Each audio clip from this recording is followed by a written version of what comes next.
put us live just so that we can actually achieve the time we promised.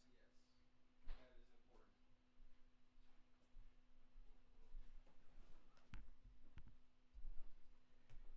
Is your microphone working?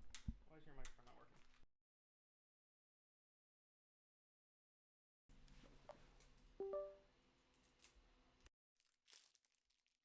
Did you establish as a second audio source? Yeah, it's not. Wait, hold on. Okay, it just switched you to the main audio output. That's fine. So I'll make me the secondary source. Oh, it knew what was up.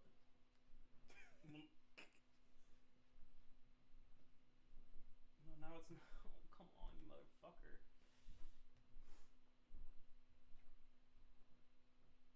Stand behind you. Oh, I'm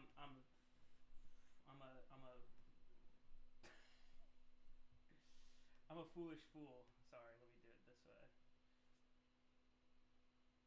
Yeah? I did audio output, need audio input. That would do it. Are we live? Is that chatters? Is what chatters? Oh, that's Stream Elements. That's sources. Yes. I was like, yo, we're popular. I see two different logos there. That's two different people. Alright, cool. Live broadcast companion. The Daily Dabber stays T-posed until the first chatter says what's up. Alright, we're looking like we are. Hold on, I might turn you up a little bit. Alright.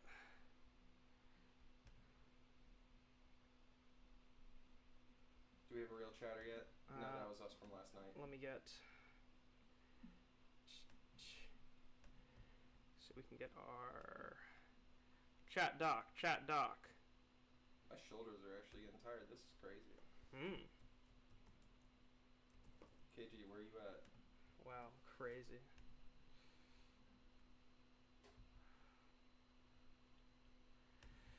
All right. I quit. Yeah, I would too. Okay. Come on, Vinegar. You've got no follow through. Hey, yo, there's your girl, bro. You'll never make it in this town, Vinegar. Hey, yo, there's your girl, bro. Oh, wait. Someone. We actually have chat? Yeah. I got. Okay. Well, then I rightfully. Yeah, bro. I'm talking like Leon. Hey, bro. It's your girl, bro. Oh, hello. Hey, KG. How are you doing? All right, hold on. Let's see. How's audio? I actually. Are we actually live? I just realized. Of course we're live, bro. How would KG be talking into chat? Well, I didn't know if the chat was just popping up in bro, we the live. chat box. Nah, we big live. We big live. What's up, KG? Oh. I'm donning the. Are our keyframes shitty right now? Okay. Yep. We got it. Do you want to shorten yours up so you don't see me on there 1.5 times? I mean, we could. Yeah, let's do that. You get your own spotlight too. How about that? Spit on that thing. I'm less sure about that. All right. Now, how about that? That's professional. UFC. Welcome to the stream, man. Me wearing my dreads in honor of Black History Month. This is a bit that's probably gonna get axed. I was about to say starting out strong, bro. Yeah, this is probably gonna get axed pretty quick. That was a. We'll probably lose this by the main card. Which is funny. That's when it would make the most sense, but you know. Oh, that's true, my boy Izzy. It'll come back for the main event. All right. Be sure of that. All right, so that's our viewer number, just for reference. Oh, we got a fat 2. That's sick. Well, don't worry. You know. Wait, is one of those us? I don't think so. No. Okay. Chill. Oh, that's sick. Can you pull? Oh, I'm sorry, y'all. Didn't mean to be so close to the mic.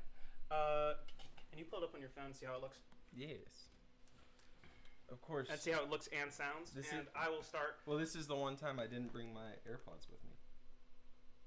Cool. That's what I'm saying. All right.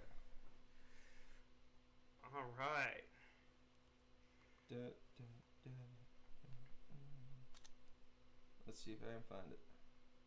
I There it believe in is. you. I see us. It's clear. It's quite clear. Are you It's looking- are you- insanely clear. All right, how about the shorts? How about the shorts? How do the shorts look? Um, How the shorts looking? I don't know. The frame cuts off. I can't see your shorts. I'm You messing with absolute. I'm messing with You absolute goon. Is there It's the one that says shorts live. that one? There it is. And that looks good too? Yeah. How does it sound? Is our audio balanced? Y'all got a good angle of Bones How- yelling at me. How does it sound? Is our audio balanced? Here, turn it up. And, Is it- and talk and speak. Is our audio and balanced? speak, I don't you know? know. We're Is our talking. Sounds good, but it's a little glitchy. Are you on the... Wait, I'm confused. What? It sounds good to me. Okay. Well, you said you were confused. What's confusing? I was hearing you saying I think what KG said it sounded glitchy. It's a little glitchy. Are you on the shorts or the normal one? The shorts is clear for me. And It was telling me there might be issues with the.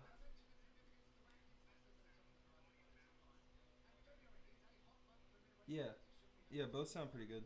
All right, cool. And like it looks okay. It's synced up and stuff. Yeah. All right. Oh Well- yeah, the shorts is where we got viewership at. That's what's up. I figured that would be the case. Wise to do the vertical layout. Well, we're doing both. We're hitting both. All right. This actually looks really good. Well, thank you. Saying that like it wasn't. All right, you're like watching the normal one. Okay. Well, that is the one to watch. That will be the better one. Will it? Obviously. All right. So. Well, I probably shouldn't be watching. I don't know what that serves us. Extra viewer. So let's talk first fight. First fight. First fight. You First know, fight. we got Hamdi the Hammer Abdul Wahab versus Jamal Pogues. Jeez. I don't want to beat around the bush. I'm feeling pretty good about Hamdi Abdul Wahab. Abdel Wahab. Yeah. Surgeon contender, but not really. Actually, just coming off of a suspension because he failed a drug test in his UFC debut. He was not cut from the promotion though, so that's good. He got to keep his job. I like how you follow along the paper with your finger like a grade schooler. I like that. he made this big thing of notes, and it's much more detailed than anything I would have ever considered. He's 3-0. All his knockouts are first round. They're all knockouts, I should say. Very quickly, I think all within a minute. Yeah. But if you consider I'm a bare knuckle MMA, then his record is 5-0. Still all knockouts, still all first round. Oh wow, 2 of those were game bred. Those were Yep. that's Masvidal's promotion. Well, and so is Icon. Icon's his regular MMA promotion. That's what's up. Yeah. I'm sorry. I'll correct myself. 4 of his 5 KOs are in under a minute. One of them took more than a minute.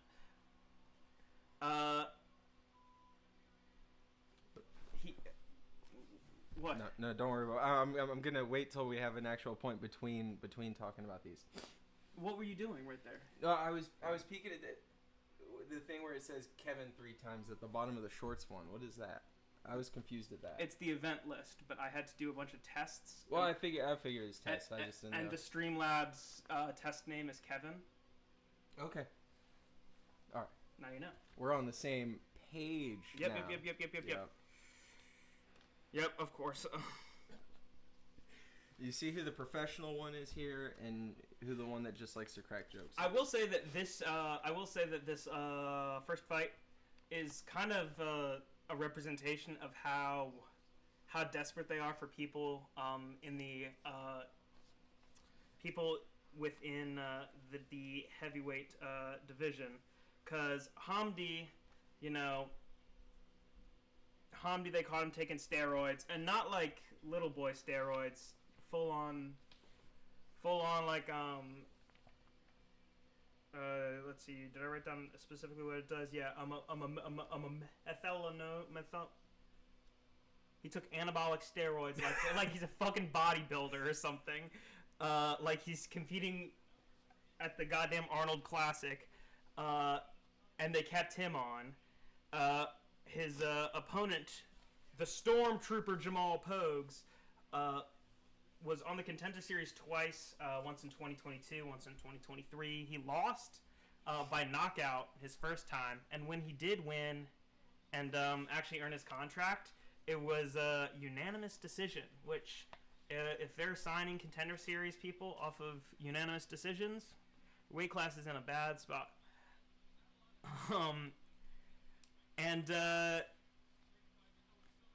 Jamal Pogues was really, really good in his minor promotions.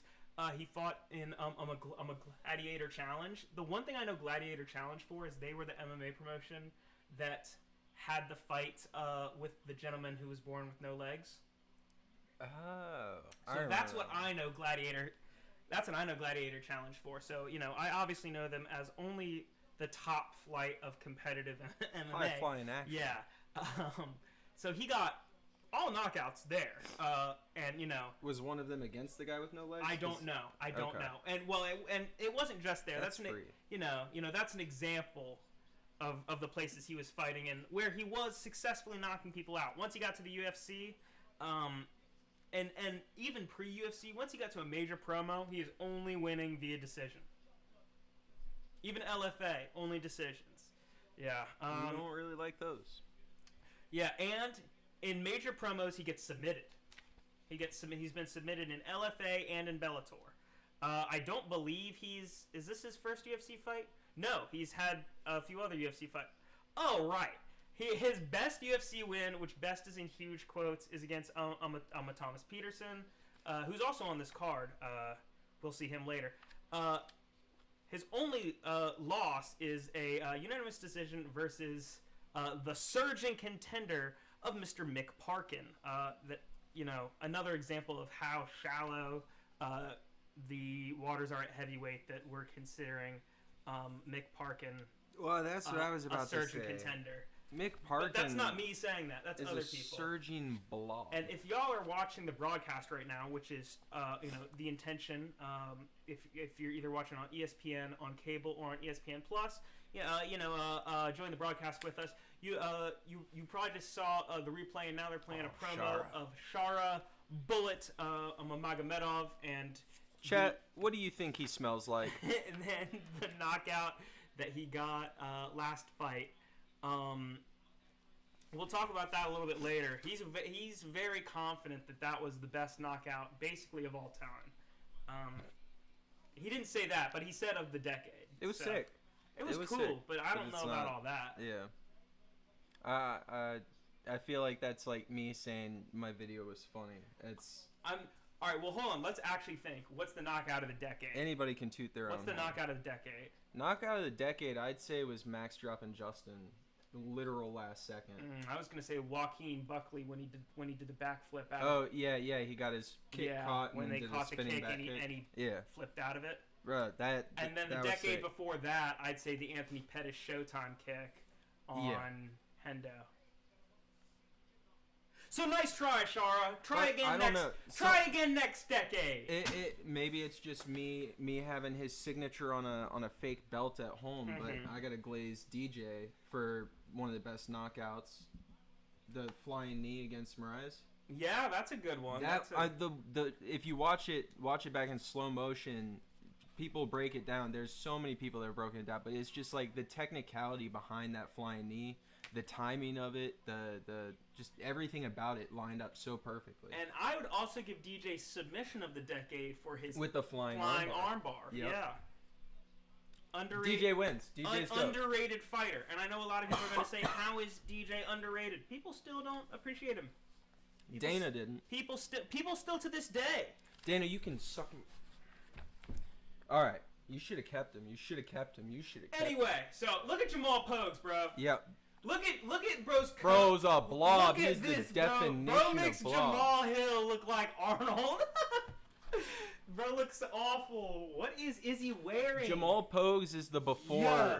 Jamal Pogues is the before to Jamal Hill's after. Both suck. Bro, is he wearing the dog collar? Which I hate this thing that he does. It's ridiculous. But him wearing the dog collar reminds me. I was shown this video. This is not a new video. This was posted a while ago. And he posted it to his own shit. Of him eating food, chews it up, takes his dog's snout, and feeds it to his dog like a mother bird. Yeah. Do you not do this? I actually wanted... How do you think Butterfinger got to be as big as she is? I was praying a capillary in my brain would explode at that Butterfinger is my beagle that is the size of 3 beagles. FYI. She is a barrel. Yeah. Bro's just really, really into his dog. Bro's built like me. I don't know what else to say. Yeah, well, I mean, like... Bro's really into his dog. Hold on, I'm going to pop this out and close this. Cause one of the fun things to talk shit on was... What are you closing? The overlay for us? Yeah, here, hold on. Okay, I was going to say, as long as you keep the pop-up chat there so we can see what's going on in there. Is there a way to center that or enlarge it at all? Like maybe a slight zoom? Oh, bro got bad eyes. I do. I'm an old man now. She sounds cute. She can be. Or the last time I was over, she was tweaking. Yeah. Well, yeah, I don't think she was the one tweaking last time. That's real. That was old trash. Fuck. I think this first fight, I think I expect Hamdi to get the knockout in the first round. I'll back you on that. Probably first minute. I call it first minute. First 2 minutes for sure. If he doesn't get it done in the first 3 minutes, he loses. His previous they're calling him 5-0. They're calling him 5-0. They are? Yeah, which is not really accurate. Okay. but hey, we'll take it. Yeah, I mean, he is officially 3-0. I'm not surprised that they would try to make their contender look better. Yeah. But here's him beating up a Dontel Mays. And he's not nobody. No, he's not nobody. Was he able to? I'd say he's less nobody than Mick Park. That's true. And he was actually able to was he able to finish Dontel Mays actually? Hold on. No. Well, you said it was a UD. Yeah, no, it was a split decision actually. Kind of weird to not be able to finish Dontel Mays. A little weird. Well, I think I'm gonna side with you on Hamdi winning it. Mm-hmm. I've never known a Stormtrooper to have good accuracy, so he's not going to take it to a win on the cards. That's fire. Yeah, that's fire. The big hammer's coming to play today. Yeah, I think... We just got to hope after the fact he doesn't get popped. I think that's fair. Yeah, my full expectation is that he wins, and then we find out he took some kind of steroid, which, by the way... Looking at bro, you need to be. If you're on steroids, you should look better than that. You need to be much more fit if you're on steroids. Though at the same time, some of like the heavy lifter guys who are just like. But they don't look like this guy. There's a difference between having, like, super thick, dense. Yeah. I mean, don't even talk to me about Jamal Pogues. Why Jamal Pogues is crying? There are tears running down Jamal Pogues' face. Are you seeing this, Tyler? That is awesome. Jamal Pogues is crying. There are tears in the eyes of Jamal Stormtrooper Pogues. Black History Month. He knows he is walking to his execution on the first day of Black History Month. Rest in peace, Jamal Pogues. Rest in power, Jamal Pogues. No, literally, he's crying so much. Why is he crying? My mama trying to celebrate Black History Month, and I'm about to get knocked out in front of him. Okay, chill. Chill. We're 20 minutes in. Chill. No, I don't. I'm sorry, Auntie. All right. No, he knows. Yeah, this is crazy. This is outrageous. Yeah, but there are legitimate tears streaming down his face. I'm surprised. If you were the ref, would you let him fight if he's crying before the fight? I was just emotional. I did not think I'd let someone fight if they're crying. I mean, there's a difference between, like, he's got tears coming down his face because he's emotional, or, like, on the way out, he's... Like, if it's the latter, then... Oh, fuck no. Get out of here. You're not even making the walkout. We don't want you on live TV. Yeah. Yeah, he really is a before picture for Jamal Hill. Just get knocked out a few more times, he'll get there. I was about to say, he's a before picture for Jamal Hill. I'm not buying that product, though. Yeah, no. It looks like this is the before, and then to get to the after of Jamal Hill, instead of doing it the right way and putting on muscle as he loses weight and eating properly, doing it healthily, he just starved himself down to a little fucking beanpole, like... Which is funny, because... He's, no, he does have 60 pounds on Jamal, never mind. I was like, he's not that much bigger than Jamal. He's huge. Trust me, if I stopped eating, I could cut that weight in a month.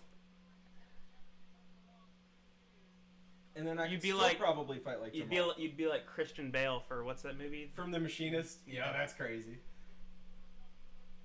He's the only Egyptian in UFC history? Is that true? That sounds like bullshit. Yeah, that doesn't sound true at all. Excuse me, y'all. You're going to hear some typing real quick. When you get the recording of this later, you absolutely have to clip me and send me that Jamal Pogues walkout. Yep. Well, you're the only one who's ever going to see it, so. I tickled myself with that one. Day 1 of Black History Month, I've already...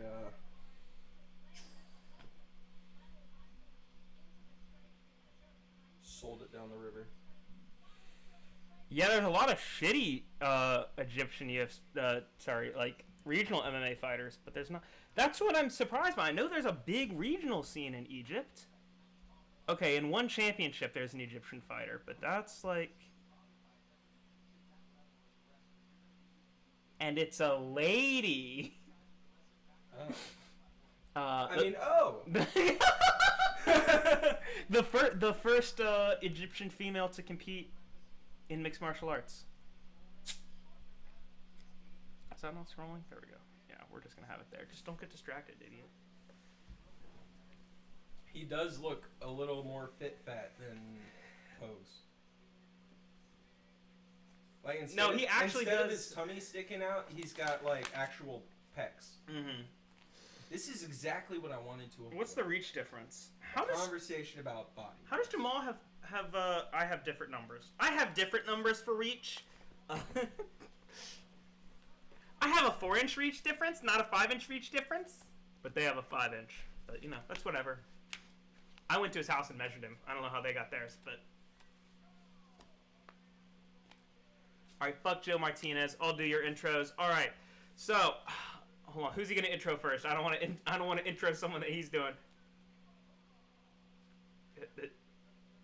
He's probably gonna do Pogues first. I'll just do Pogues first. All right, so fighting out the blue corner, we have Jamal the Stormtrooper Pogues. He's a striker. He is 6'3", 77-inch reach, and he's 29 young years. So young to die. That's why he's crying. He has an MMA record of 11-4 and weighed in at 264 pounds. He's a slight underdog in this fight. He's a Contender Series alum from 2023. And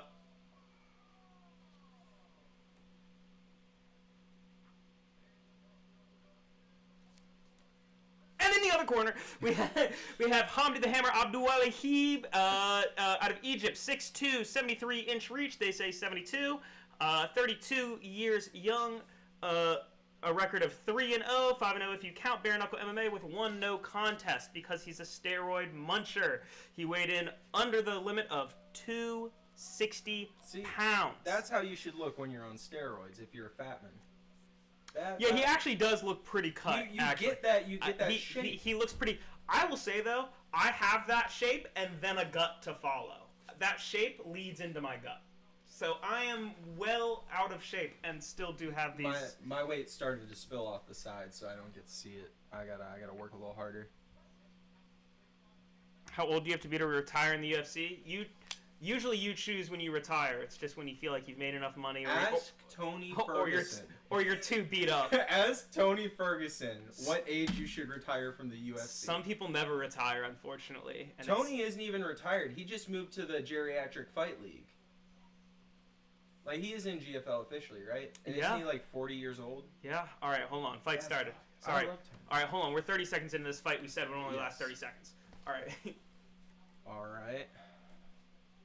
We got both boys fighting from a conventional stance. All right, yeah. So it looks like Hamdi's kind of throwing some out. All right.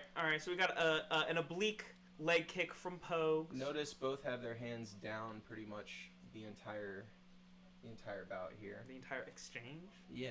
No one's playing defense. I think we're just gonna see a slugfest. I'm expecting Hamdi to catch him with a counter. I didn't like how Pogues kind of dropped his head. Oh yeah. Never mind. He hurt him with that too. Look, as long as the hands stay down. Yeah, he turned that boy to a wrestler real fast. Yeah. And he's down. Yeah. All right, we're done. That's vicious down strike. All right. Hammer fist to the head. I was about to say transitions to the back fast. That was clean. Nobody at that size should have that kind of speed. This is heavyweights. Nobody does that to Jamal Pogues. I was thinking for a second that this was like light heavyweight at least. No, and he's giving him beats. Chris Taioni all up in the way. Jamal Pogues is set. He's trying to catch these punches almost. It looks kind of silly. I think right now he's determining if he wants to go out like his fellow namesake or if he wants to try and fight through this. But it looks like he has no way of standing up. Oh, just as I say this, he does attempt it, and the mat return. Yeah. Hamdi is very good with this grappling control. Yeah, he's got him against the fence. All right, he's out of it, and we're exchanging again. Notice, Pogues went for the takedown. Yeah. Hamdi controlled him for the entire exchange, and he barely got up. Striking Pogues through the guard there, just broke through, actually. What guard? Yeah, I was about to say, it's like how I play UFC 5. Just spam the block meter down. You can't hit... I didn't know we were hitting in the face. The tiniest little leg taps. Bro's just protecting the gut because he just he's not protecting anything. He's just holding his hands up to throw. The gut has built-in protection. But I just think the fat man knows he has no tank. Look, I speak from a position of a fat man, so I can say it. Oh, he did catch Hamdi a little jab pop right there. But slow. It looks like he's trying to conserve his energy. You know, I'm really looking for Pogues to just walk into another heavy straight from Hamdi. Yeah, that's pretty much my expectation. It's just a matter of if he follows his patterns. Yeah, this little in and out from Pogues is risky. He's gonna get caught one of these times. He could stand to follow up with multiple We strikes. are past the 3-minute mark, though, so according to my prediction, it is now Jamal Pogues' fight. Did I call him Jamal? Oh, yeah, his name is Jamal. I thought we were comparing it to Jamal Hill so much. I was like... Jamal.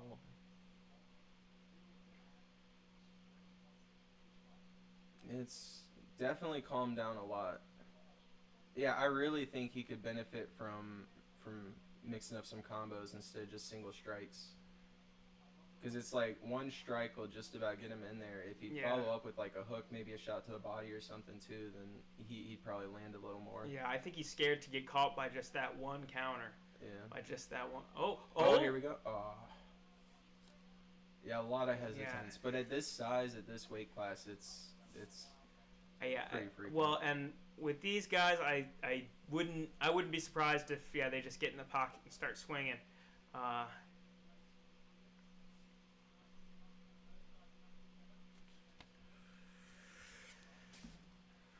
don't look fat. Oh, well, the camera's doing me some justice. I appreciate that. It's just the filter. It looks like Hamdi's trying to catch this left hook. Yeah. As Jamal enters. He makes me nervous the way he puts himself off balance, though. Mm-hmm. And Chris Taioni dying to get in there. All right. Like he'll be positioned up, and then throw one, and by the time he's through with his right, he hasn't pulled it back either, so he's all the way extended.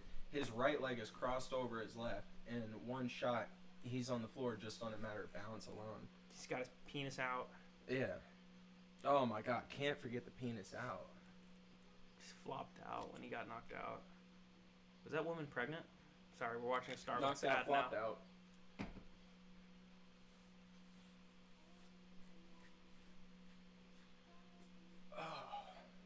This is cool. Oh my god, the girl in the advertisement is live streaming. Oh, she's so big. Oh my god, she's huge and she's live streaming. She's just like me. That's how I feel all the time. It's the accurate representation of me. I don't think people in other regions get the same commercials as us, so this probably doesn't make any sense. I think I'm Mac, though. I used to be as big as a skyscraper. Now I'm just a poster.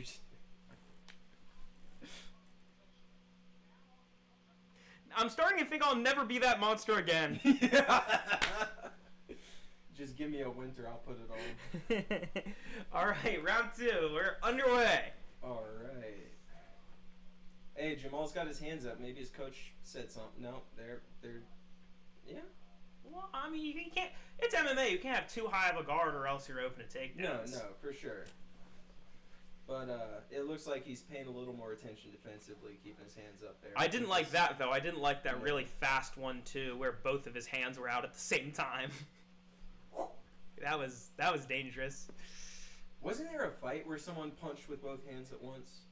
On the ground. Who was the fighter that kept doing double ground punches? Yeah, so he got the knockout too. That was pretty funny. Knockout by. I wonder what the Sherdog listing says. Knockout by double ground and pound.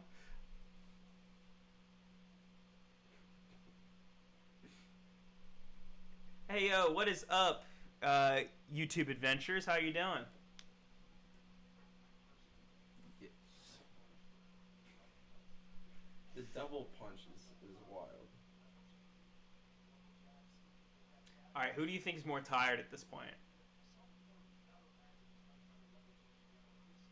I would have thought Pogues, but they seem about the same. Yeah. Omni looks like he might be breathing a little bit, but he also caught him with 2 good hooks there. Caught him with 2 good hooks. Yeah, fights are good. These are the free fights. If you have cable, ESPN on cable, or if you have an ESPN Plus subscription, you can watch the fights along with us. This is not a pay-per-view. You do not have to pay for these fights. Yep. Like I was saying last night, I don't know if they still bundle them, but if you got at any point and still have it bundle with Hulu, Disney Plus, right, and ESPN Plus, you've got access. And if you've got Google, you've got access.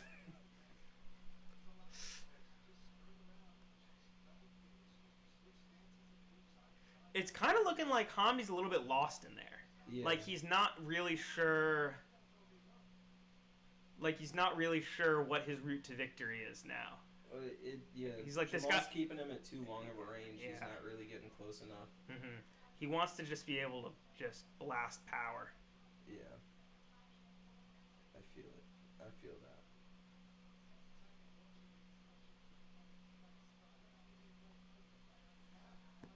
Well, thank y'all for joining us this morning. Yeah, This should be a good day. It is an early morning start, but yeah, you got us all day. Bones Man, the Bones fan, set up this nice little overlay for us. Got everything running. This looks good. Mm-hmm. Well, thank you.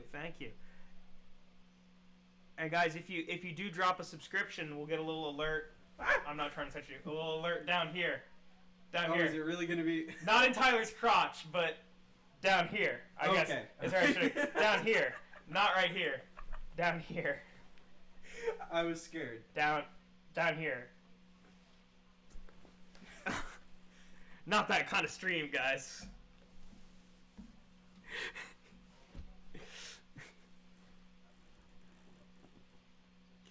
I don't want anything popping up in my lap. No. All right. I was expecting this fight to be real. It's just like the protein. Real crazy as shit. I should have researched more props on this. I should have seen like was this expected to go to a finish? I would have to imagine. I can do if you do this for the events, I can do the betting sheet. I was thinking we should have you do the gambling breakdowns for future events. Because I did used to do it on the old Inflammatory Sports. That's true. For all of like 5 events, and then it was so much work, I just stopped. But there was no other content I was linking it with, so it wasn't really getting like any kind of audience.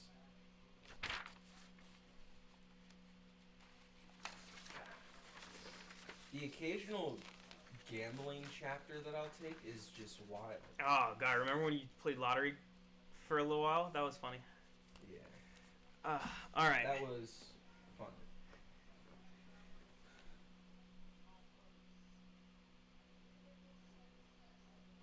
I'm just looking forward to when the family goes to the lake this year, because it seems every year on the dot when I'm on that lake trip, the luck goes through the roof, and I hit some $500 parlay. Something awakens in you. All right, so I would give round 2 to Jamal Pogues. He had some good shots there, and I expect. He had the better shots. I expect round 3 to go to him as well. Honestly. Yeah, I think he weathered the storm, and at this point, he's just gonna play a smart game, and he's gonna take it. What do you know? The guy who drags it to the scorecards for splits and UDs does exactly that. It's a blobfest. But who knows? What was I gonna say? I did say what I was gonna say earlier. And that was the issue. But yeah, I remember at the lake last year sweating out freaking Scotty Scheffler in whatever that golf tournament was. And then Pro Golf Watcher? No, I didn't even watch it. I was just keeping up online so I could see where he was positioned. Dude won me like $500 off of, I think it was like a $15 parlay buy-in. Round 3. See, I like that Handy's backing him up. I just wish that he'd be a little more active. But again, there is that constant threat of a counter. Oh, all right. Here's some of the action we were expecting. A little bit of throwing. Jamal's smiling. Yeah, Jamal's smiling because he's like, I'm not gonna let you do that again. Oh, all right. Jamal catches a kick, feeds him a hook. Jamal head kick from Jamal Pogues. I didn't know he could get his leg. Like Derek on some Derek Lewis shit, pulling up an unexpected head kick from the big man. Wow, he wins just off that, in my opinion. Yeah. Pogues massively outstriking Abdul Wahab. I mean, not massively. Actually, 23-40 is massive. Yeah, that's almost double. That's massive.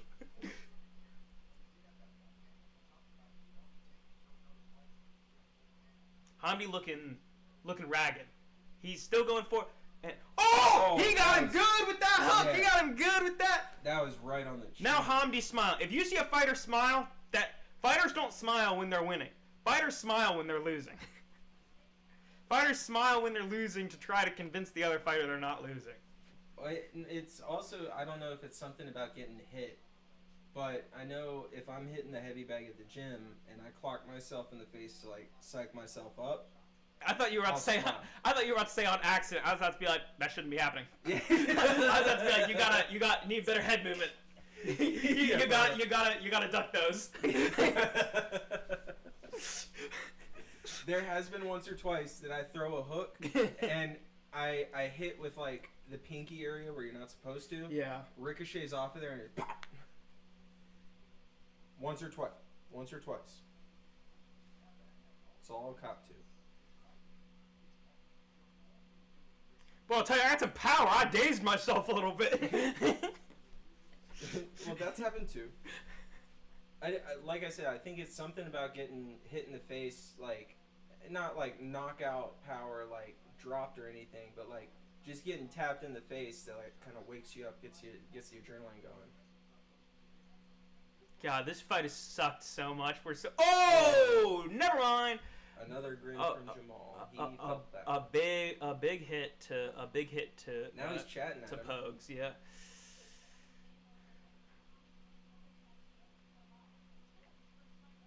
I never understand when people will throw leg kicks like in the last 2 minutes of a fight when you haven't been throwing leg kicks the whole fight. Yeah. That makes no sense to me. You either build it up over time, especially early on, so that you can have them slow down later. The value of leg kicks goes down the more the fight goes on. But if you've been doing leg kicks, then the value compounds. Yeah. Yeah.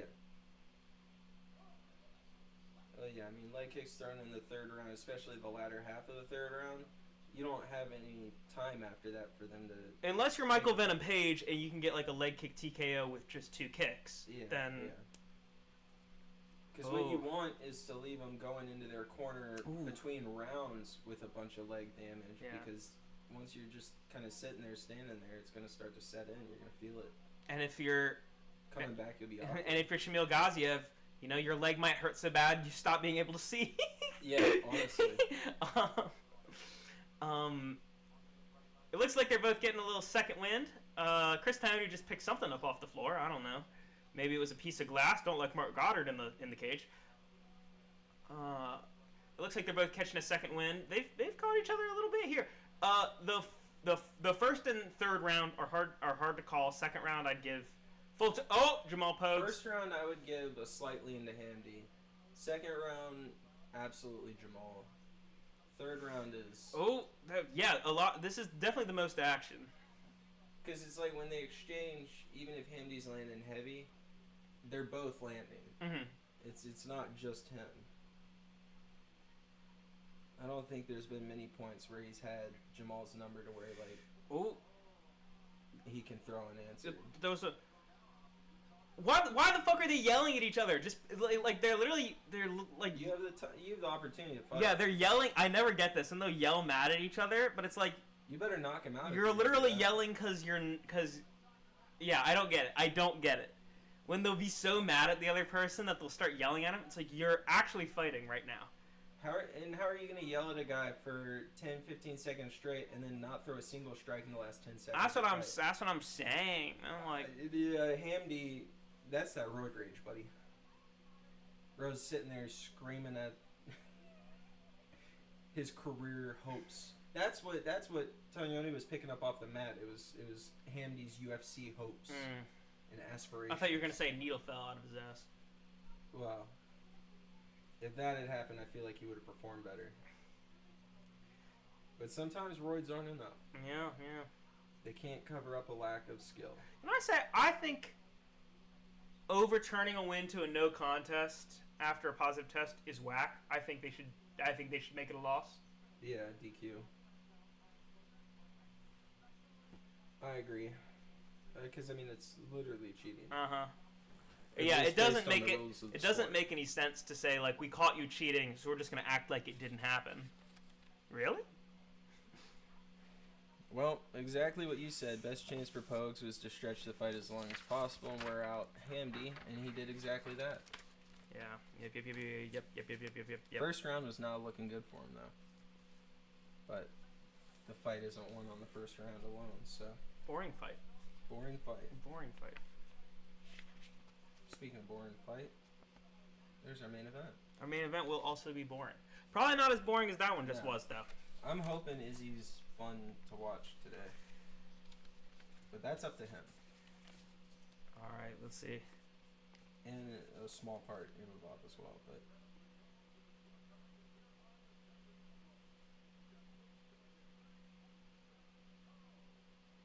Yep. Alright, it's split. Was that D'Amato? Yeah, I have the same reaction as Jamal Pogues. Now, I do not want to inflame anyone. I do. We should everyone get used to this. No wonder he was crying on the way out. Everyone get used to this for today. Everyone get used to this for today. Because this fight, the reason it's in the morning, this is taking place in Saudi Arabia. Yeah. The judging in Saudi Arabia tends to go a certain direction. That is my only statement. If it's even within the realm of question, it's going. If there is any doubt, they will always give it to a fighter of a certain inclination. And is there a fighter of such inclination on almost every card? Or on almost every fight? Not every fight, but almost every fight. Do he look like he have bad hygiene? He's getting the cards. Really the way it is out there. Yeah, But that's exactly why our boy Merab took his fight in Vegas. But yeah, because yeah. Fuck a Saudi judge. You hear me, Saudi judges? Fuck you. Fuck your. Well, your well, I mean, they're American judges, but they're the same judges as in America, but they're just in that Saudi was Arabia. Saudi Amato, wasn't it? Yeah, it was. It was. Yeah, It was our favorite judge. Yes. That's crazy. Now that makes me especially glad that Merab had that fight in America, because there's no way he would have won that. Well, and Merab's just the decision machine, so you know he couldn't risk it. Yeah. And then against fucking Khabib's little meat puppet,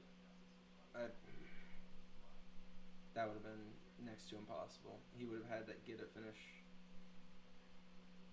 God, these Israel Adesanya walkouts.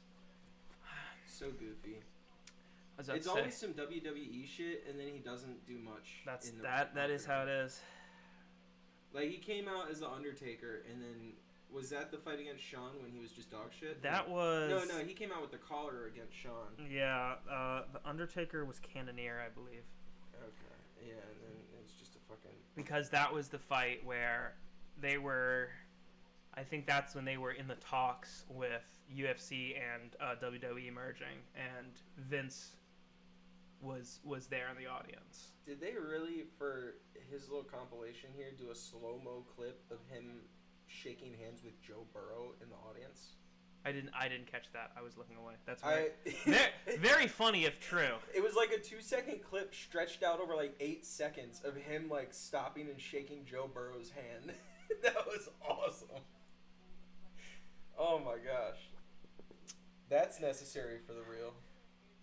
I'm trying to think. What's the likelihood I would recognize Joe Burrow if I ran into him at the grocery store? I'm going. I'd recognize him. I'd be like, "Oh, I know you." I'd be like, "You're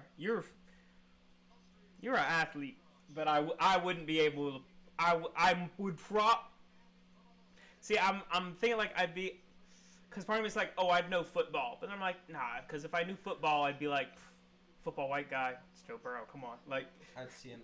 Hey, Joe, throw me a smile. It's like, yeah. It's like, oh, this guy's a little messed up in the head. So, here you go, kid. When I heard the name Bogdan Grad, I thought I remembered him being in the UFC for a while. I thought I remembered watching a bunch of Bogdan Grad fights. His name sounds familiar, but I think I've only seen like maybe 2 of his fights. This is his first UFC fight. Really? Yeah, this is. So was it DWCS that he was on? Wow, I've never seen someone whip out that Contender Series. It was Contender Series. But he's another one that only won on his second try.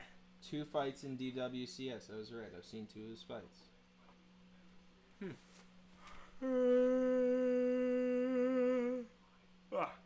Yeah, he's kind of like Merab. He just he uses a lot of cardio. He's just gonna keep pushing forward. Oh, and Lucas missed weight.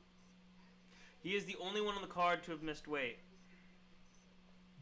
Boom. And by 3 pounds. To be fair, I've missed weight. Or 2.5 pounds. It's a lot. Not for any event, just in general. Yeah, 2.5 pounds is a lot of weight miss. Fuck, I came into this event overweight.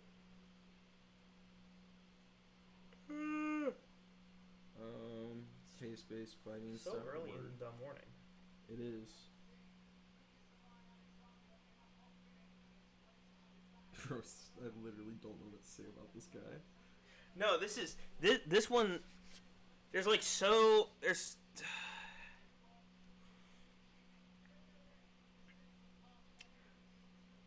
No, literally, like, he lost to, like... This guy looks like he's gonna sell me a 2006 Ford, not... You mean Lucas the Lion Alexander? Height 5'11", reach 73 inches. Yeah, the dude's built to sell me a used vehicle. Well, he's 29 years old, so... Oh, he took his shirt off, and he's a very fit lad. I take it, but he's still very small. What weight class is this? He's featherweight. he's 5'11". That's pretty tall. It's pretty tall for weight class. Excuse me. Oh my goodness. But yeah, that's it's pretty tall for the weight class, you know. So he's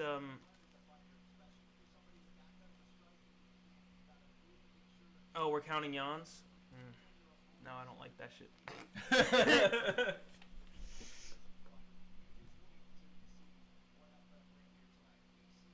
7:51 there. Yeah, it's early. We're nearing 10 a.m.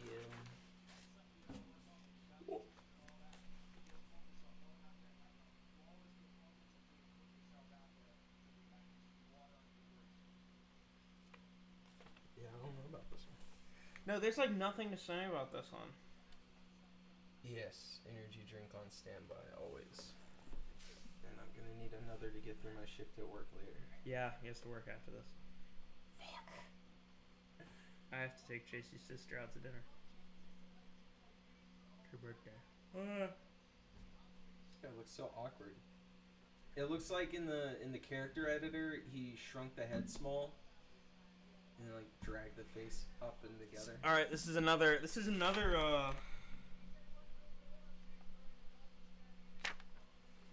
Yeah, this is another weird one. They have him listed as Romania. I have him as Austria. I believe he was born in Romania, but fights out of Austria, so...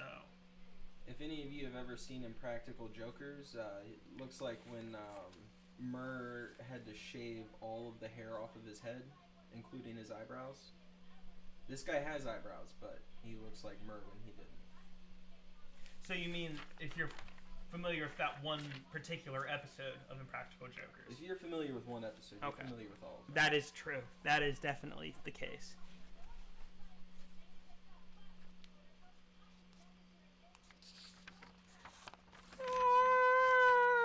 That wasn't a yawn because I turned it to a scream. Yeah, see, his shit says Austria. His jacket says Austria. So he went to Austria because he was Hungary.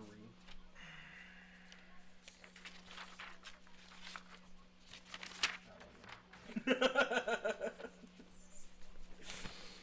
don't know. Fascinating.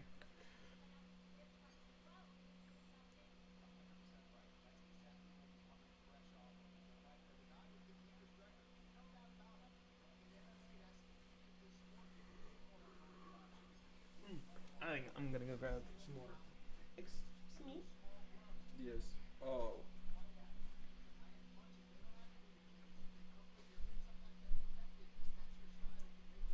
Alright, you're stuck with me now, chat.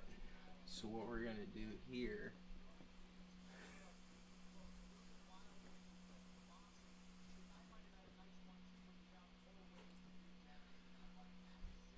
Hey man, I can't believe Jamal Pogues lost, man. That's not Irie.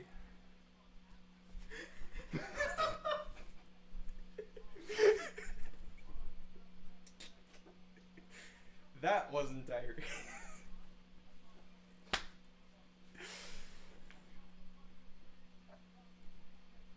Hey Tyler, what's your prediction for this fight? I don't know. I'm kind of confused just looking at the guys. I like Bogdan by decision. That sounds good to me. Oh, he winked at us. You see that? That was just for us. Yeah. Made me feel special. He said Finisher Sports. I know you're doing it. Yeah, first. he knew Finisher Sports was watching. He actually said, guys, if you're not watching, he said, shout out Finisher Sports. See, so next time now that I know what the move is, what the plan is, next time I'll bring the Elgato face cam thing. I'll send you a link to the software so you can have it downloaded and set up ahead of time. Shit, I might have the actual camera by next time. I'm juicing to buy this camera. I'll tell you. Oh, I understand. Then the content investments, I get it. It's exciting. And will I finish taking this dab before the? Oh no! When it catches on fire, that's a bad time. Whatever. Ain't shit gonna happen in the first round anyway. You can see just a little bit of smoke coming on screen. That's what's up. That's what's up. That's what's up. That's what's up. How are you guys feeling today besides tired? Bro, commentate the fight! Oh, we're feeling good, then they're feeling good. They're off to a quick start. They're both jumping and moving and swifting and dodging and ducking and jiving. Bogdan already trying to shoot, but you got the animation from UFC 5 and you shoot from too far away. And you fall on your face. Oh! There are some strikes and some grappling, but oh god. for the most part, it looks like they're moving around in a fast-forwarded motion. Bro, Bogdan is doing everything in his power to try to get this to the ground as fast as possible. Indeed. I expect that his plan is just to lay... Some elbows in the clinch. I expect his plan is just to lay on top of him for 15 minutes. Alexander's reversed him up against the cage. He's now controlling the exchange. I was thinking about this. What do you think is the most common name in MMA? I was thinking it's either Alex or Sean. Probably. I'm sorry. I should have asked this between fights. I'm sorry. No, you're good. You're good. All right. They're back kind of out to open space off the cage, and they have split up. No, they were so good together. Bogdan initiated, but I'd say Alexander got the better of that grappling exchange. He just landed a good knee on him. Missed the front kick. But Bogdan is backing him up against the cage pretty well. He's got the big overhand for Bogdan. That was big. Oh my god, he's swinging for the fences, quite literally. He just got oil checked by Alexander. Alright, now he's got Alexander's back. Let's see, is he going to go for the oil check or is he going to take this cigarette? Obvious fence grab, I would have given him that position. I think fence grab really prevented that takedown. I would have given him the ground position. Yes.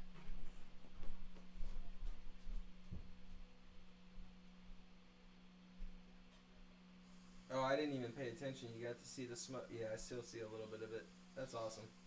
See, I don't think we can do the full smoking process on camera, but you get that little glimpse of it to be like, yeah, I know what the boys are doing. I need to set up one of those viewer counter things on my stream next time. I keep forgetting to. I've been meaning to for a minute.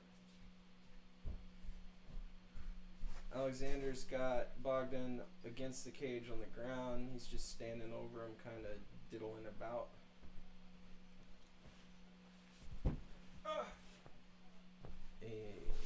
Oh! It looks like he's trying to get a position for some ground and pound, but he's having trouble finding something comfortable. He's going to get up kicked if he's not. I was about to say, why even engage with someone on their back like this? We're getting... Our broadcast is freezing. Like we're watching an illegal site, and we aren't even doing that. ESPN is acting like Netflix on the night of that Tyson fight.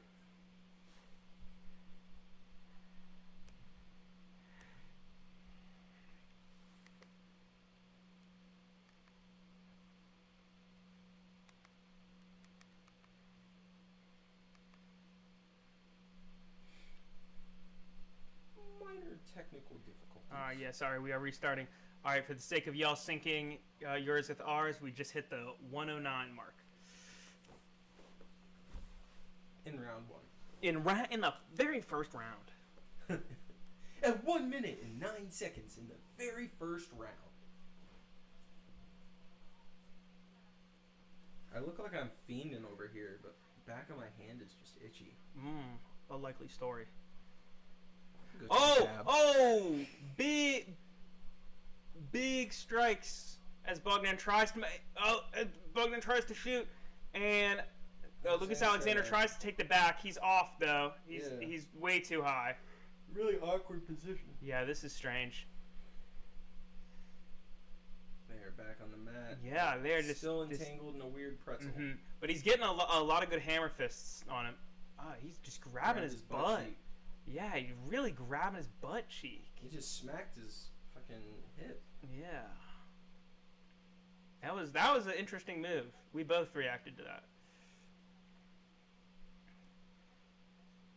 Yeah, I have no idea what Bogdan Grad is thinking. He's just clinging to life. It looks like he's just trying to grapple as aggressively as possible. You think that last big shot disoriented him, so he was just kind of trying to cling to him? I have no idea. He only threw like 3 punches. Yeah.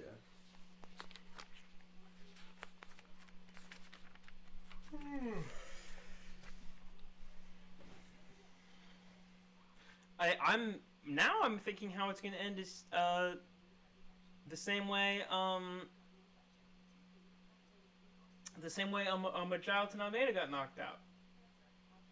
He shoots for he gets the body lock and just won't let go, and he just didn't give up on it when he was taking all the hammer and fists. just gets pounded out. I think that's what's gonna happen because.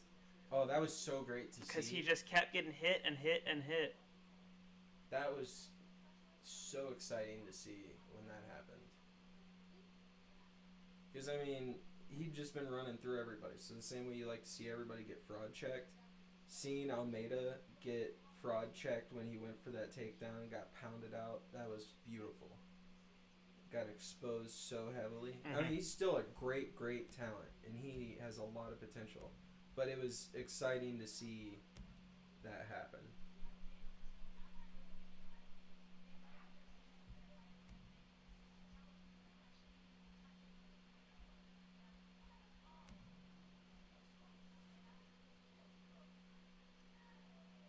All right, well, Lucas starts off by spamming kicks. And I like these elbows on the entry. Damn. Nice 1-2. Bro. Damn. Bogdan needs to do something. Yeah, he's not moving his head at all. He's just taking every shot. I mean, neither of them's really. A decent clinch elbow there, but that's only like his 3rd strike. Oh, snapping his head back with these and to the leg kick. You know, those leg kicks basically impossible to counter when you do them so quickly with it. He just ducked the dude and threw him into the fence. That was so great. I have not seen that before. That was like, he's like fighting his little brother. Okay, he got caught a little bit right there. I'm sorry, I need to be more specific. Lucas Alexander got caught very slightly. Oh, and some straights to the body. Oh my god. Oh, Bogdan's a big takedown. Yeah. Yeah, Bogdan looked to catch him with a straight there right into a takedown. That was impressive. Alright, yeah, works his way into half guard. Bogdan Grad on top in half guard. Alright, if he wants to do something, this is where we're gonna see if he actually wants to advance position, if he wants to try to move to a submission or something.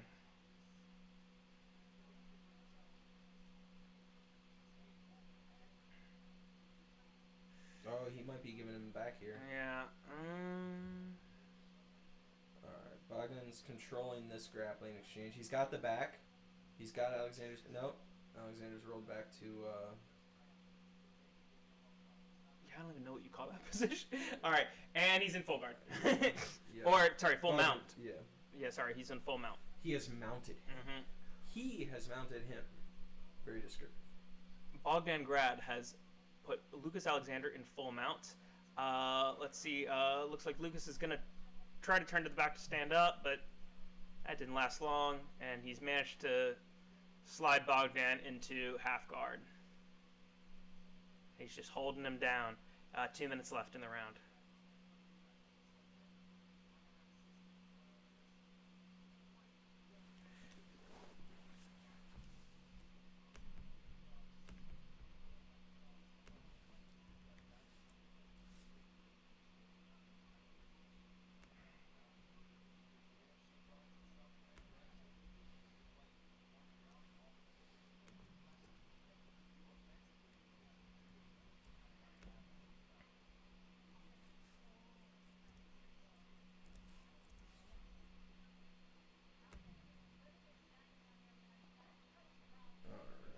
We're still in the same position. They're fighting, but Bogdan's got full mount still on Alexander. It's just kind of working in whatever ground and pound he can around his struggle attempts. That was an elbow to the forehead. That was solid. Oh, and back into full mount for Bogdangrad. Yeah, just raining elbows from the top. One of these is bound to split him. I'm shocked one hasn't yet. Oh, crazy. Some big strikes from the top. This might be a finish. He's got a full minute left on the clock. Yeah, I don't think he's going to get the finish here, but this is definitely a round for him. I don't know. I think he's got this. I think if he keeps up like this, Alexander's showing no real defense. Alexander has to. The only way Alexander can possibly get up is by turning to. This is it. No, this is it. He's gonna finish him. He has to give up his back. This is it. He's not even defending intelligently. This is it. Call the fight. Call the fight. Call the fight. These are unnecessary. These are unnecessary. Yep. Called it. We got Dr. Jabber over here. John Anik, suck my dick. I know you didn't say shit, buddy. We actually don't. Hey, but you did comment LMAO that one time on my comment on YouTube about Tom Brady mouth kissing his son. So, well, John Anik definitely said nothing because John Anik does not commentate fight nights. So, sorry for the stray, John. This is John Gooden. So, all right. Let's just snip that early roasted Anik and change that to Gooden. Yeah, no, I saw that. Yeah. Yeah, no, that one was pretty much over. As soon as you see Alexander cover up like that, you know it's over. And Bogdan capitalized. He kept raining down strikes, just looking for whatever openings he had. Not everyone had to be like as soon as he saw the elbows were hitting the arm, he switched to those long fists. Yeah, long fists. That's goofy. A punch. Kind of an uppercut through the guard from behind. A punch. AKG, That was solid. AKG, I sent you a link on a Discord. Hopefully, it will allow you to follow along with us. That makes me wonder about the first round because Bogdan was not very impressive round one. Yeah, but it's like even when he initiated the exchanges, he was not always getting the best of it. But yeah, round two was 100% him. Definitely not the result I expected. I would have thought he'd be putting it on the whole time. The winner I expected, but not the method. Seemed like kind of a late start. Yeah, the first round fed into what I was expecting. Yeah. But the second round was crazy. Yeah, he literally just got on the mic saying like nobody expected me. I didn't hear what he said after that, but just right along with what we were saying, it was good timing. No, it's whatever. Well, Paul Felder. I think I earned a dab. Paul Felder, he was in Always Sunny in Philadelphia. Jays. So was Cub Swanson. Swan Cubson. So was a Donald Cerrone. So was Megan O'Leary. So was a Dana White. There were many. Fight milk. What's the there was some like CSI show, or was it Criminal Minds or something like that, where a Dana White played like a thug or something. No way. Yeah, he played like a goon. Yeah, he is a goon, but I mean, I still to this day look at Dana White as like a less intimidating Kingpin from Spider-Man. Interesting. Because I mean, what's he gonna do? Underpay fighters? Well, I'm not saying interesting to the less intimidating. Yeah, he's definitely less intimidating than a crime boss. I think what you're describing is a middle-aged Italian man from New England. he does in fact look like that because that is what he is. Same reason Joe Rogan also looks like that because that is also what he is. Crazy. God, it's like when that ESPN reporter, I forget her name. It's like when that ESPN reporter was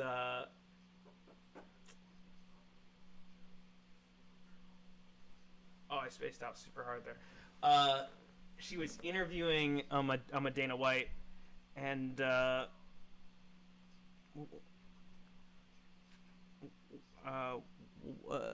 what are you taking hits out of? Out of a dab rig, but that's. Oh my god. Drugs are bad, Is he coming out especially with for a high-performance athlete like you. Listen, I was thinking. Is he coming out for the with the dance squad? Now, Like does it's it? You saw my belly there for a second. Sorry, chat. You saw my belly there. Oh, also look how oversized my hood is. It's me, Darth Fashion. Yo, bro, just look up. Bro, just look up Vetements hoodie, bro. You'll see I'm not trying to flex on you or anything. I'm not trying to flex on. It's me, Darth Fashion, bro. Oh shit, bro. The smoke coming over Darth Fashion made me look so sick. Bro, look at the smoke on Darth Fashion. Gotta be. You have no idea what a dab rig is? Okay, we're allowed to show. We're allowed to show the rig. Hold on. The rig? Yeah, we're allowed to show the rig. The rig for the dabs? It's actually so dirty, so I'm not going to. I actually am embarrassed at how dirty it is. Mine's worse. Here, we'll just show the wax. That might be worse to show on camera. So it's basically like a bong. It's just a glass water pipe, and you smoke this marijuana concentrate out of it. Viewers, don't report us. I'm sorry.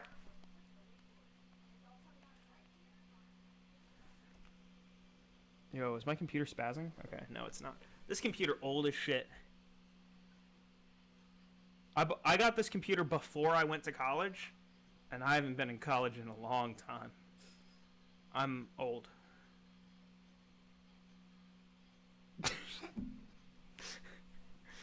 This thing is like y'all can't see. Tyler, this shit looks scuffed. I'm looking at that. Yeah, you're asking what happened here? I don't know.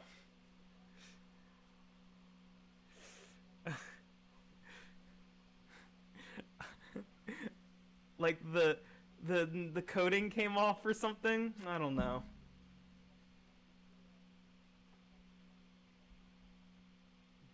But I made this overlay on it, so here we are. All right, what am I doing? We just got ads happening right now, so let's preview the next fight, Tyler. I thought this was interesting. We're in Saudi Arabia, right? Yeah. Yeah. Yeah. Yes, we're in Saudi Arabia, right? This is a women's fight. I thought they didn't do these in Saudi Arabia. I thought they. Yeah. I thought they didn't. I'm not gonna say what I thought. Yeah, I didn't know. Something. The way Middle Easterners treat women. No, that's not a controversial thing at all. That's like you've been saying controversial things all morning. That's a the one that isn't, and I'm covering it up like it is. Women are treated poorly in Saudi Arabia. Yes, this is the case. These are true facts. I was gonna actually, when I was making the thumbnail, because the thumbnail is based on I'm a promo thumbnail, yeah, for the event, and at the bottom it says like Saudi Arabia on the actual event thing, and I was gonna make it on ours say like Saudi Arabia is somewhere I don't want to travel or something like that, yes. But I didn't want to get assassinated. I like the Saudi Arabia assassinates people who talk badly about them. What was it you put at the top of it, like not an official stream of the UFC or something? Yeah, because at the top it says UFC, and I made it say not UFC approved. Yes, that was good. That was a good touch. But yeah, I'm.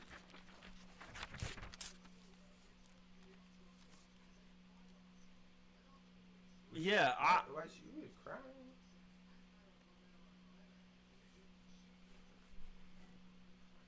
Yeah, they just showed her. They just showed her I'm submitting I'm a Jillian Michaels, which is not impressive. You know, Jillian Michaels. Did you know that her coach is I'm a Dean Thomas? Yes. Okay. Well, I know because of when I was listening to, I think it was the Anakin Florian podcast. I learned about Jasmine Jazavicius. I learned about Jasmine. Didn't she used to go by Jazzy? Like, wasn't that? I feel like that used to be her nickname, right? I think so. Jazzy Jasmine. Yeah. Yeah, but it's not anymore. Really? At least not on Sherdog. Jizzy. She couldn't go by Jizzy on this. Bro, that guy's haircut in the ad. Jizzy's Yo, the haircut of that extra in the ad, he looked like his last name would have been Magomedov. He looked ridiculous. Oh my god. He had a bowl cut with a full beard. He looked like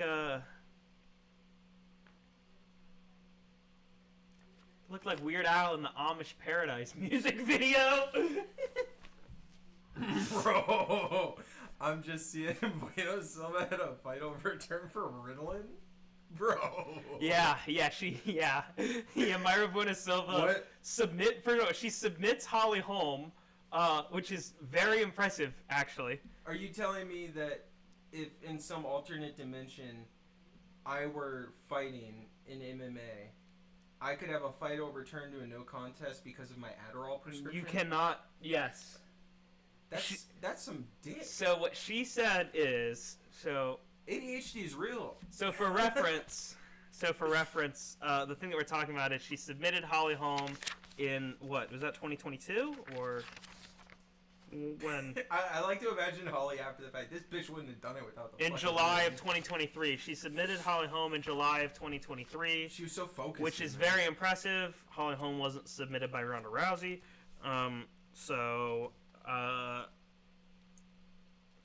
she gets a very impressive submission, and then it is overturned because it doesn't even test positive for Ritalin. It's, I believe, a Ritalin metabolite. Her response is she has a prescription. She has taken it for all her fights. Not for all her fights. She takes it while in camp. And then... Myra, I don't like the way you said that. And then she says the Monday before fight... The Monday of fight week, she stopped taking it. And she says in the past it hasn't been a problem. Well, see, but I would even wager to say that it puts her at a disadvantage because that initial stretch where you're off of ADHD medication, at least in my case, maybe it's just all the weed I smoke, but I feel super cloudy if I'm not on my medication. Like it's noticeable if I go a day or two without my ADHD meds.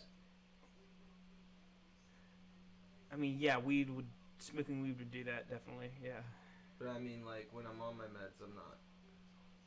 Well, yeah, that's because you're speedballing taking meth with your weed. That would do it. For some reason, I'm way more alert when I take this upper. I don't know. It's weird. No, I get it though. I get it. I just remember I haven't taken ADHD meds in years and years and years, just because I don't like how stimulants make me feel in my tummy.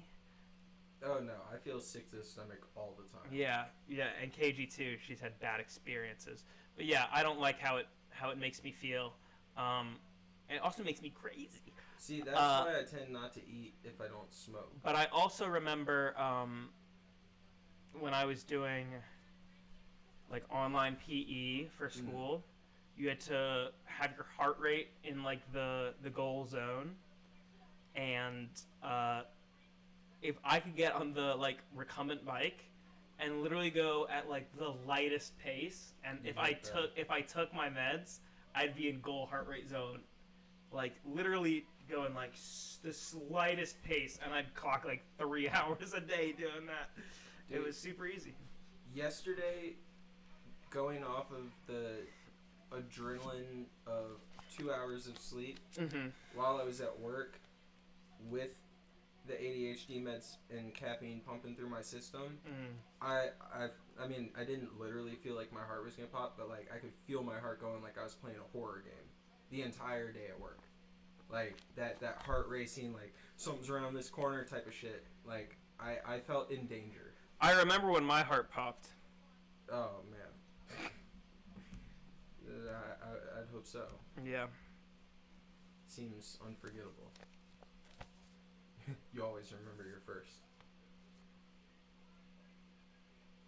Oh, we got our boy Joe Martinez out here announcing. So, in the blue corner, Myra Bueno Silva. All right, she's 5'6", 66.5-inch reach, age 33. Girl's got a 10-4 and 1 record with 1 no contest, officially weighing in at 126 pounds.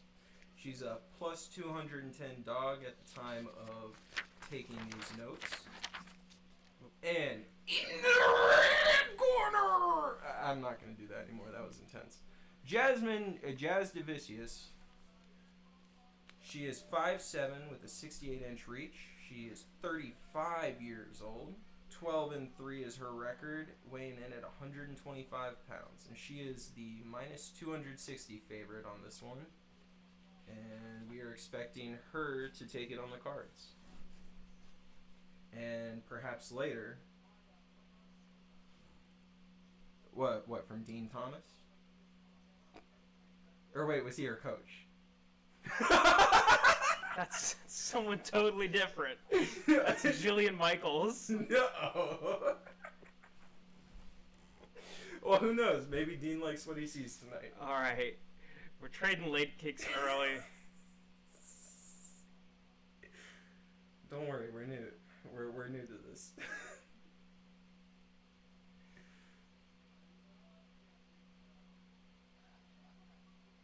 There's a lot of Yeah, so as we see Jazz Vicious trying to get...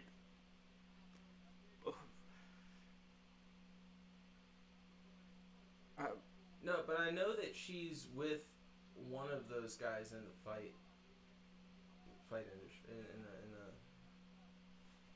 This is gonna bug me. It's interesting to see Jasmine trying to take it to the ground. Because I would expect Myra Bueno Silva to have the advantage in the grappling.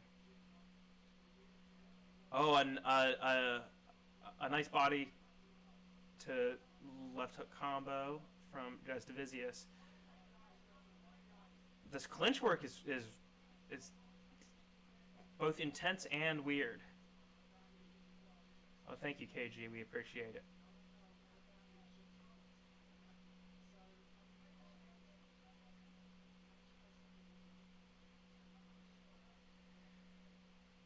No, but she is dating her trainer, Chris Prickett. That's interesting. That's interesting. So's Rose Namajunas. Pat Barry started dating her when she was like, I don't want to say the wrong age. So, but not the right one. Not an okay one. But I don't want to say the wrong one. But younger than 18.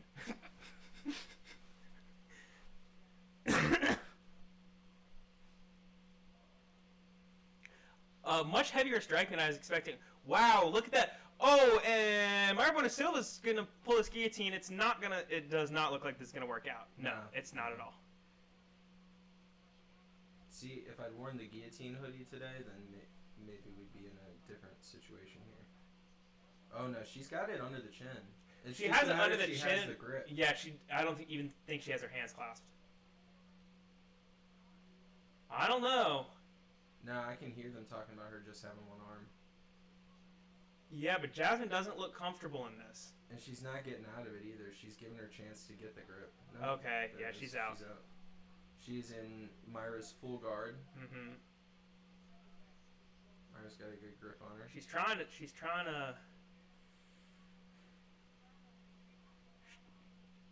trying to post up. What's she doing with her head there? She kept. I don't know. I see the bobbing. It's weird. I can't tell what's going on. All right, and she moves right into side drop control. elbows on that head. Right into side control. Actually, into crucifix. Yeah, this would be prime for some elbows. She could probably open a good cut or two. Yeah, I mean, last fight was stopped by Dr. Stoppage for Myra. Well, she has Buenasilva in crucifix right now. Yeah. Wow. If she got Myra Buenasilva in crucifix. That's so impressive. This is a position I love in UFC 5 when I'm playing the career mode. Is get somebody in this and then just drop the elbows on the forehead until they're bloodied up and I can finish. Little game advice. You actually can throw just as effective elbows just from side control in the game. I know, but I like to get in the crucifix for those because then if they shift out of that, it's to side saddle. Side saddle, and then they shift out of that, still side control. So there's 3 angles I can hit elbows, even if they're. Yeah, but you can't manually shift from side saddle to side control, from side saddle into crucifix, which I find kind of annoying. Anyway, enough about the video game. Yes. Sorry, my bad.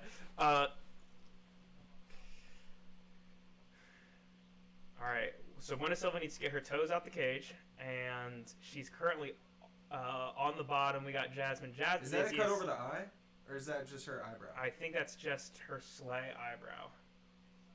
No way, something's up with her face there. Maybe it's just super swollen, but it looks fucked up. Is she trying to find an armbar? No. I mean, how old am I? I'm 25. Yo, Blink 182. Yeah, what's my age again? This is my little boy. Alright, she's looking for a leg lock or a knee bar or something. And round's over. Oh boy, Nick Bosa. I know it's hard to tell how old I am because I'm so aerodynamic.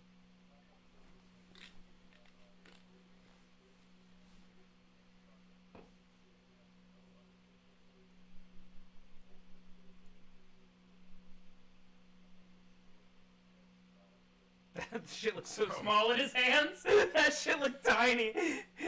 That shit looked like when Shaq drinking the water bottle. That was Nick Bosa, the football player, advertising an organic protein shake. Yeah, what team he play for? It looked like a little thimble of beverage in his hand. A little NyQuil cup. Nick Bosa played for, I think he played for the Niners. Or was that San Francisco? Was that? Now I gotta look this up. Actively plays for the Niners.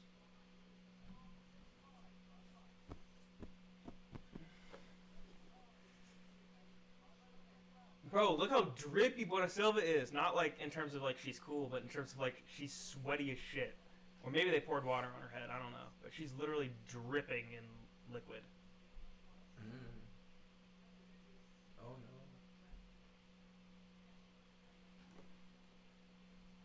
Oh, Buenasilva gets caught when she throws a naked kick, but literally catches the kick of Jazz Divisius.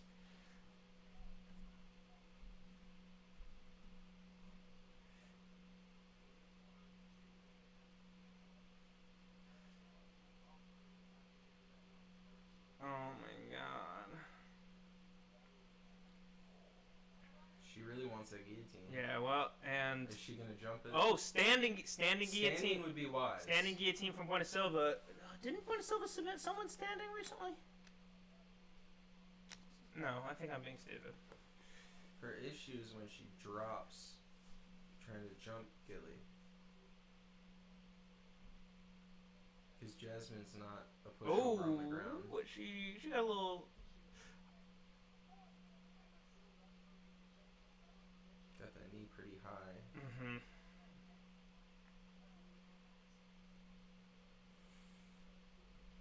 It's more evenly matched on the feet, but, you know... Yeah. Which wasn't what I expected. Ooh. Yeah, Buenasilva is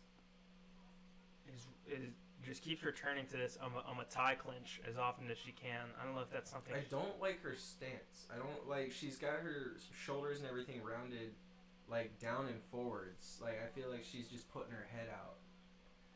Yeah, it's I don't know if she's doing that because she's preparing to sprawl a takedown or what. Yeah.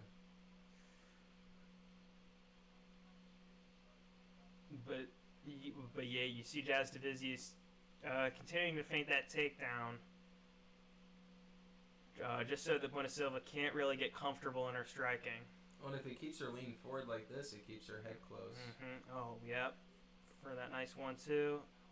And yeah, she just keeps feinting that takedown. Leave the threat there, make her prepare for it, and then take advantage of that defense.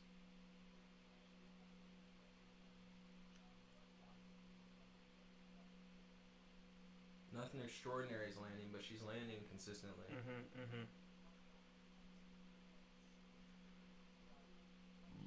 Excuse me. Wow.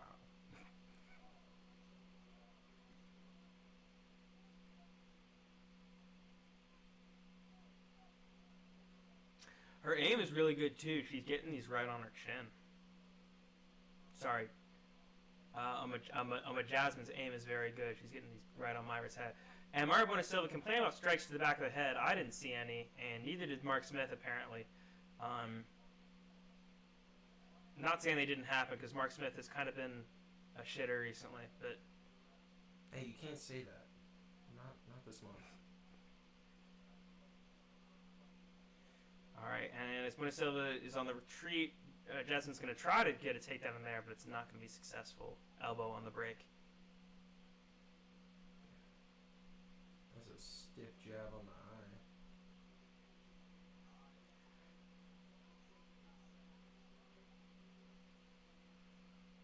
All right, Jasmine gets the takedown and falls into the half guard. Bro, what is Buena Silva complaining about? Buena Silva from bottom position protests. Is she protesting the shoulder strikes of Jazz Divizius? Jazz Divizius all I could think of. Is doing like Conor McGregor style. She got shoulder strikes too.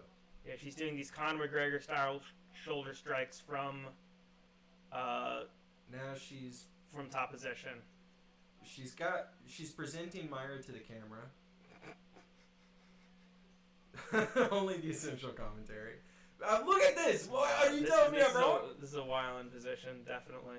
Jasmine is in Myra's Jasmine is inspecting. Cavity. Is giving... we're getting a full TSA. She's giving Myra Silva a womanly exam. This is outrageous. This is. Myra, you should have just taken the shoulders. Bro, well, that was almost a foot. Bro, this is happening in Saudi Arabia too. Think about that. That's crazy. I think the guys are probably protesting by the cage. Alright, probably.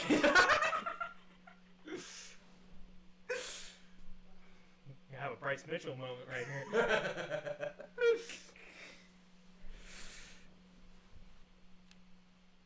Speaking of that, did you see Conor's tweet? No, I didn't. Oh, cool. I want you to read Conor's tweet on air. Right. Not out loud. Okay. Good gracious, not out loud.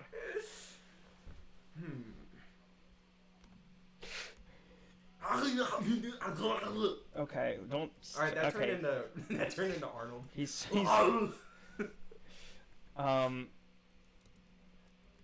just make sure.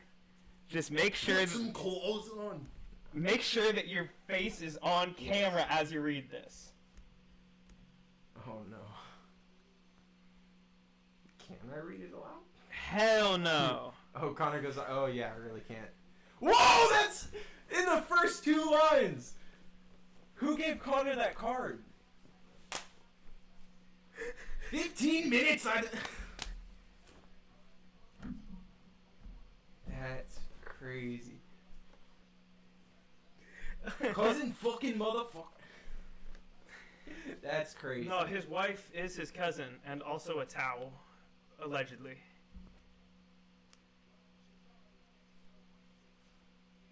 Oh my god. Conor's awesome. I mean, he's not a fighter anymore. This is some good fight. You're laughed at behind your back in Dagestan. Connor entered your realm. Internet fight. Yes. Oh God! I dropped my notes. These fights are much easier, brother. Welcome. You can make your money and you don't have to get hurt. No, someone said he got jealous of all Bryce Mitchell's attention.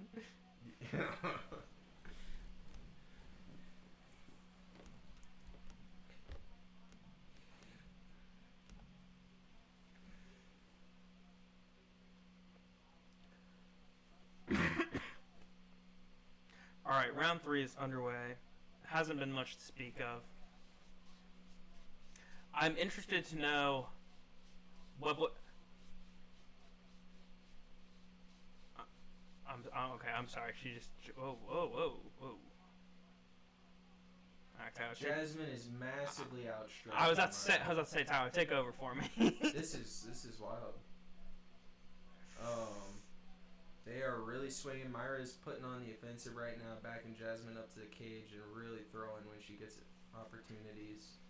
So front kick got caught. Jasmine's turned it into some clinch knees.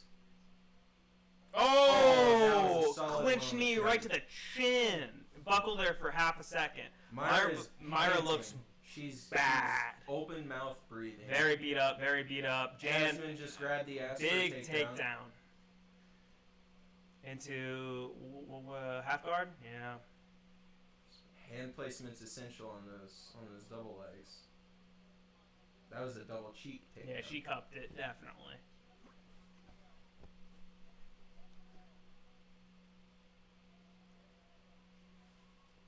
What happened? I want to know.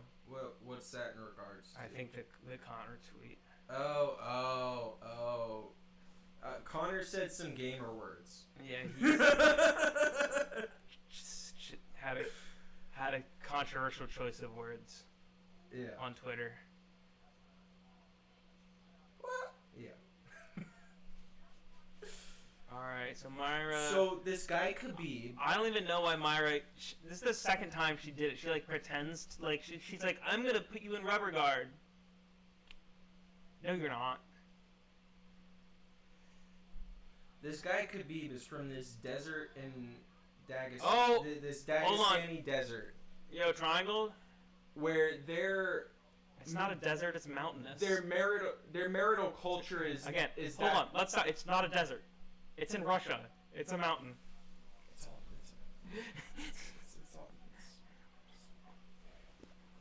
It's all the same. Look, it's Black History Month. We don't need to go to everybody's defense. Dagestan. They're from this little shithole called Dagestan where they pump everybody full of PEDs from a young age and teach them to wrestle. That's their primary export is wrestlers. Anyways, there's this guy there, and their marital culture there is that of West Virginia. Jazz Divisius. And so Connor made a comment about slam and strikes. Khabib's pre-existing relation to his wife. A very accurate one, but said with many slurs.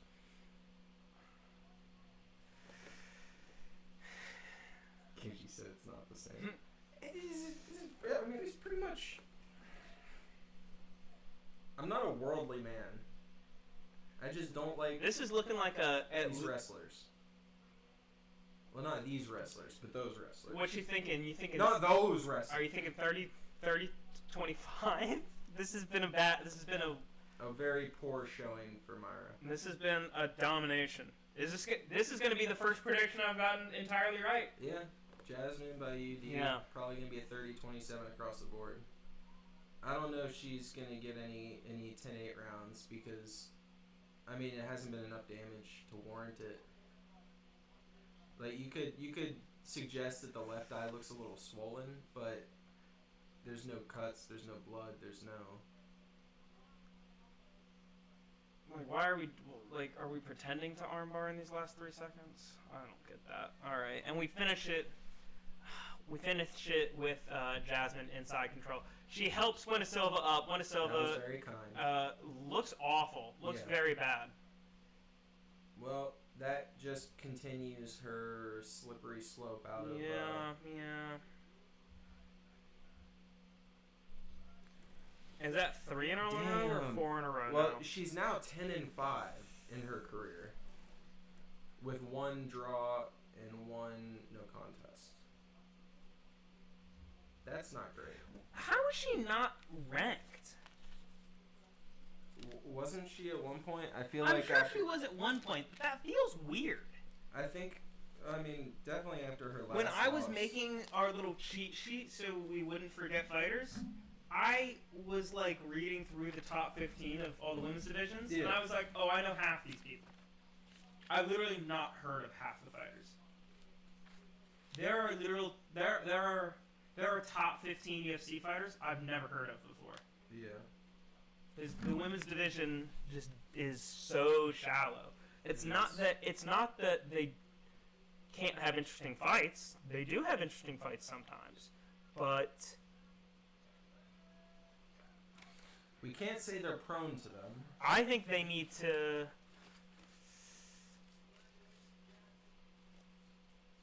Yo, Myra almost kissed her square on the mouth.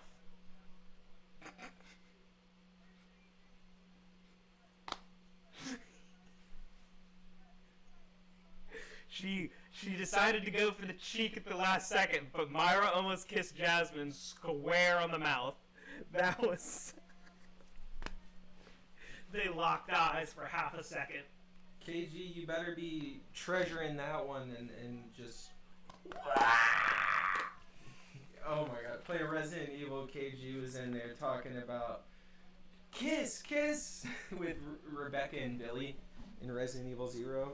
He's a convict that she just met at the beginning of the game and is fighting through a zombie infestation with. Ladies love a bad boy. That's no slight to you, KG. And speaking of bad boys, Just a funny situation. up next is Terrence McKinney. Terrence McKinney, not a bad boy. T-Rex.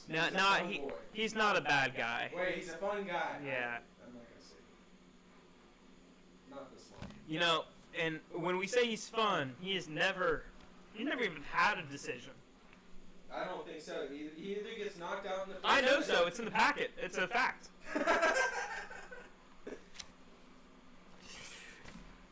Well, I'm excited.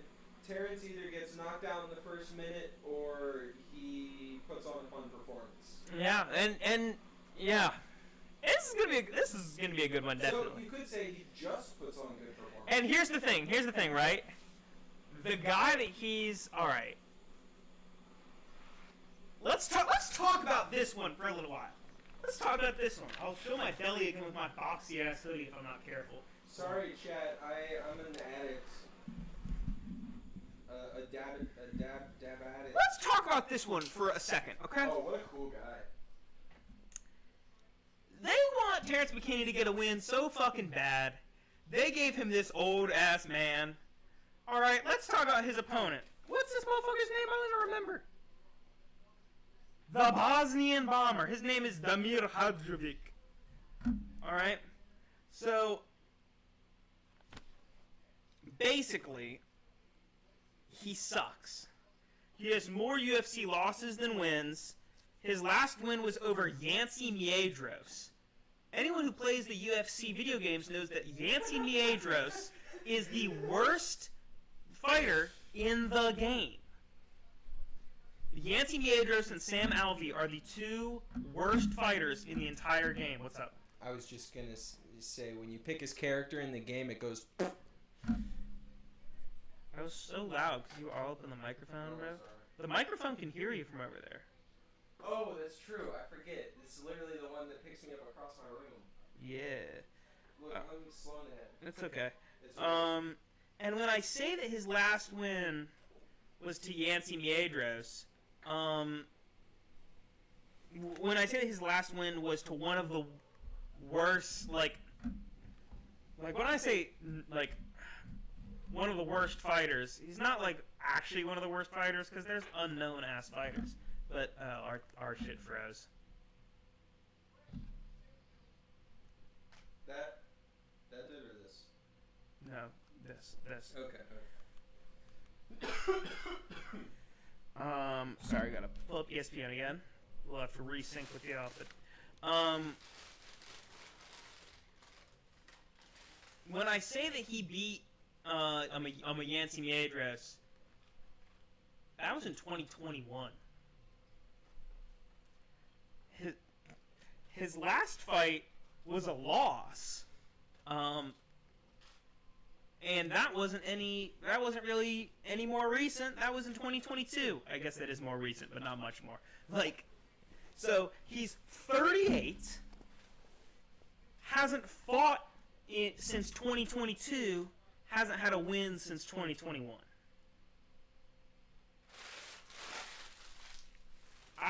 And he's going against a 30-year-old who, yeah, he wins about 50% of the time, but he's fighting way better guys than this jabroni. Jabroni, cool word. And that's why, I mean, what's the implied probability with these odds? The implied probability is like 85% that Terrence wins. I didn't take statistics. Sorry, that was a joke and it didn't even land, but I did take statistics. He went to school to be an accountant. But I don't think it really involves statistics much. I don't know that really panned out.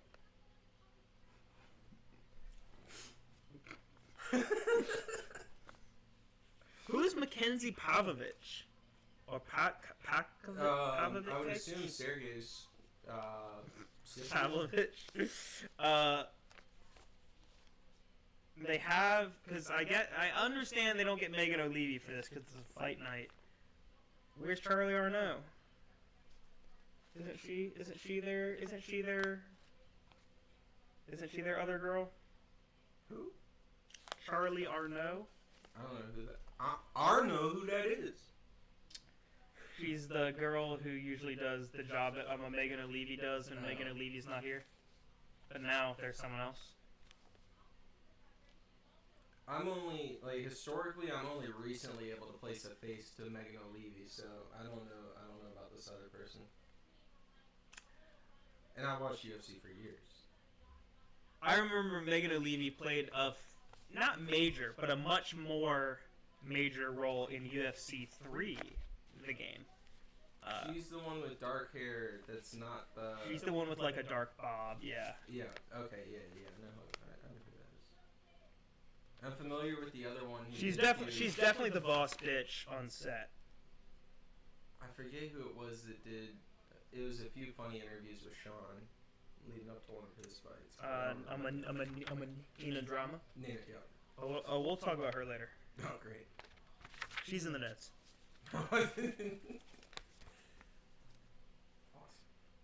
Oh my God! See, the odds have gotten even crazier. He's a 6-1 favorite now.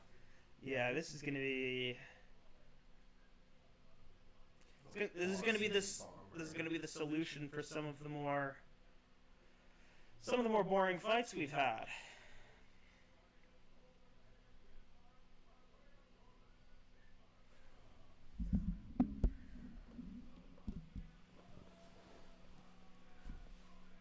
All right, let's see it.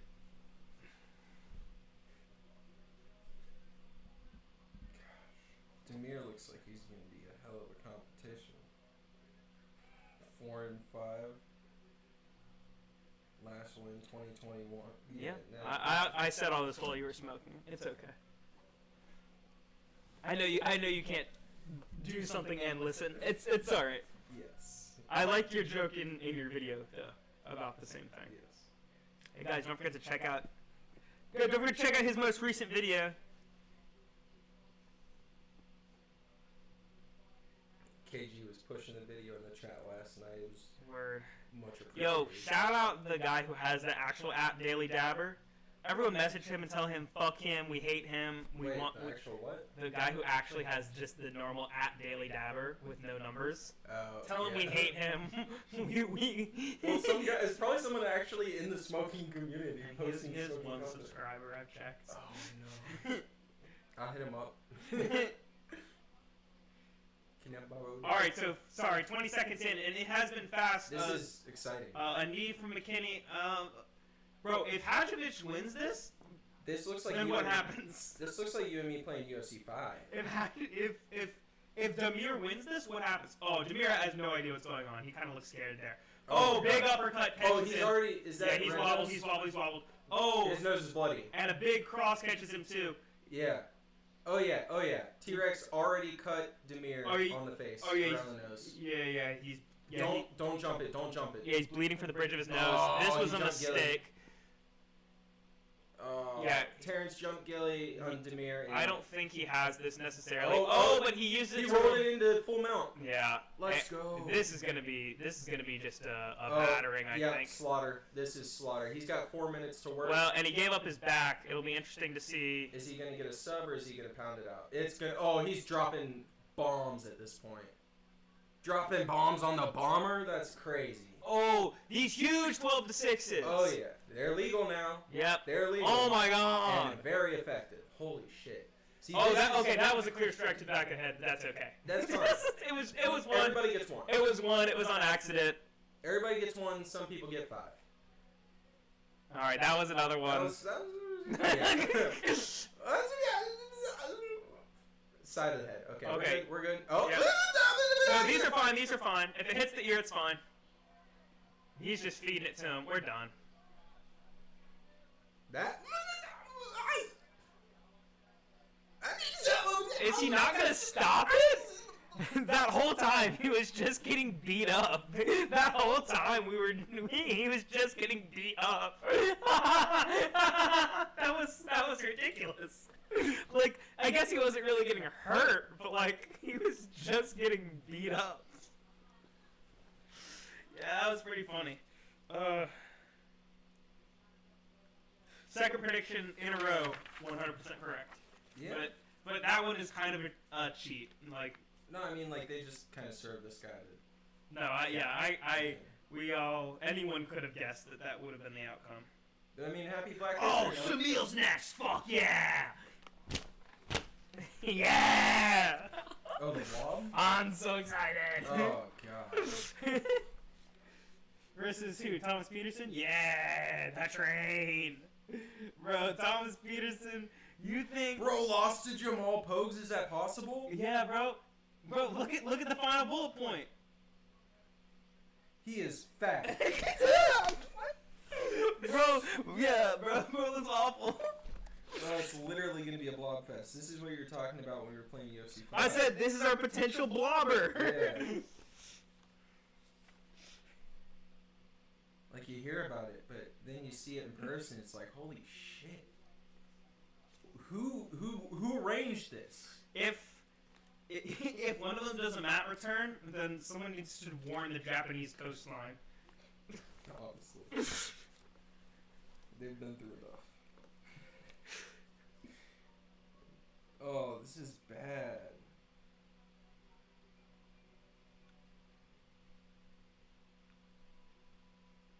You know what grinds my gears? He's a blob that lost to another blob, facing against a blob that's beaten some other blobs and gotten fraud checked as a blob. I don't know if you feel the same as me.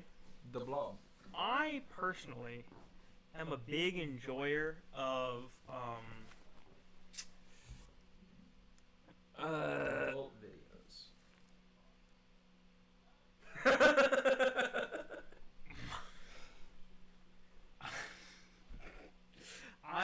I fucking forget what I'm talking Evan, about. why don't you have a seat?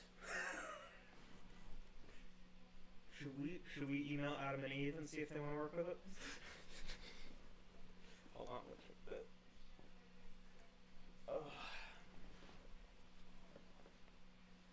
Use code finisher at Adam and Eve. Then we might have to age restrict. Because at Adam and Eve, it can be Adam and Steve. Also, I feel like code finisher applies even better to Adam and Eve sponsorship. Apply code finisher for 69% off. That doesn't seem like a viable business to be giving 69% off, but I like it. Hey, that's up to them. That's not on us. That's fair.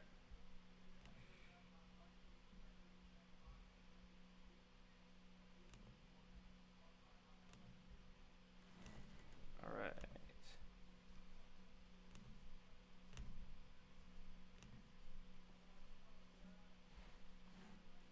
he gave it all to God. What a stand-up character, this Terrence McKinney. Yo. For a T-Rex, his values aren't prehistoric.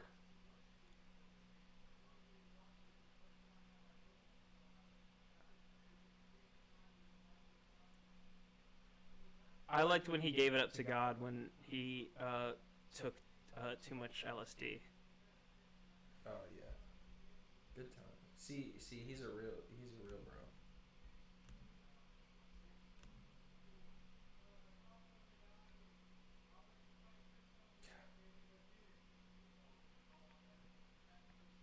Who did he call out there?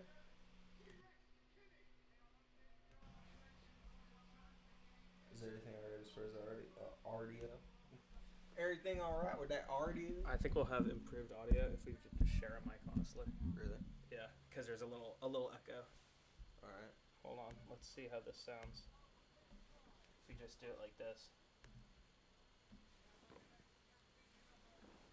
Just using that middle one there?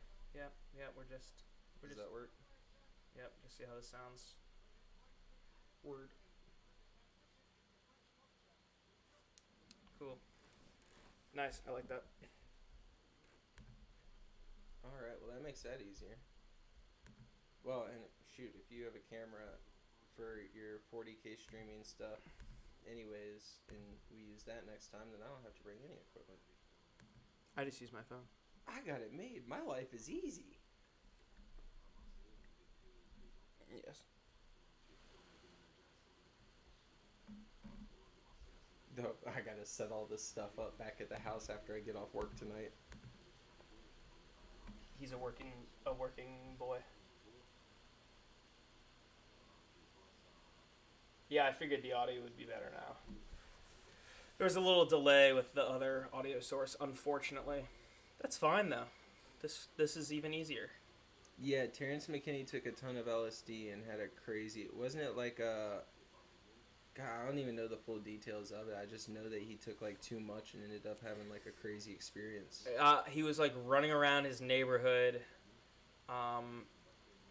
just being crazy. The police got called on him.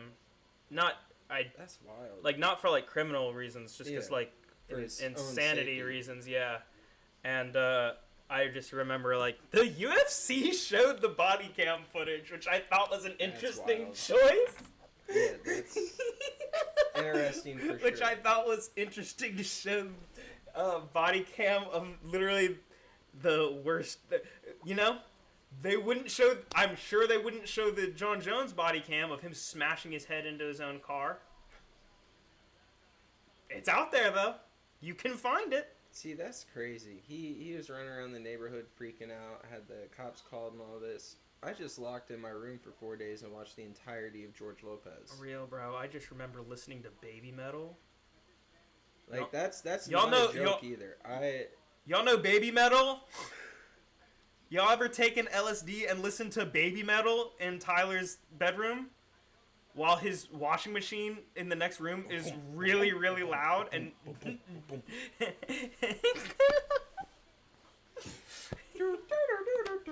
oh. Yeah, KG, John Jones is a whole thing, and it's all recorded too. But because he got arrested a bunch, but things John is slammed into: his face into a pile of cocaine, 1; his car into a pregnant woman, 2; his fist into another woman's face, 3; his fist into another woman's face, 4; his fist. You get the point. He just shoots off his gun in his neighborhood for no reason.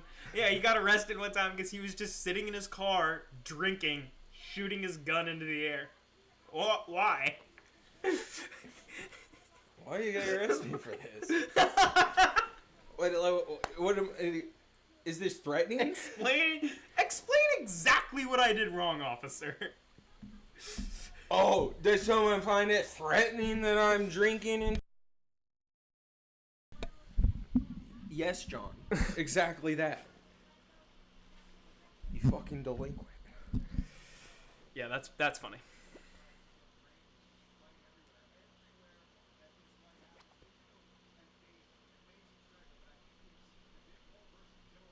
Yeah, they got the they got the steak. They have the steak green in their. Did you know the streaming service Kick is owned by Steak? No, I didn't. I didn't know that either. But they literally made it for gambling streamers. They made it in response to gambling being banned on Twitch. So does that mean Steak is, in some indirect way, involved with an F1 team? Because there's the Kick Sauber team. It's only the Kick F1 team in regions where Steak is illegal. In regions where Steak is legal, Steak is their main a sponsor on the car. Wow. The official name for the F1 team was Oh, God. it was Steak F1 Team Kick Sauber. Mm-hmm.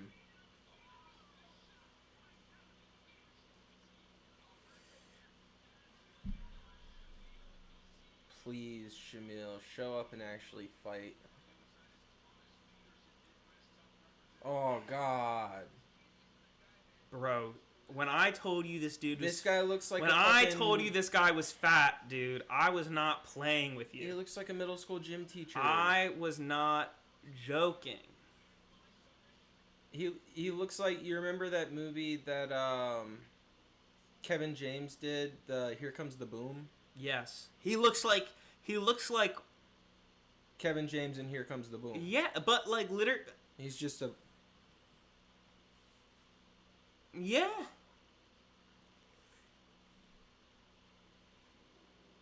That's crazy.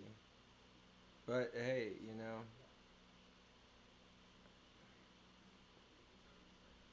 Maybe Shamil has a chance. Shamil's gonna knock this fool out. That's my expectation. These Amazon ads, do you get these a lot? I see these ads all the time. Where Amazon will show you like, hey, did you know you can start a hobby and get all the things for your hobby on Amazon? Yeah, I guess that's true. But the hobby that they always show is cooking. They never show a different... They always just show someone... They always show someone seeing someone else's good food and being like, oh, I want to cook. And then they buy cooking implements on Amazon. I think the idea of that, in part at least, is to advertise their grocery service. Yeah. Everybody knows Amazon sells general stuff. You know? That might be an angle to be like, hey, you can also get your groceries from us. You know, I didn't even think about that. Isn't Whole Foods owned by Amazon? I don't know. I'm pretty sure it is. I'm pretty sure it is. I'm mostly sure it is. MVP. I am excited for that fight.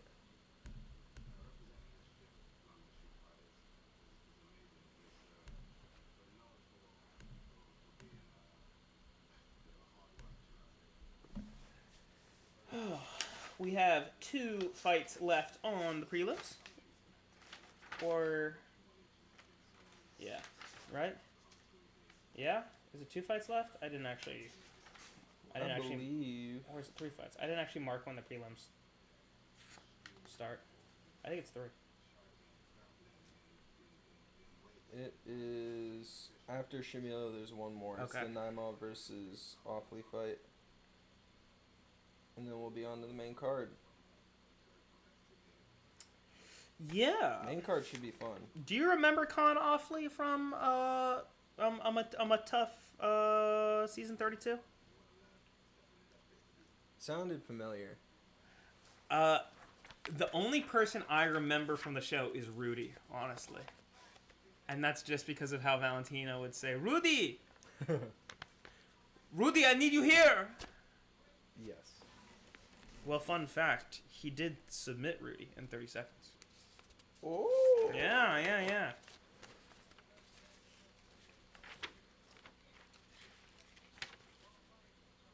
Tough sucks. Tough sucks now. Apparently, a Russian fight promotion has their own kind of version of Tough. And they're doing a season Hamzat versus Merab. Wow. Now, obviously, Hamzat and Merab won't be able to fight because they're different weight class and they can't fight outside of the UFC. But they are, I believe, they're coaches. Why don't you cut the weight, brother? I worked so hard. One more thing, guys. I meet you halfway. I put on 10 pounds. You drop 20. We get there.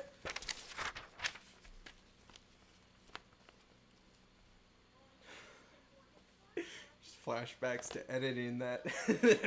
Oh, she's so shiny. Okay, Mackenzie Pavlovic. Pavlovic.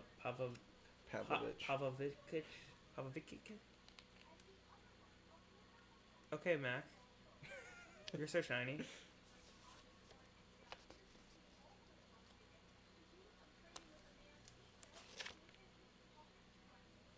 All right.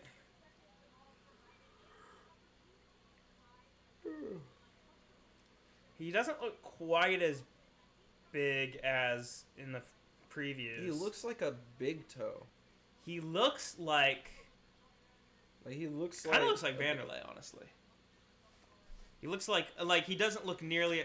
I mean, Vanderlei's face is like 80% scar tissue, so he looks different in that way. But he doesn't look as big as Jamal Pogues. No.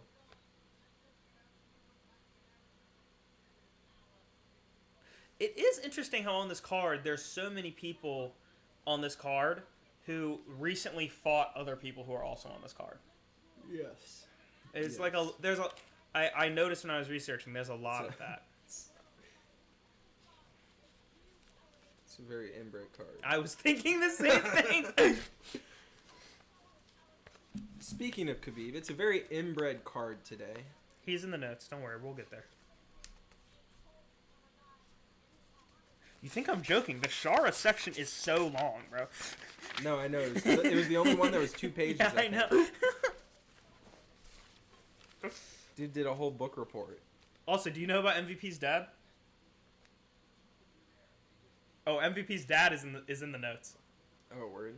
No, you're about to learn about it. Don't flip there. I also want your reaction. With that, I just think back to you doing the Leon impression. Did you get to that point in the video? Did you watch it? I fucking lost it. That was one of my favorite parts. I didn't even have to edit it. It was just I so miss good. my dad, mate. Looking at his face on the screen. It's just... By the way, Leon and his dad are also in the notes. Oh, thank God. I miss my dad, mate. Oh my God. I don't care how many waves he has. We're fucked up to talk about the layers.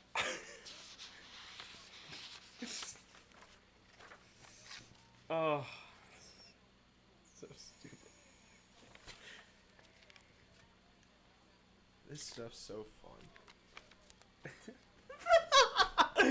Yeah, this is gonna be a good. This is gonna be fun to cut up, especially since I'll be. Yeah, KG. Since you're not able to watch the live fights, you'll be able to get a lot more enjoyment when I post up the clips, because I'll be able to put the actual fight footage with it, so you'll be able to see what we're talking about. Yes. Whenever there's a big reaction, post. Yeah. I love watching videos like that. Shit, I'll watch anytime DJ does a good fight reaction video. When it's like a good fight, I'm excited to like rewatch or see some more footage on. Always watch him. And that's gonna be Mighty Mouse on YouTube. Yeah. Watching Shamil walk out high-fiving everybody with a big grin on his face, all I could think of is like Lenny from fucking of mice of Mice and Men, yeah. Yeah. He's Tell me about the rabbits. Okay. Yeah, they're talking about me. Hold on, what I got in here? Oh, guys. I'm sorry, Shamil. Oh, but guys.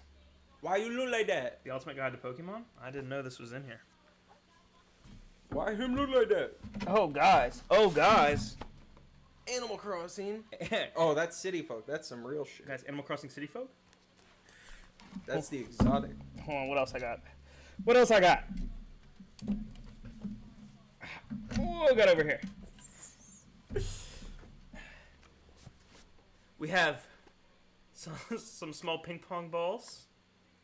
You can use these for beer pong. Put them in your urethra. There are many uses for these. He's always got balls on hand. And you know what occurs to this me? This is from what's this company again? Bear Quartz. This is from Bear Quartz. Tyler gave this to me. It's sticky. Should I stick it to Tyler right now, chat? Chat, should I stick this to Tyler? I don't like that phrasing. Chat, should I make Tyler all sticky? Don't stick it to Tyler. Chat, should I make Tyler all sticky? Should I stick it to Tyler, chat? I'm gonna go grab some water. When is This the pops. Switch 2 releasing? Oh, who cares? I do. Well, I mean, really, I'd just like to get a Switch I can hook up to HDMI because all I have is the light. Because I could play Animal Crossing on stream. I would play Animal Crossing on stream. That would be so sick. Yeah, I could play, like, Mario on stream. These are all Switch games. I could play Pikmin on stream. Also a Switch game. The OLED model of the first one is on sale for $277. Yeah, I was about to say, I would just buy an old one. Because they're going to be on sale now. Yeah. Well, and the Joy-Cons on the new one concern me. Like, what about them? Well, so where they attach on at the sides instead of sliding, it snaps on. It snaps directly in. But it looks like it's got like a little chip that connects into it. That See, this is how I know you own the light. Because the design on the normal Switch is so fucking bad. No, it is. And ideally, snapping in the sides would be good. But you got to look at a picture of it. On the device itself, the little chip, the little card that sticks out on either side. Oh, commentate this fight. That it docks into is bad. I'll show you later. Alright, I see two blobs. It's just two masses of flesh kind of bouncing, jiggling around.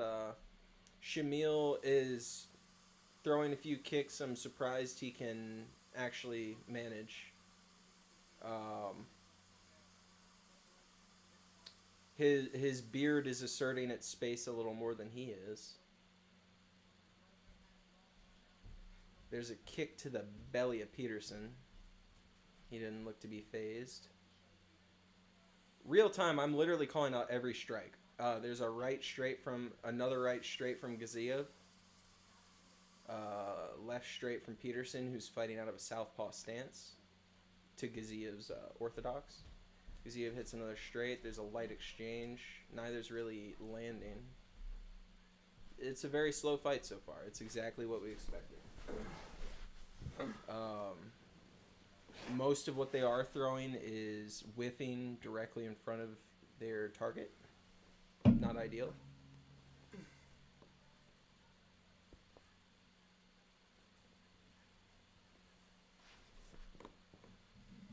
And now they're just looking at each other. Peterson has expertly taken him down. That was a double leg. He's back on his feet, but he had the back. Not what I would have expected. He's lost that position entirely. And they're back at range. Yeah, he just scooped him up. He was on the floor so quick. Yeah, Peterson has he has no UFC submissions. Yeah, KG, I think I'm going to look into finding a way to stream the Switch stuff, so that'll come up at some point. Like, I don't see this guy who has no submissions submitting a Dagestani fighter. No. I don't think so. That's not your starting point.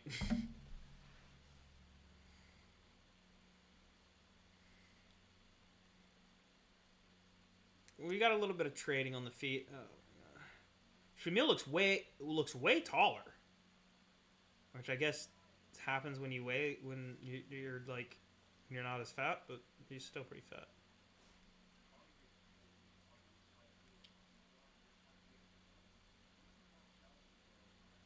They're definitely moving faster than I would have expected. Right now, we're getting the kind of heavyweight fight that I tend to dread. Mm-hmm. Oh, wow! That's a walk-off knockout. The way that... I was giving up on this. I had just written it off entirely. Gaziev just landed a straight that took Peterson down. And the way that He didn't go to sleep. He just went down. And he didn't get up.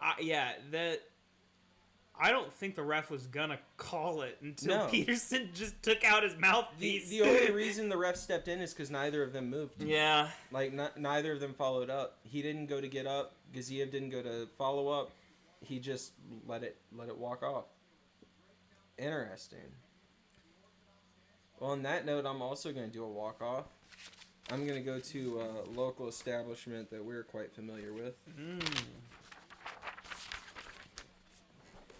For my one-time break.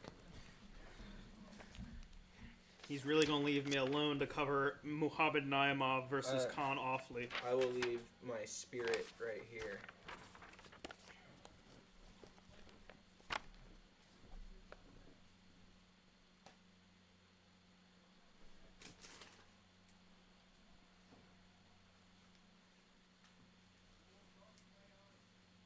Hey, I called that. Yeah. You just hear him through the TV. Walk off KO.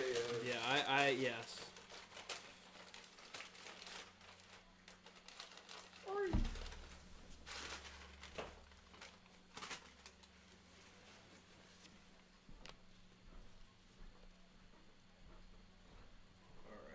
I'll be back. Alright. Bye-bye, stream. I'll be back.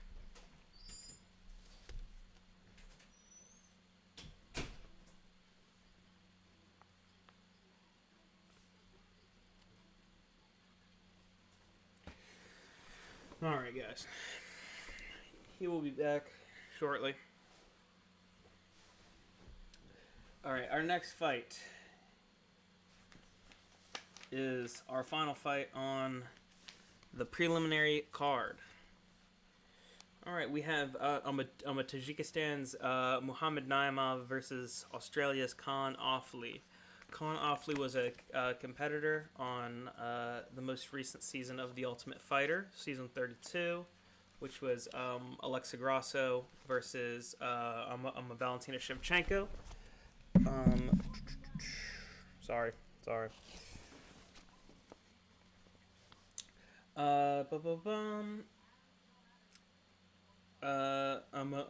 Muhammad Naimov. He fought on a Contender Series. He lost on Contender Series. Ended up being signed 3 years later in 2023 after racking up a few wins on the regional circuit and more minor promotions. Excuse me, slurping.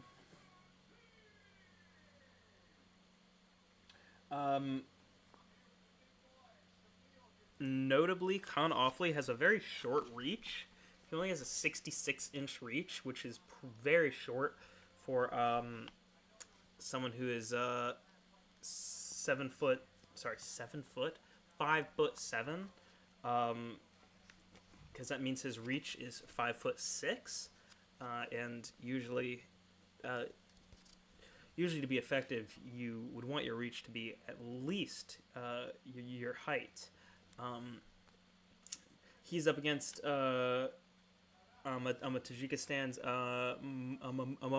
Muhammad Naimov. They are pretty much the same. They're pretty much the same physically in terms of height and weight. All right, sorry, Shamil's giving his little speech to the crowd right now.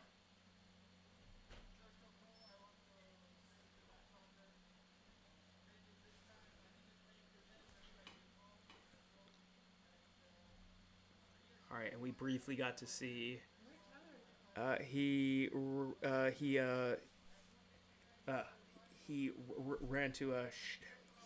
ran to Sheets. Sorry. I got all caught up on myself. Sports talker. All caught up on his words. I was just speaking to prolific TikTok creator, The Mellow Angel. She may make an appearance later in the stream. If we can convince her. But, she has a different schedule. She's very busy. She's asleep right now.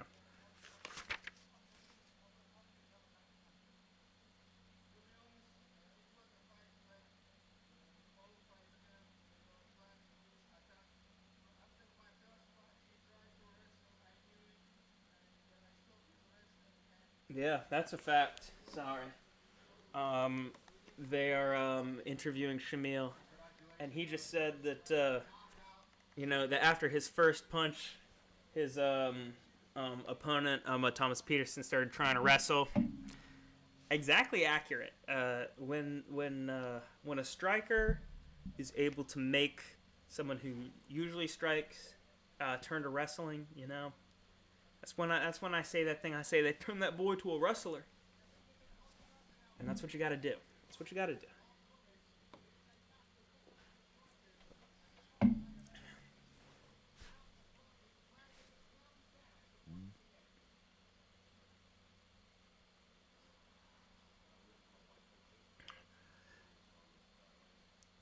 So right now on screen we have Shara Magomedov.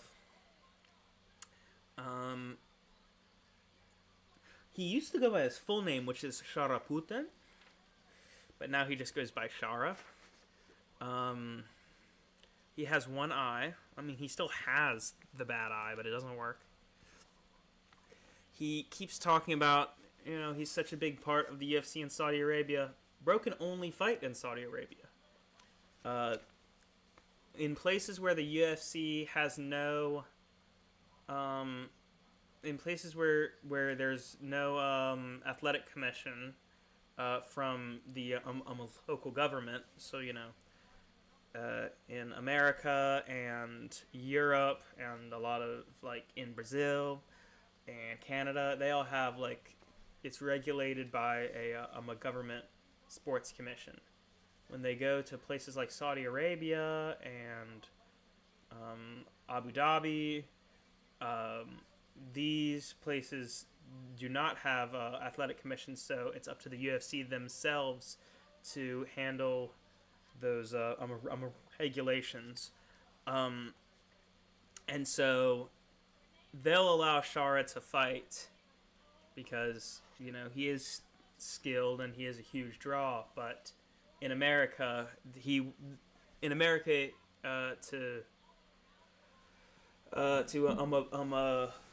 be able to fight, you have to pass a pretty basic physical, and they would test both your eyes in that. So he is only able to fight in certain regions, but we'll talk about him later. That's the fight I'm most excited for. I have so much to talk about with that fight. It's a whole big old page. There's been some good drama recently to talk about with them. Just a lot of fun stuff.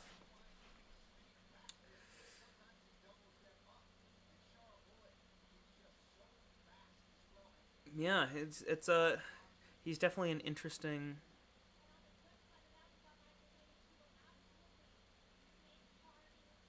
I won't.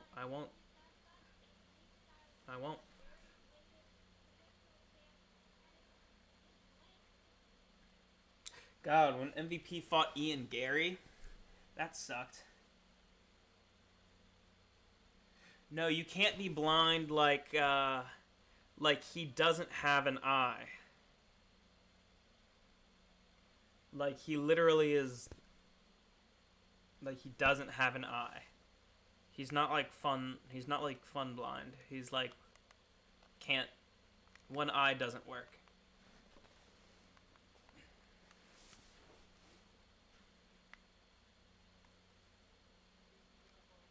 Yeah, indeed. But hey, our final fight of the prelims.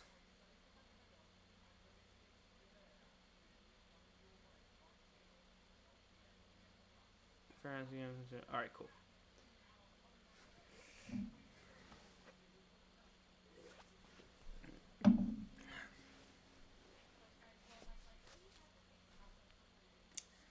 All right, we have Michael Venom Page being interviewed by I was about to say another woman I don't recognize. It's Mackenzie Pavlovich again. She has changed outfits for a third time. How many outfit changes is this woman gonna do?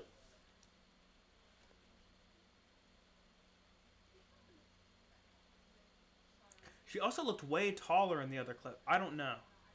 I don't trust this woman.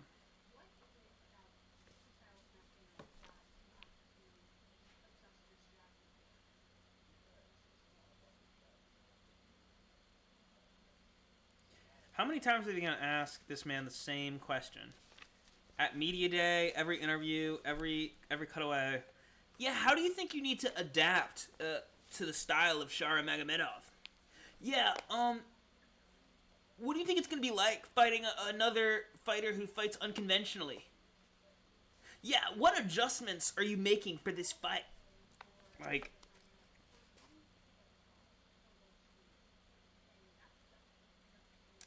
for it's if there's any, how old is he? MVP's old. He's 37. Ugh.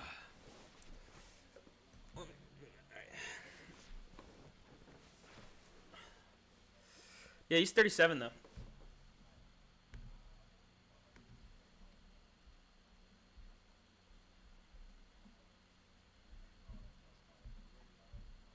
Sorry, y'all. Boom, boom, boom, boom, boom, boom. All right.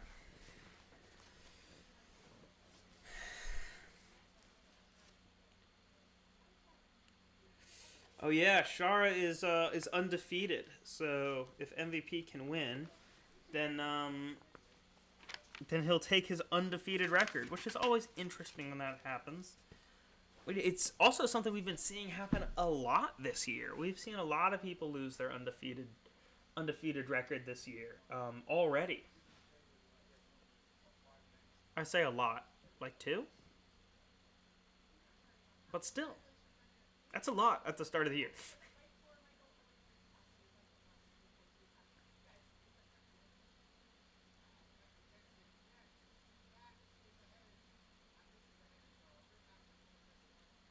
All right, they are previewing the upcoming UFC 321. We will not be doing a stream for UFC 321. That's a paid event. We will watch it ourselves, and we will probably make content about it, but we will not do a live stream for it because we don't. There's just too many added elements when it's a paid stream, and there's much more competition for those larger events. For those paid events, almost every MMA creator is going to be doing live streams, so it's just not worth us trying to compete.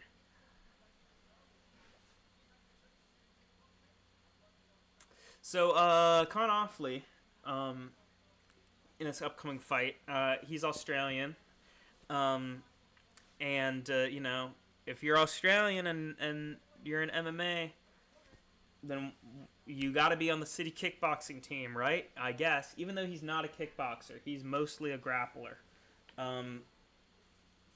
City kickboxing team, you know, known for basically having every well-known Australian fighter that you can think of. Kai Kara France. Israel Adesanya. You know.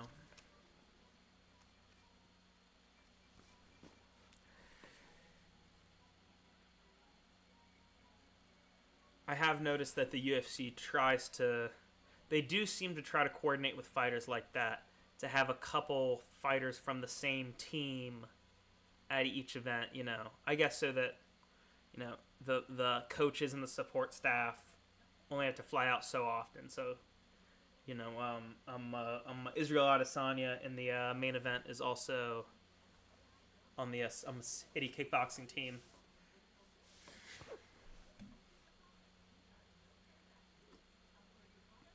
Guys, this stuff. This is I'm a Bold Rock cider. the non-alcoholic version. It's way too early to be drinking any alcoholic anything, but the non-alcoholic version, it's just a nice carbonated apple cider. Delicious. No sugar added. Delicious.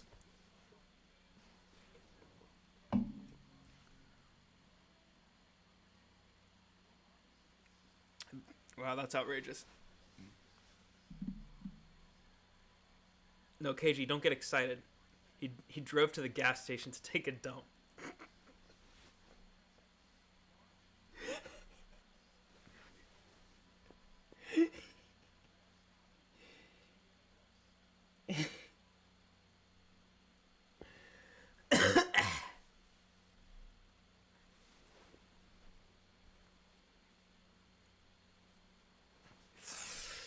Oh.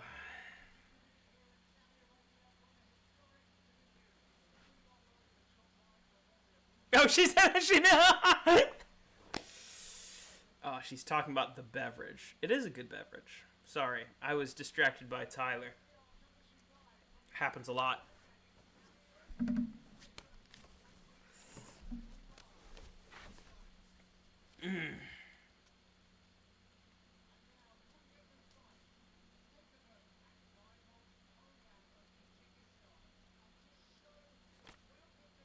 Are they about to give us a geography lesson on Tajikistan?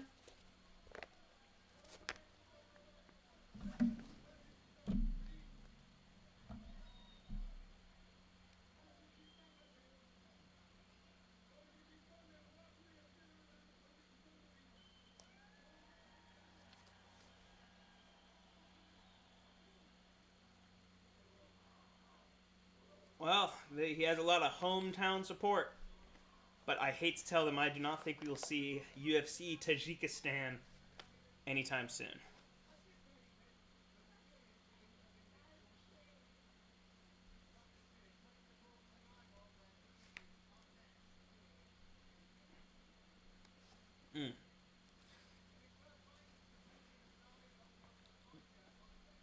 But it is just one of the, it's one of those, we will have a geography lesson later. One of these fighters from a country I'm sure you've never heard of before. We'll get to talk about that later. Lots of fun stuff to look forward to. Lots of great, great stuff to look forward to right here.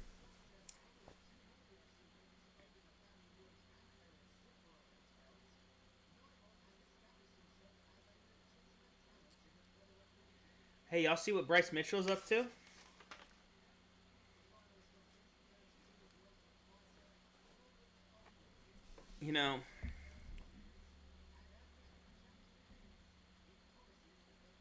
I experience a very small percentage of what Bryce Mitchell's co-host experienced. I understand that, man, on a deep spiritual level.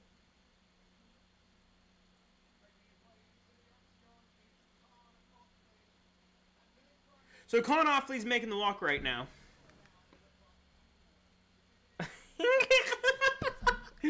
Oh, Tyler, you suck. All right.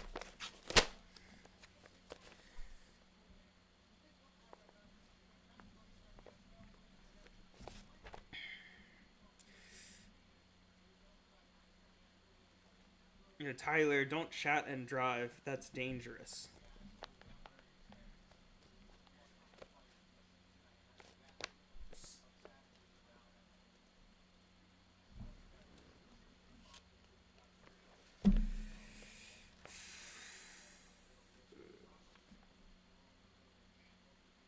Yeah, unfortunately, I already did all my talking about these guys. I already did all my talking because I was alone.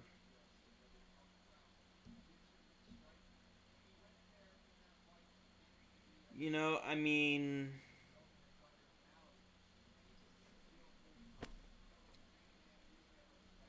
this fight is...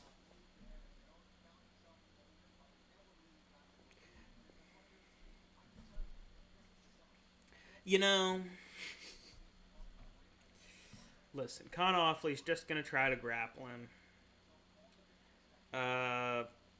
and I think that Muhammad Naimov is gonna probably beat him up really bad. I think it will be a pretty convincing victory. Probably a knockout victory for Muhammad Naimov. That's my prediction, at least.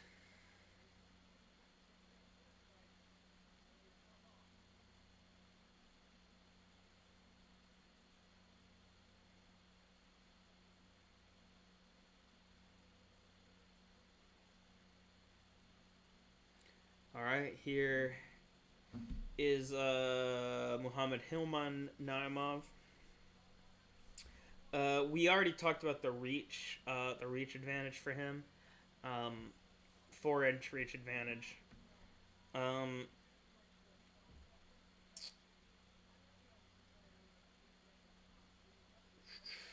He lost his most recent fight to Felipe Lima via submission. Submitted in his last fight.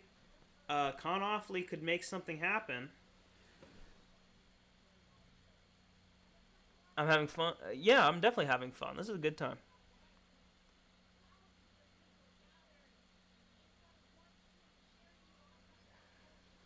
Yeah, I think Naimov probably wins it. On Tough, on the show,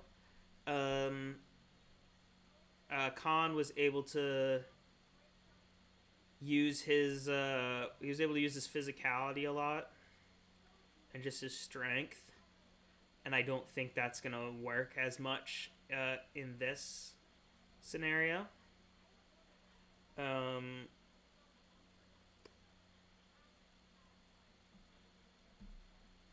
Muhammad Naimov, he knocked out a Jamie Malarkey, which is no malarkey, you know. That's a good win.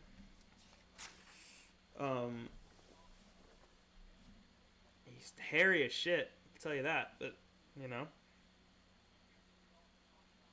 He's about to go werewolf up in the cage, I tell you. Excuse me. But yeah, he's definitely about to go full werewolf.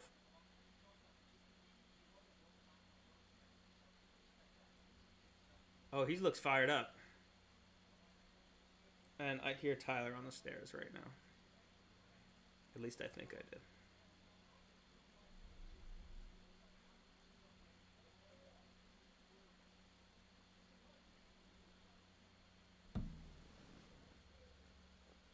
Bro knocked out Jamie No Malarkey. Real.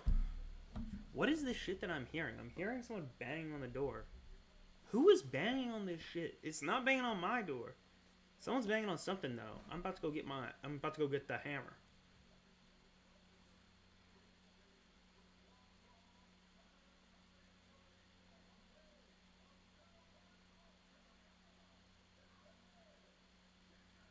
Yeah, I don't know what that's all about.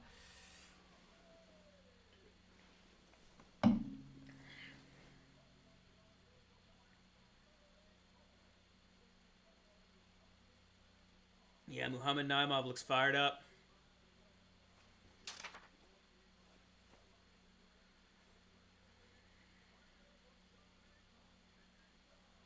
Did he... Why did he do that? Why did he take his mouth guard out?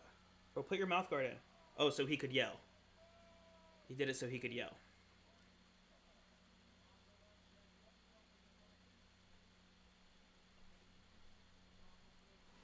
The hammer is a colloquialism that refers to a firearm. I don't know what YouTube's rules are about if they see a weapon. On Twitch, I know they ban you. All right, first round.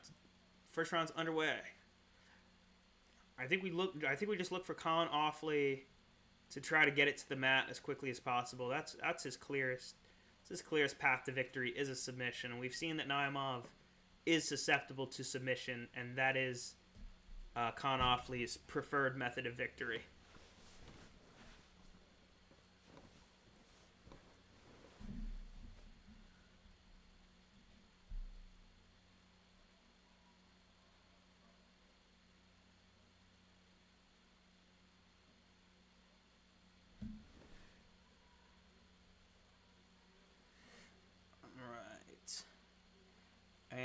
right, so Konoff throwing some leg kicks. But a fairly slow start. They're sort of feeling each other out a little bit. I guess I didn't hear Tyler on the stairs. I guess I heard that person banging around. Or they stopped it for a groin kick. That did not look like a groin kick to me. Or if it was, it looked like it hit his knee and then bounced off to his groin or something. It didn't look that bad. Although I hope we get a replay. Okay, here's the replay. Never mind. I would like to issue an immediate and intense apology. That was directly to his Kugelhoisters. He got kicked directly in the testicles. His lineage is destroyed. That's crazy. That's outrageous. Yeah, someone got to stop these grapplers throwing kicks, man. They're dangerous out here.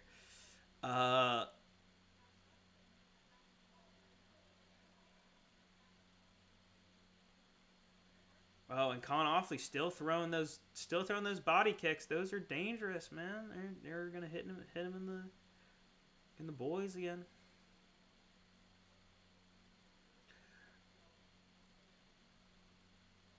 No takedown attempts yet. Not what I would have expected. Con Offley moving forward. He's not connecting, but he's applying pressure.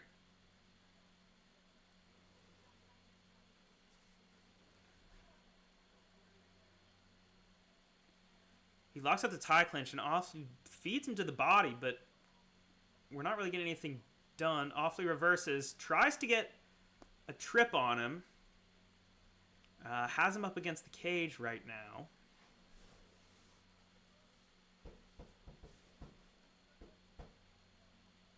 This guy. Yeah, Tyler, come in here. Look, I told you there'd be door play. Oh, this guy.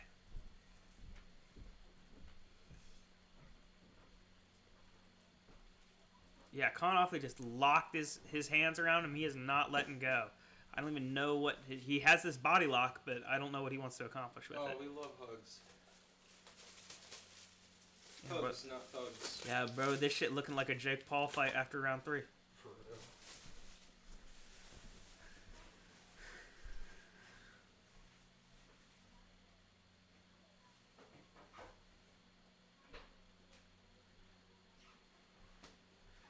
Yeah, we're getting nothing done. He keeps trying. All right, he's trying to hip throw right now, but still has not managed to get him to the mat. Hello, everybody.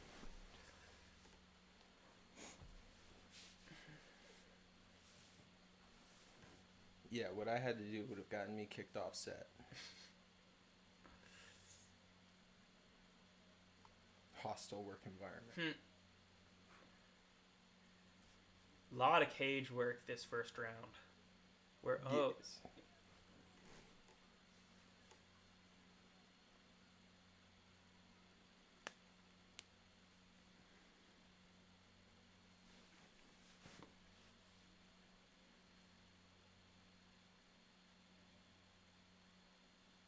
Hard to really. Oh, a little bit of connection for Naimov.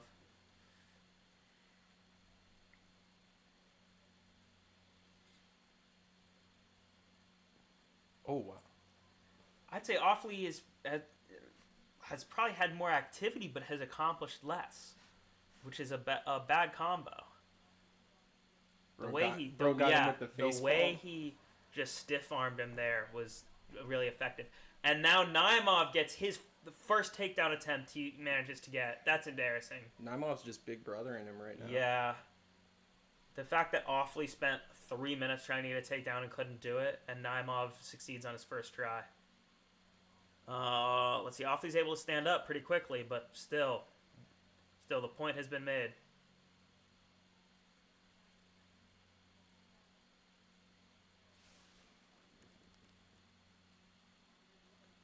I don't know how to interpret this message. Yeah, I don't know. Okay. I'm sorry, I don't know how to... I'm not sure what that means.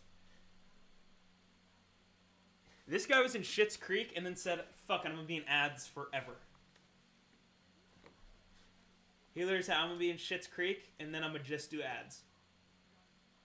Wow. Isn't his dad, like, super famous? I think so. His real life dad plays his dad on Schitt's Creek. That's the guy I'm familiar with. Yeah. So I'd say he's probably more famous. The father. He's someone my parents know. I know that. Yeah. I don't know, but I'm vaguely familiar. oh, she said you got a fat badonk. She's sexually harassing you, is what's happening. She's making comments about your body. This is exactly what I wanted to avoid. A conversation about body mass. Yeah, right. I love Always Sunny. Yeah, actually last night I tried to watch a little Always Sunny when I was laying down to go to bed, and I found it too distracting. So I had to switch to something less funny. Too funny, I get that. When you're laying down, eyes shut, ready to fall asleep, and then you hear some goofy shit from Charlie and start cackling, it's a little, what's the word? Have you watched any of their collab with that other show? Abbott Elementary. I haven't seen any. They did a collaboration with them. Mm-hmm. I haven't seen it, but I've seen I think it's the just first one, few seasons of Abbott. I think it's just one episode, but Okay, but yeah. that sounds cool. Well, see, I know Dennis has that. Yeah, teacher D show. starts like aggressively flirting with Chris. with Chris. I don't know the guy's name on the no, show. I've watched the show and I don't know the guy's name. He's just is Chris. Yeah. Everybody hates Chris. I have not watched it. I've seen a couple clips. Yeah. No, it's really funny. I love that show. Okay, it's worth good. watching. Absolutely. All right. I couldn't tell if it was like, because sometimes like. Oh my god. They had a solid exchange right there. Sometimes network comedy like that is hard to watch. Oh yeah, no, that one. Someone got me into it, but it's very, very funny. Okay. I enjoyed it a lot. All right, I'm gonna rewatch it. I've just been looking for a time right. when I can actually like lock in and pay attention to it. I'll watch their collab episode, see if that's my gateway. Anyway, round 2, we're a minute and a half in, up against the cage again.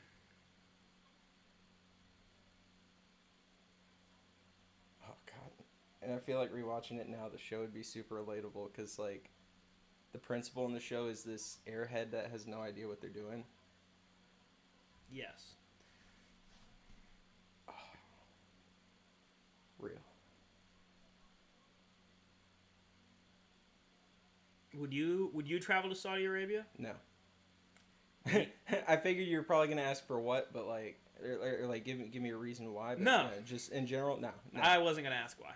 I wouldn't. For an all expense paid trip, no. Yeah.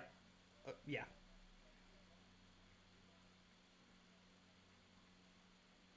Literally fly me to the Apex for one of those events before I'd go to Saudi Arabia for fucking even a numbered event.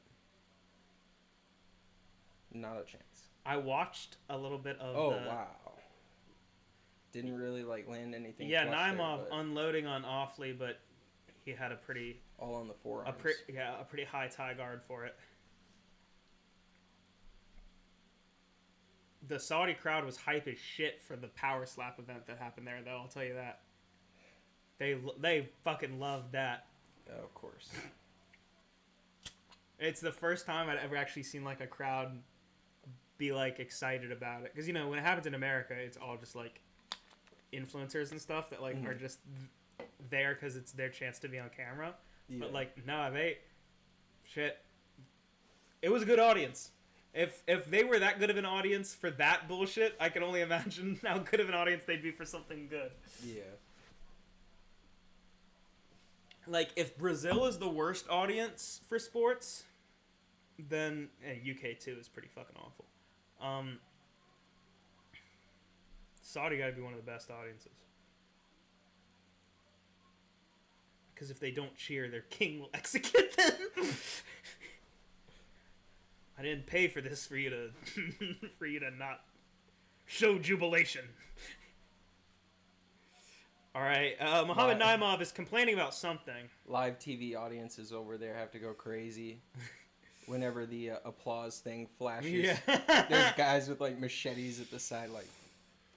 Yeah. So Muhammad complains about something, but Mark Smith apparently doesn't care. It must be a piece of glass in his foot.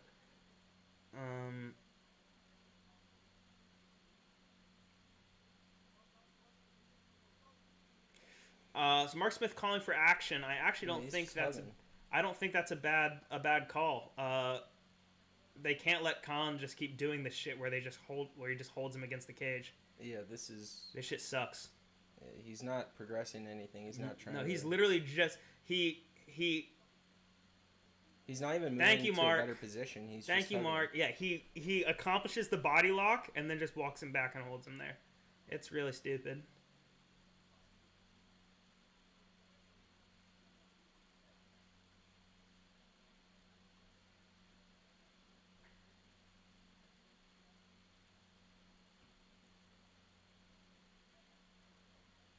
Oh, boom, boom.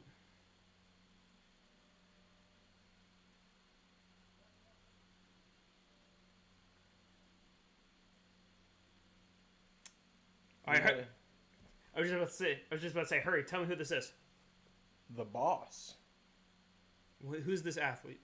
Oh, I don't know. This is David Beckham. All I saw was underwear. You saw Bryce Mitchell's favorite brand.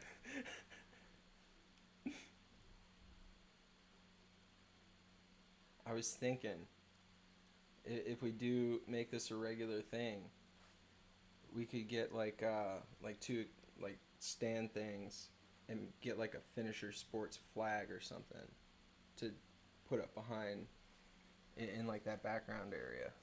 How about just the Israeli flag? That works. Imagine. That would be so funny. And people ask, whenever people would ask, we ignore it. We just act like we don't see the message. A rainbow Israeli flag. Yeah. Yes. just.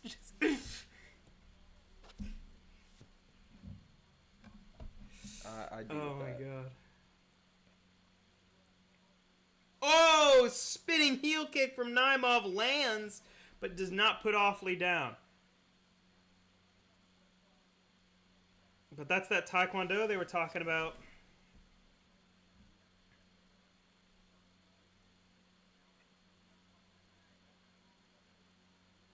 I have a Taekwondo blue belt under a world champion, but you know, that's whatever. We're not talking about me right now.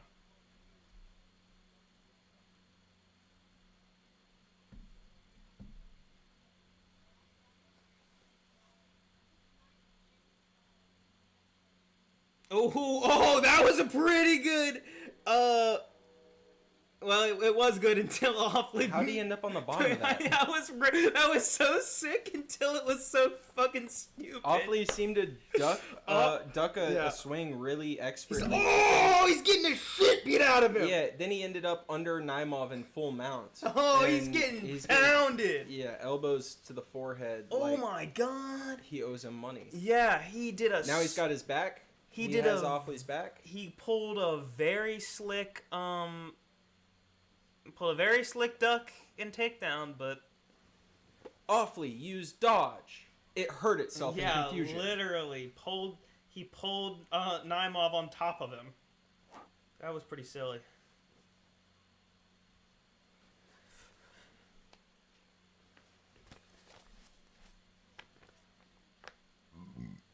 Excuse me.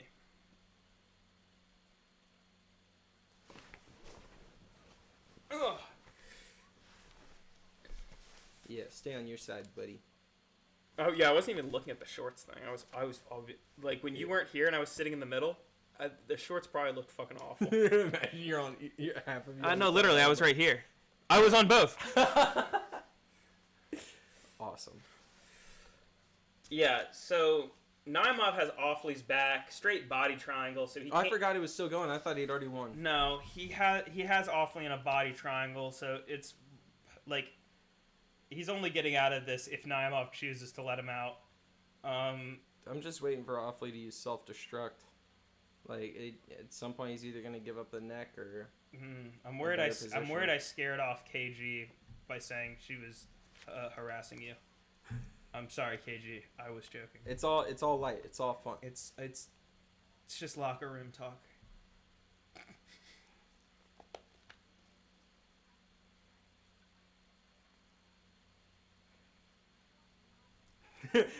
No, harassment. It's all light. It's all good. Like, no.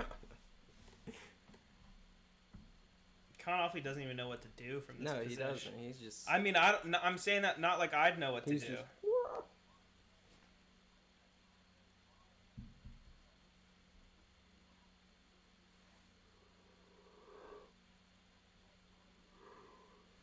oh, see, there you go, Evan. You alienated our one our one active audience member. It's your fault for having fat cake or whatever. I forget what she said.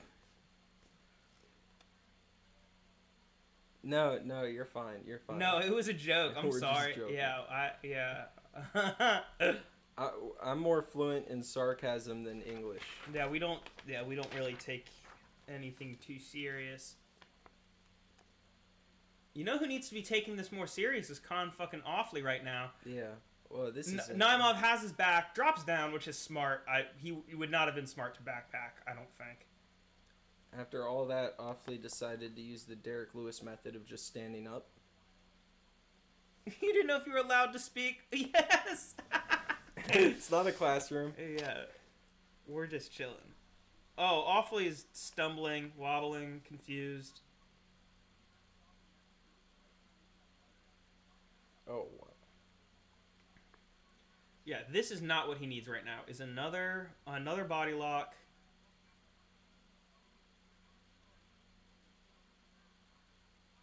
Hold on. I bet he hops his back right here. No? No? Okay, he's unloading a little bit. That was solid. Yeah, at least he gets to feel good a little bit, but yeah, he's not winning this.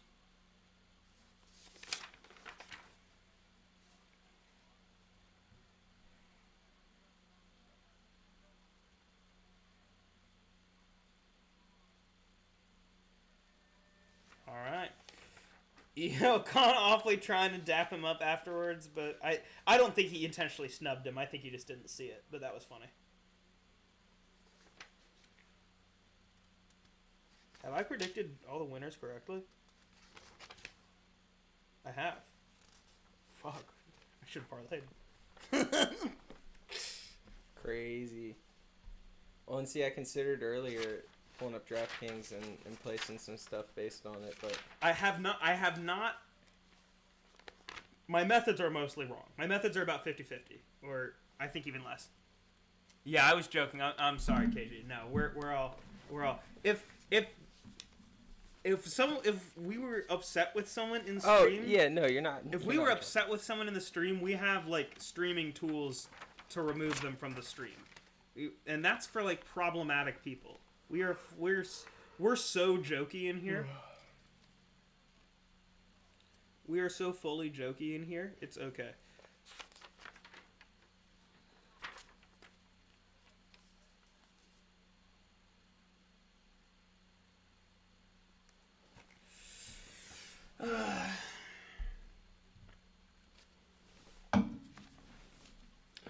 Yo, Tyler, do you hear me cutting a promo for these?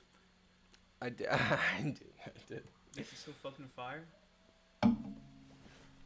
I was driving and I saw a billboard for them. First time I've ever bought something because of a billboard. Yo, Mike Davis is on the quest with Holloway and Zuckerberg. Yeah.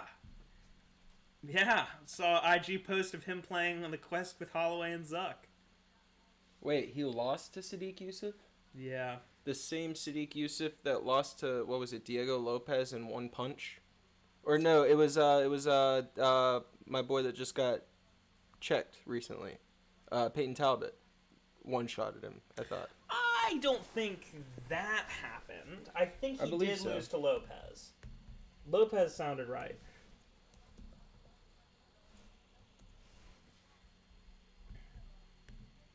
Bro is from the Nigeria. Yeah, it was Diego Lopez. That's what I thought. Basically, wasn't a one-shot, but it was damn close. A single minute, yeah.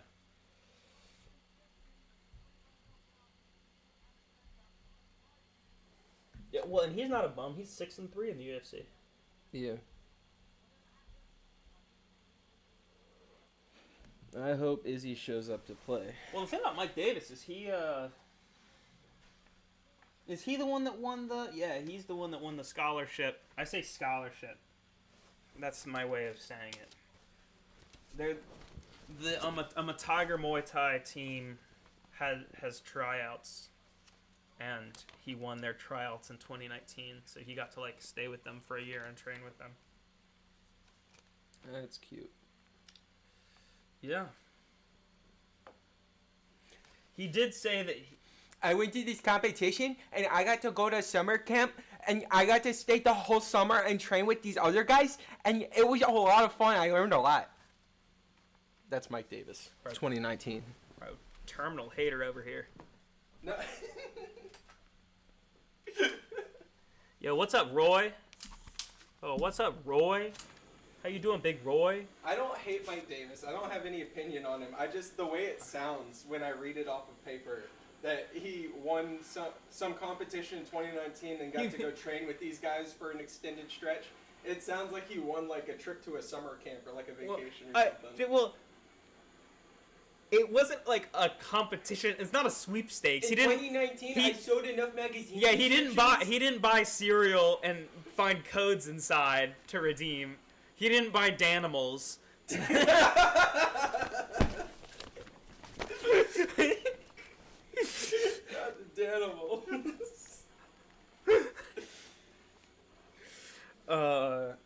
Yeah, he didn't buy Danimals to win this.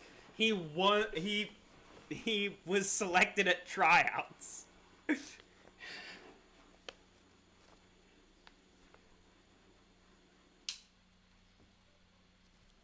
Now, not that that's like... You said he was taste testing at Danimals and he got invited to tryouts? Yo, KG, chill out. Yo, chill out.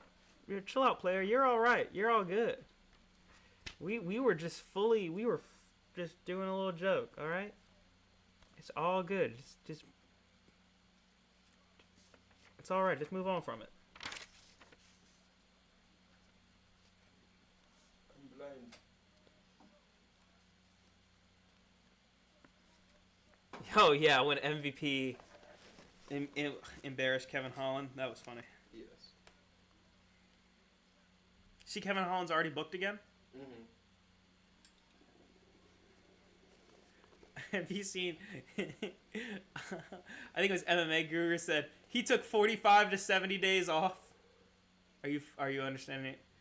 Are you understanding that reference? Or is that he went on the Jackson podcast and was talking about like he talked about guns a lot on the podcast for a fighter. And apparently he kept talking about like I'm a 45 70 I'm a caliber, and like so everyone said. Yeah, he only took 45 to 70 days off before rebooking another fight. That's funny.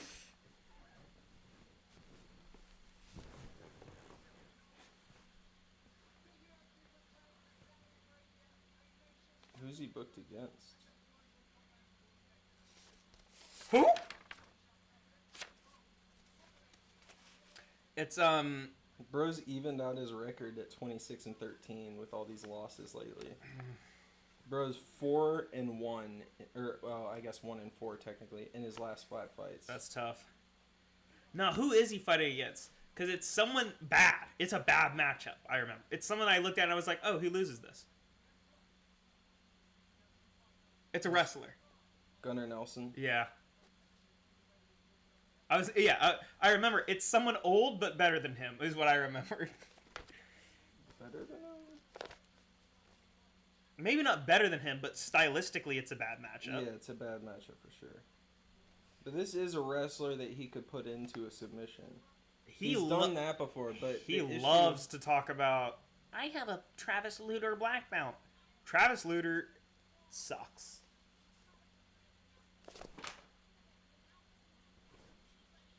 As an MMA fighter, I don't know anything about his jiu-jitsu to be fair, but Travis Lutter sucked as an MMA fighter. So.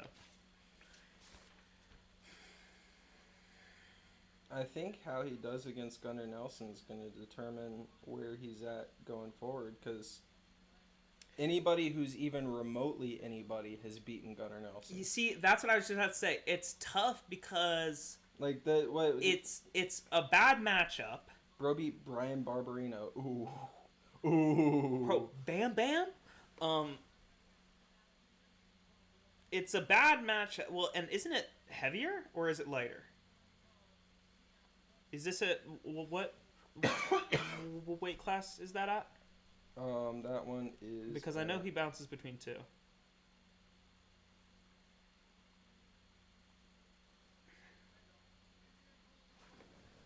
Let's see. Welterweight. Okay, so he's moving back down, which is good. Yeah. Oh, if Gunnar Nelson was He in the would- weight class up, and they were no. Yeah, he was really undersized for middleweight.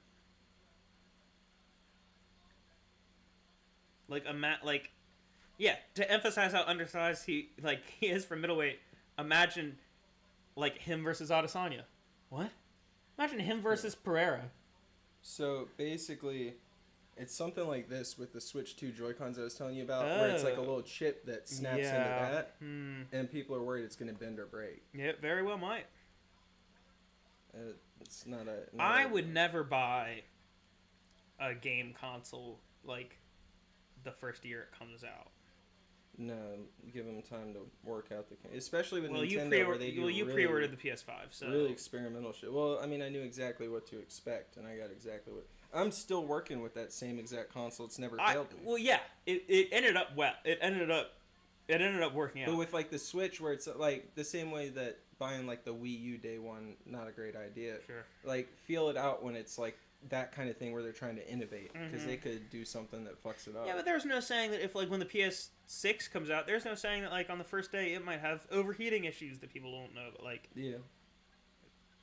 I for most things, I always think it's better. So I guess just to wait what and I'm see. saying is expect some Switch gameplay in Although at the same time, I'm sure for that I first, don't know. I'm sure for that first year or two where it was so hard to find a PS5, I'm sure you were very happy you pre-ordered. Yes. She changed her outfit again. Now, granted, this is an outfit we've seen before, so it's not a whole new outfit, but it is another change. I said, pay attention to me, right here. Me. I literally thought New outfit. I thought she was a different girl when she was interviewing MVP. Could it have been previous footage, or was it live? Because she could have never changed, and that could have been from a different time. Recorded and played it, with all this. You're definitely right. Just got lightning fast changes. Definitely right. I thought she was in the back doing the Broadway style costume quick change. I was like, how did she do that so fast? It was from Media Day, definitely. That was so funny. Oh my god.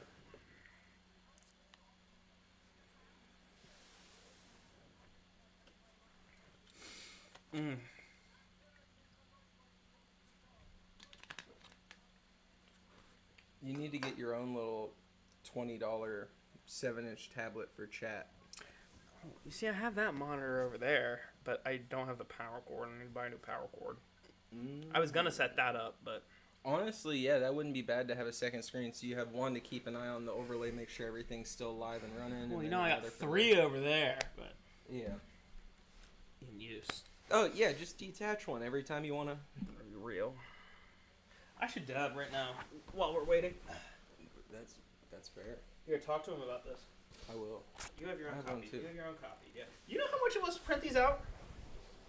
What do you mean? Oh, you don't have a printer. Yeah. Do you see a fucking printer in this apartment? I can print them next time. Okay. I want you to guess how much it was. Plus that would help, because then I could I could print them and bring them, because we have a printer at the house, but And also then I could read it You ahead have of time time. to read it ahead of time. I want you to guess how much it cost to print. Now, granted, at FedEx. 26 bit. It's like a couple bucks. It was $5. Yeah. Damn, $5? It was more than I was expecting. 5 was more than I was expecting. What do they charge, like 20 cents a sheet? 21 cents per sheet. If you want color, 71. I know. Even in February? Well, this was January. To be fair, I haven't tried in February. Well, I haven't tried the one at the mall.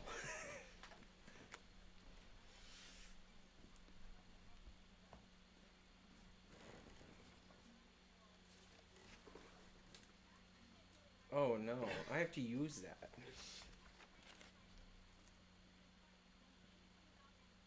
No, don't worry, it's muted on. The source is muted on. It's okay, I'm just being so silly. Go to stream later tonight. Is it Bull Rock? Alright, so let me do my job here. Yeah. So right here we got our boy Mike Beast Boy Davis. You went over his victory at the Muay Thai sponsorship. Yeah. You got to go to Muay Thai summer camp for a year. He went to Muay Thai summer camp. It's a lot like 4-H camp, but you get hit in the face. He posted an Instagram video playing quest games with Max Holloway and the Zuck. That's awesome. I have a quest, so that's impressive. That's impressive. He just did a backflip before the fight. We are getting news now that he just did a backflip before the fight. Just a demonstration of how limber he's feeling Chris Toyota thought that shit was sick. Chris Toyota came over to dap Chris him just up. pounded him on the chest, all respectful like. Chris thought that was sick as fuck. Would not have been sick as fuck if he hurt himself, though.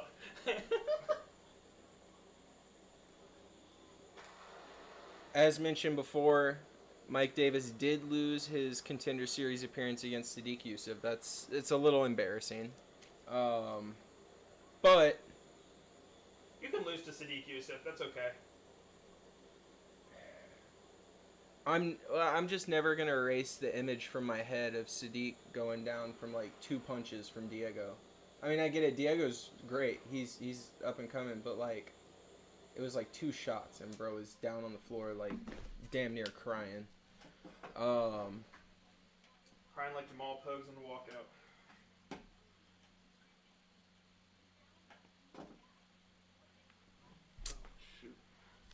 Sorry, camera. Mike Davis did debut with a loss against Gilbert Burns, but that's Gilbert Burns, and he's the man. With Gilbert Burns? That's a pretty intense debut to come into. It's like Sergey Pavlovich having his debut against who was it? Overeem or something? I think so. And then I don't know how to pronounce this guy's name. Fares Ziam. His nickname, the Smile Killer. Old killer here. Tends to stay safe fighting strikers. He hasn't lost by knockout before, so that's good for him against Mike Davis here. He did go to Muay Thai summer camp after all, so that's very important. That's very important to be good against the striking. He had an impressive knockout over Matt Frivola most recently. But our boy T-Rex even earlier, happened to submit the boy in a pretty ragdoll performance. That's pretty impressive. He's lost by submission in 3 of his 4 losses, so that's certainly an option for Mike Davis if it presents itself. I hope they taught that at summer camp. Yeah, hopefully they I'm sure there was some grappling at summer camp. They do all sleep together in the gym. They definitely roll together. Oh. And he's got some pretty crummy takedown defense. So if Mike can get him to the floor, we could see this potentially in his submission. But more likely, I think we're hoping to see some striking. My prediction was what? Matt Davis by decision? Yep, Mike Davis by decision is the official prediction. Will the money line parlay continue? Will I get the whole event correct? Definitely not, because we're really about to get into some. This is the first fight that's like, oh, this shit could really go either way. Oh yes, and Mike Davis comes into this fight 11-2. Mr. Killer at 16-4. Alright,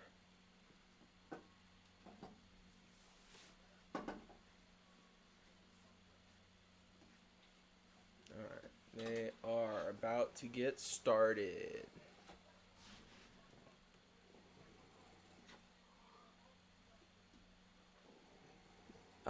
In response to the flip earlier, And there we go. KG said if he landed on his neck, he would have died. Very insightful. Indeed, it could have gone wrong for him. They are currently on the mat. Already. Ziam is in Mike Davis's full guard, though Davis is. Looks like he got back to full guard. They're kind of juggling in between half guard and full guard. Now they're back on the feet. Though Mike Davis is still looking to pursue some kind of grappling. I love how you say fighters' names like Chael. What? Like with I'm a Ziam, you're like Ziam. or like Hamdi earlier. Hamdi.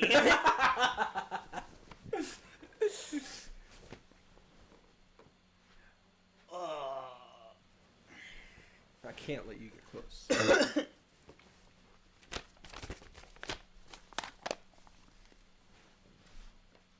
Alright.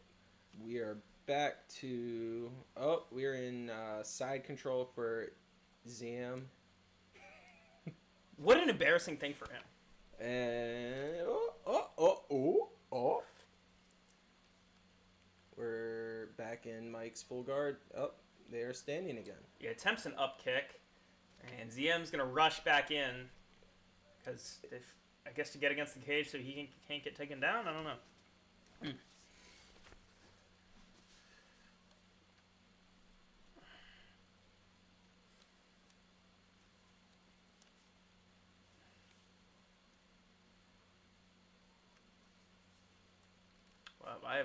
I have no idea what's happening right here. Oh, he tries a fancy spin move. Now, what happened? Oh no, I think his dick was hanging out or something. I literally was about to say. It was something about his cup. Something about his tip. I think Tanyoni got a little glimpse of his Tanyoni and wasn't happy. What is wrong with the ESPN stream? They heard we were doing our first commentary today. Yes. Yeah, the dig to the body. Yeah, that was a good body-head combo for Ziam.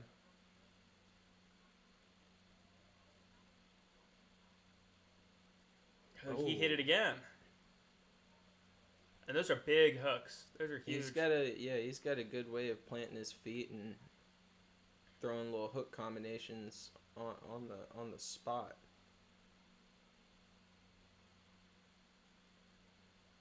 We've seen a lot of underthrown stuff, hooks going right in front of the face. Mm-hmm. He's actually... Oh, the uppercut catches him? It's a man that knows his range. Getting a little playful on the feet there. So he's backing up. Yeah. Oh, and... Davis trying for a takedown, but he's postured very high. I don't know what this technique is where he gets really low. Yeah. And an elbow on the break from Ziam. If Mike wanted that takedown, he should have gotten a lot lower for the grip. He's got his big back hook and he's backpacked him. A very impressive takedown from Mike Davis. 1 minute to work. All right, he's got the back taken and a leg and a body triangle. Yes. Oh, he's using it. He switches over to full mount. All right. with 1 minute to play. He's got like a loose head and arm grip, but it's not anything he can really. Yeah, show. no, his. He'd need better positioning for that. Yeah, no. At this point, he just needs to try to posture up and get some damage in. Try to win this round. Yeah, 40 seconds isn't long to set up. Yeah, but if he gets damage in, he could win this round. Mm-hmm. All right, let's see. Zam rolls to try to get him off. Davis Elbows. has to go back to half guard. Oh, an unconventional knee to the body from half guard. That was interesting. I've never seen something like that before.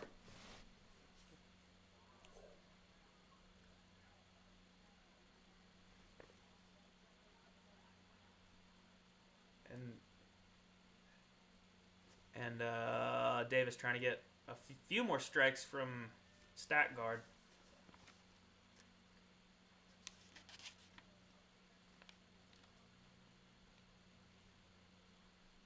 Yeah, picked up towards the end there. That wasn't bad. Yeah.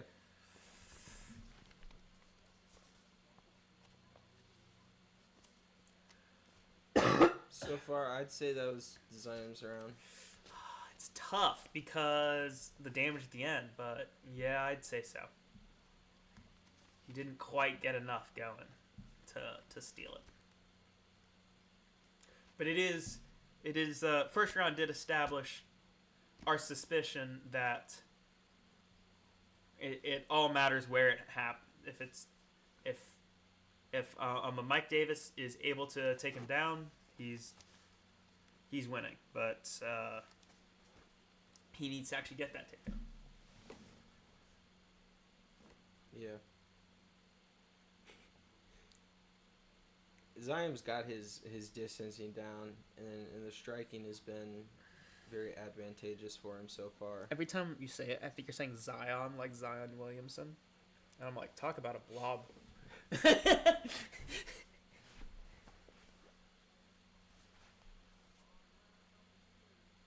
Zion Williamson versus Derek Lewis. How long? Jesus, poor kid. Speaking of that, did you see Mike Davis blitzing into a body lock. He's gonna try to get the takedown. Ziam doesn't look like he knows what hit him. No. Ziam looks like Trainwreck's the kick streamer. Mike in position to grab some dong. All right, he's out.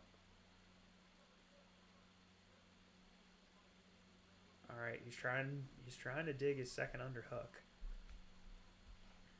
Trying. All right, he's got his second underhook. So Davis has the body lock on Ziam.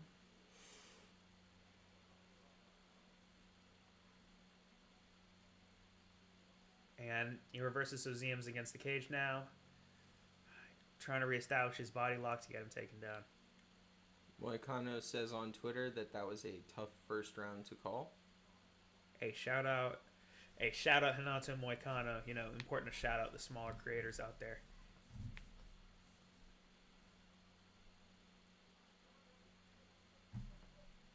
He couldn't afford to lose, and then he did. I saw it was a title fight. Yeah. That was exciting. I didn't expect to see him in a title. Whoa, well, no, he was up. Yeah, he's like ranked 10 now. So. Oh, that knee opened up a big cut on Mike Davis's forehead. I didn't even see that. That's crazy. Oh my God. Yeah, they were tangled up in like a sprawl, but his hands I weren't saw down. the knee happen. I didn't see it open. I almost thought it was illegal at first, but yeah, he wasn't down. He was very much up. Well, and your full hand has to be down now. Yeah. Oh, wow! Wow, Ziam just carrying Davis as Davis reigns 12-6 down while being held up like a little baby boy. This is crazy. Don't get ankle. Oh my God, he's bleeding. All right, I'm a Davis on the ground. Ziam standing over him. Davis going for a knee bar or leg lock. Can't tell which. He might have it. He might. No. It looks like Ziam's gonna back it up. He gave up his back, but no, he's all twisted up. He's super twisted up. Actually, he might have this. Oh yeah, he's got his leg trapped. He might have this. I do not know. What's he doing though? I don't know the name for the submission he has going here, but Mike Davis has Isn't it what it was? A twister when you spin the like? if he spins the top of his body, the blood is insane. It is. He needs to get this finish. Bleeding all over. Oh my god. No, he needs to get this finish because it's probably going to be stopped between rounds. And the blood is making the grappling so difficult. Did it just? Yo, KG, you are glad you're not watching this. Yeah, this is intense. This would be this if you haven't watched the UFC before. It looks like a Rob Zombie movie. This would be a crazy one to see. This is brutal. Oh my goodness. If you've ever seen that image of Tony between rounds with the mouthpiece and the blood and everything. I don't think she even knows who Tony is. So, all right, and that was for the general. Davis slides into This is full crazy. mount. Oh, but Zia manages to kick him off. Ziam looks like he's just been butchered, but it's all Mike's blood. Yeah.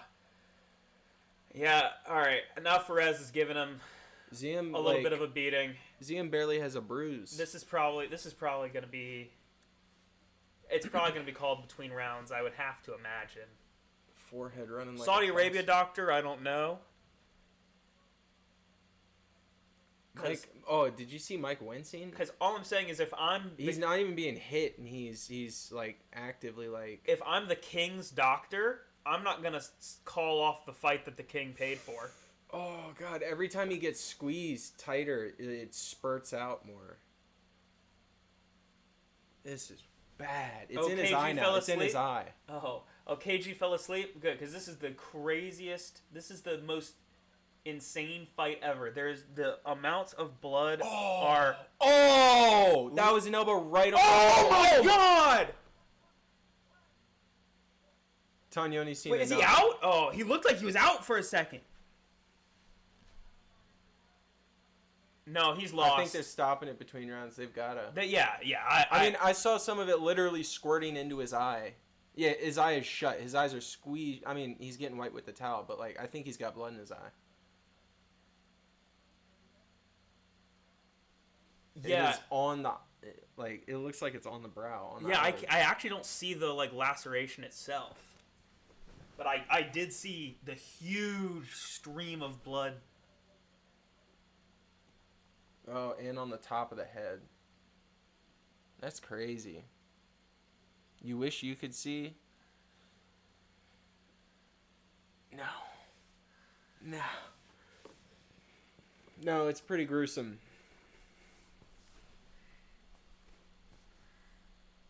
I'll DM you. I'll DM you a clip later if they post a clip, but otherwise you'll just have to wait Yes. until this gets posted.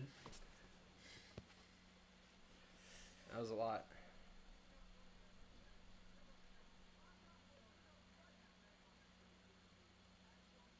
They didn't stop it. I don't know if you heard what I was saying. Oh my god, another knee. But if I'm the Saudi doctor, I'm not going to call off. If I'm the King's doctor, I'm not going to call off a fight that the King paid for. Yeah. Or else the King's going to do something to my family. Like, Dude, Zaim came in with white shorts. They are now almost Yeah. completely red He with has- Mike's blood. he has pink shorts, definitely. Yeah. He's coated in dried blood. Like, his body is stained red. White man in the white shorts. He's actually. He's not white, but like I was he's about to pale. say. He has a light complexion, being that Is he very born well in- shows the blood. Is he? I should have this in my notes. Is he born in France? I don't know. Is that just the nickname, or is it? What? Oh no, he's fighting out of France. Yeah. With a name like that, I'd assume probably, yeah. Or somewhere nearby, around there.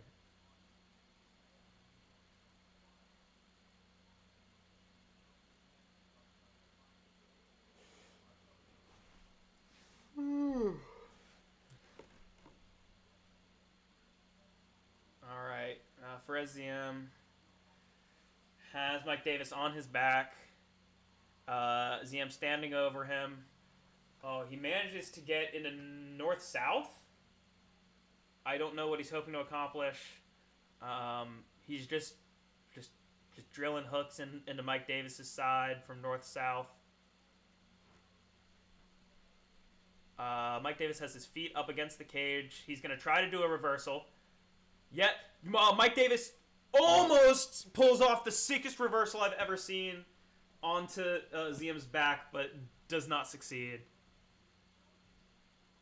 I will say, sick fight. Two very sick fighters. Yeah. He's definitely ahead of me in yawns now, right? Yeah, I had a few at the start, but I'm pretty locked in now. But he's been going. That's 10, right? Yeah, he's definitely ahead of me, right? I have to work a 9-hour shift after this.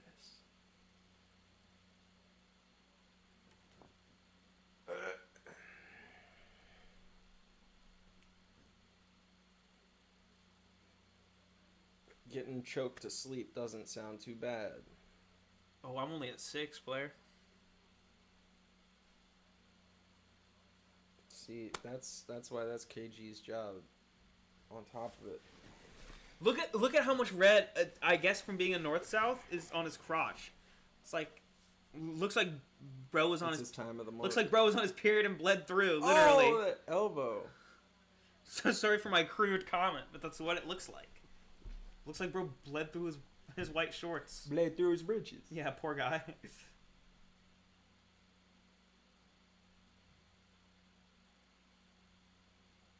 You are doing a good job. Thank you. Oh, shit. No wonder the yawns are hitting. I ran out of... Yo, I'll you have want to a go grab one from the recommendation? fridge. You want an energy drink recommendation? What? Hard to find. It's called Venom. It is from a foreign land. You know, I had never seen the... They sell it at Klaus's. Well, so I stopped by, I think it was the 7-Eleven. Yeah, sorry we've stopped commentating. It's kind of just kind of a sad sight for Mike Davis. Yeah, I'm just the drops of blood on Ziem's back looks like he got shot like 50 cents. Oh, Mike's trying for a leg. He keeps attacking these leg submissions, and he almost had it last round. Oh my god, this poor guy. Oh, but Mike is now on top of ZM and his. But I also have some good elbow. I also have less sympathy for him because he busted my parlay. Oh, I think he actually cut him now. Yep. Oh! He opened a cut over ZM's eye. Yes. More blood. All's fair in shit. With an elbow in the last 30 seconds of the fight, Mike Davis has leveled the damage. They now both have a nasty cut. Oh, his might even be worse. How does that change the optics for the judges is the question. Because, barely. I mean, even if it gives him the last round, which I don't think it does, ZM had the first two. That's true. That's true. Yeah, so Mike Davis, I'm sorry you had to get beat up so bad, but also why'd you fuck my parlay like this? Well, I mean, he could have dropped that elbow 2 rounds sooner. That's what I'm saying. That's what I'm agreeing. That's what I'm agreeing. No, it's what I'm saying. Yeah, and that's what I'm agreeing. Retweet. Oh, great. Next we get to see a Nurmagomedov. But not really.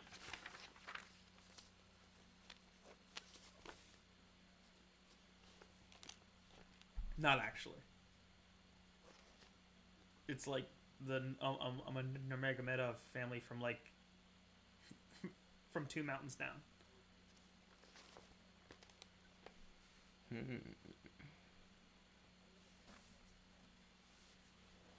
He strikes a lot more.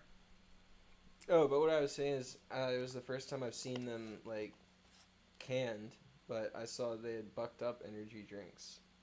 Yeah, where? On the 7-Eleven. 7-Eleven? Yeah, I've seen them there. Because like I used the bucked up pre-workout, but I didn't know that they had and their protein for that matter. Mm-hmm. Very protein. Yes. One of the guys from work watched the video, and he said the new nickname he has for me is Protein Tyler. Yeah, do you think I was funny? He thinks I'm a funny guy? Nice. Of all the jokes to stick. Yeah. Great, thanks. Yeah, well, tell him to drop me a fucking sub. Yeah, for real.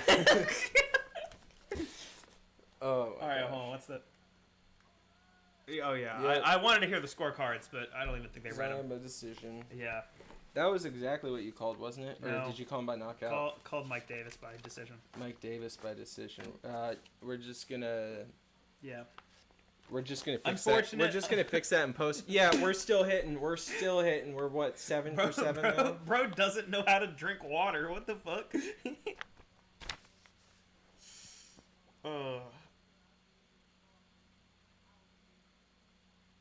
What a fucking stupid scenario. Bro, those win streaks next to Islam's look I know. childish. The- Patty's on a win streak? Oh yeah. I feel like I haven't seen him Yeah, in ages. against bums and Tony. people that he didn't actually beat. I'm a Jared Gordon. Yeah. Speaking of Tony, do you know who Tony's first opponent in the GFL is said to be? Himself. Dylan Dennis. Are you familiar with Dylan Dennis? Sounds winnable. Yeah. Dylan Dennis is the gum that you step in. Hell yeah. I did see someone say, I don't know, I'd rather see Dylan Dennis versus Alistair Overeem, but That would be sick. But this works. Yeah. I agree with that sentiment. I mean, the idea of Overeem having his way with that little man. Is that Tucker Carlson? Yeah, it is. Right next to... I gotta pull up. Someone pull up the picture of. Hey Jamie, pull up the picture of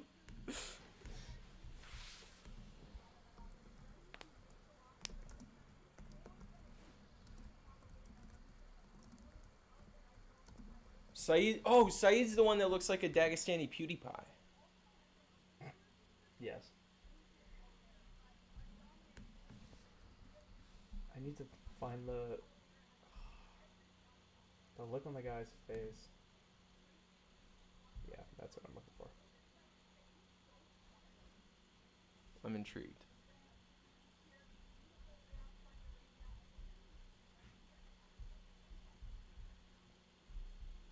Really? He didn't put. Oh, I forgot. There's no fucking.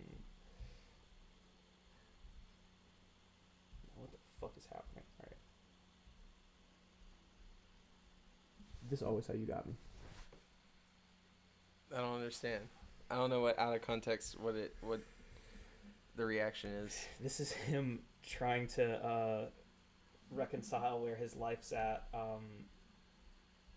Yeah, this is a better one.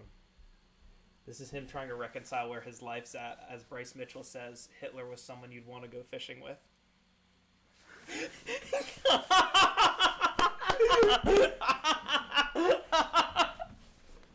That's crazy. Just like, what am I doing? Yeah, no. Oh. We might watch the clip later.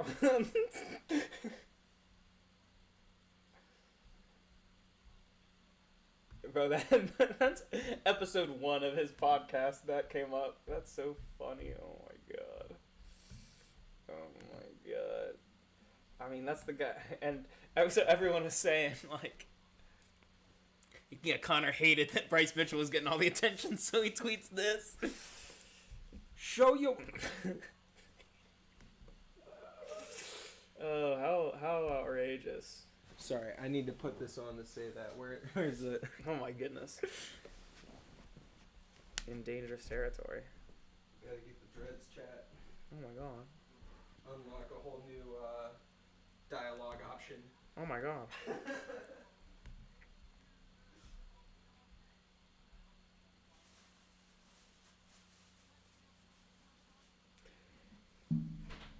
Hey, Tyler, KG's calling you out for being blind. She said, how thick are the lenses on your glasses? That's so... I'm not going to say that's so rude because I don't want you to actually think I think that's rude. It is funny, though. I don't know. How do you know... How? Would you like me to go get the calipers so we can find out the millimeters? They're thick. Yeah, would you like me to go get them? I don't pay for the thinner ones, so... They extend beyond... Why would my I pay for frames. thinness? I want the girth. Well, yeah, I mean, like... I'll just order new ones. Oh, Vinicius Oliveira. Alright, so I need this to get leads new into me glasses and saying, new what do you prescription. think is the most common last name in the UFC? I would go Silva. That's a good one. There's at least 3 Oliveiras. I'm going history, not active. Yeah. There's at least 3 Oliveiras, probably more, because I can think of 3 off the top of my head.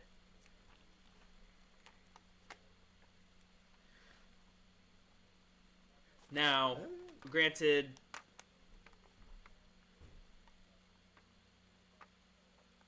how many Smiths can you think of? Anthony Smith? Maurice Smith from... Is that Anthony Pettis? I was hung up on the Anthony part.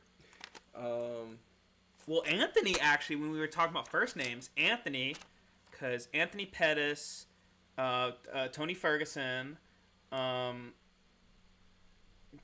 did I say earlier? I don't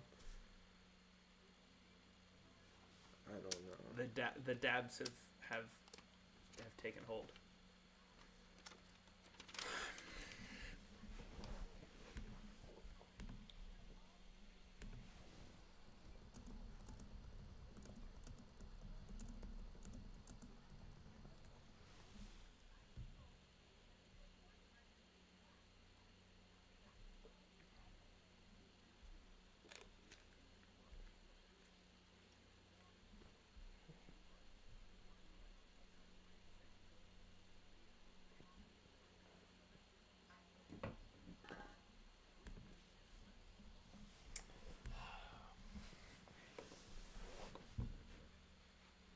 Monster leaves the mark of the beast on my liver. Yes. Where the caffeine is needed. They are now in motion. What?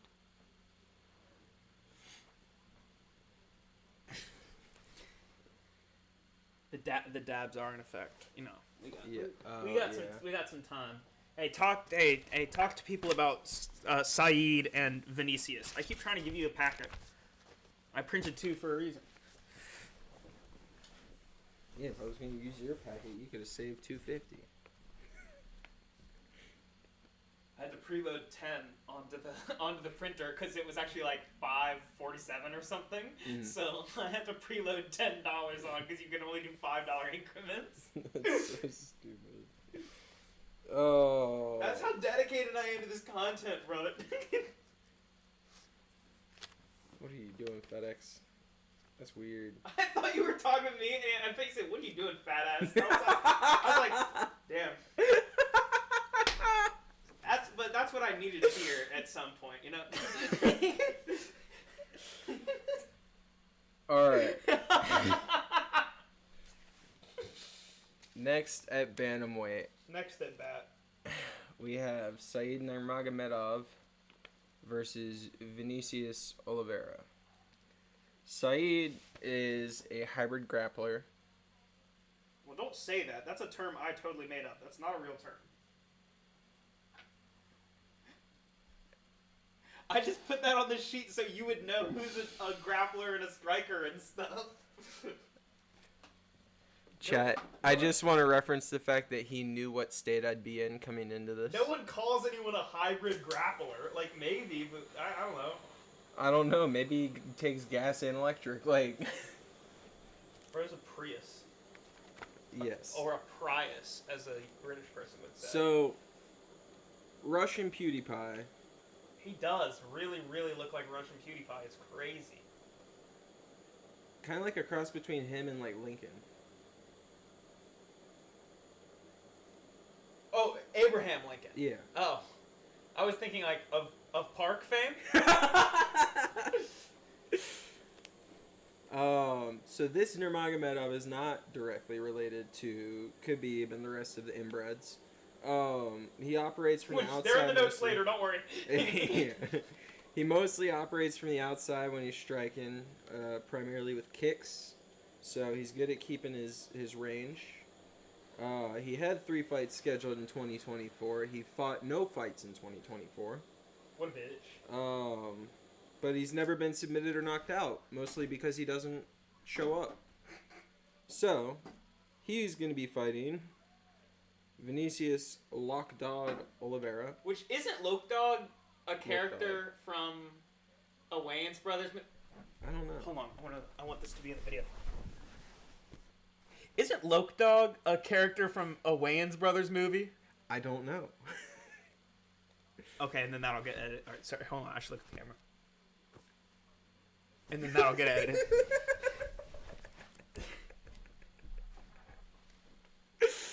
Perfect. Anyways, they're fighting now already. Quick little speed run. Vinicius Oliveira, he's a 2023 Contender Series alumni. He won via knockout round 1. He's only ever lost via knockout. His most recent loss was... that question mark kick was nasty! His most recent loss was to PFL champion Ali Taleb Well, back in don't 2022. give his bio anymore. Commentate the fight. And Saeed swinging. Saeed said, "Welcome everybody." Alright, and then he started swinging on him. He just took a wild chop at the leg. Alright, so they're both looking pretty comfortable throwing out there. Oh, Saeed with a spinning back fist that lands. Landed a little more with the forearm than the fist, though. Didn't do a whole lot, but pretty cool to see. Oliveira begins to take him down, but he's right back on the feet immediately, and they're back at range.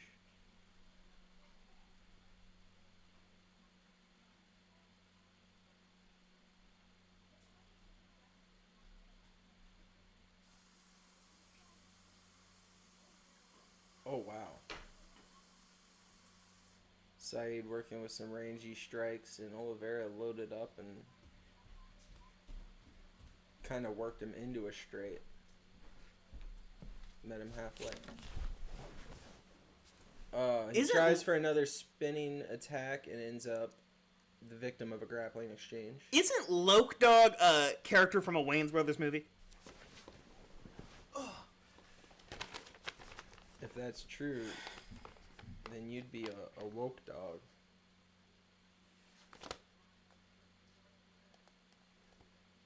I don't know, man. I'm really tired. I got good sleep. Fascinating. They're grappling up against the cage. Oliveira is currently got a body lock on him, but he's taking a few knees in the exchange. Saeed looks so much bigger than He does. Saeed looks fucking huge. Fucking huge. Looks fucking massive. Fucking yeah. Fucking yeah. Big boy. That's the sound he makes. What? Saeed's complaining about an eye poke, Oh, Saeed and they getting stopped the action. Saeed getting to call his own foul.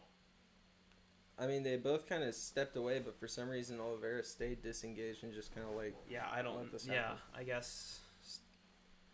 Yeah, I guess he gets to.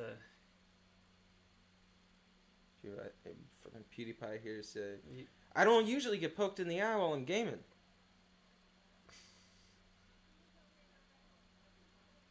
Yeah, they tried to turn him to Shara. Oh, yeah, that was an eye poke. That was an eye poke, definitely. That I didn't like watching that.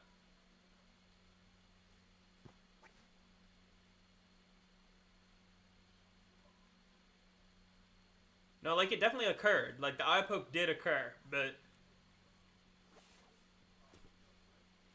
I can't deny that the eye poke did happen. But look at these little booty shorts that Oliveira's wearing. I just noticed that. Sorry, there's a fight happening. Said threw a kick and was met right on the chin with a straight from Oliveira.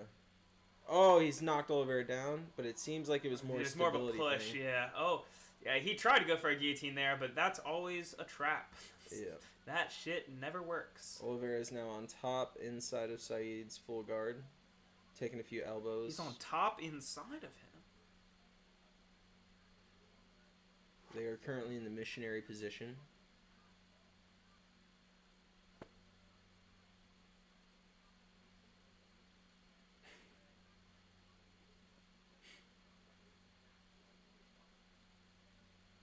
It's a very, very intimate position. Oh, that's a sweet little dodge right there. That's a sweet little... Yeah, that was just a slip. A slip like a dodge, and then a slip like a fall. 2 slips. Slip followed by a slip. Type shit. They're still in the exact same position, just holding each other. It's a very loving embrace. Good to see 2 cultures come together like this. Yes. Alright, Oliveira looks like he's gonna... Not really any kind of Alright, so going Oliveira has Nurmagomedov in stat guard, and looks like he's gonna try to... Oh, he's gonna try to take the back. Oliveira's been on top, but it seems Said had more effective striking in the exchange. Yes, I agree. From the bottom. Yes, quite. I agree, quite.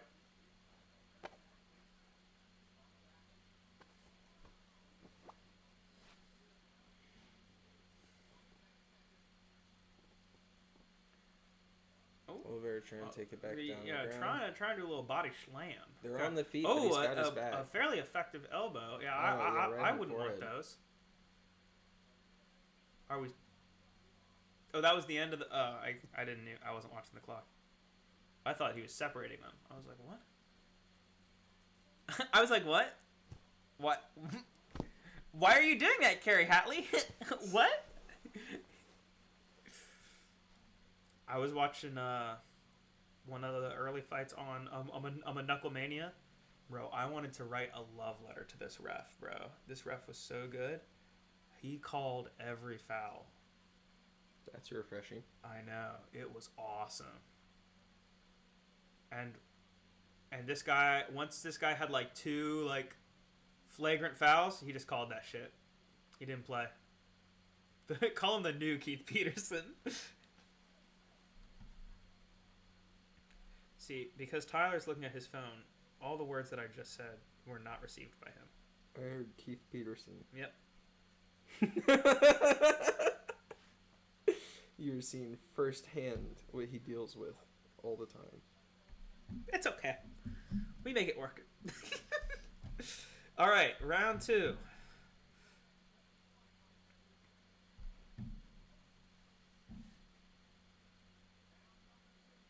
Oh, a spinning kick from Oliveira.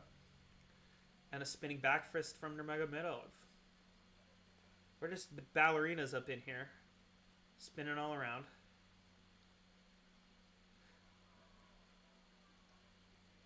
Why is he spinning like this? Why is he doing that? We're continuing to spin.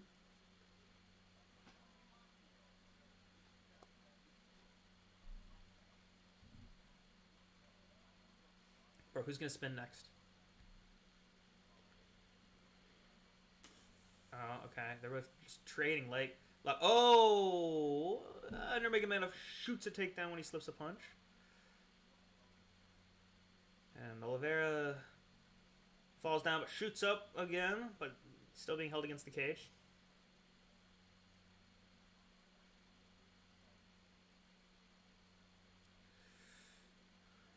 Just a clinch scenario. Oliveira holding Nurmagomedov against the cage.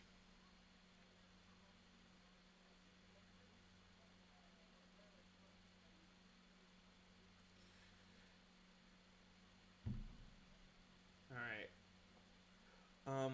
Oliveira definitely having more.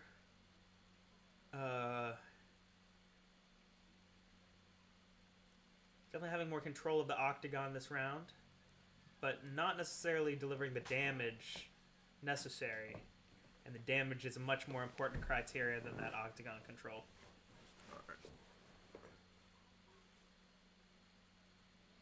Wanted to reach out and give some notice to somebody that I will be working with.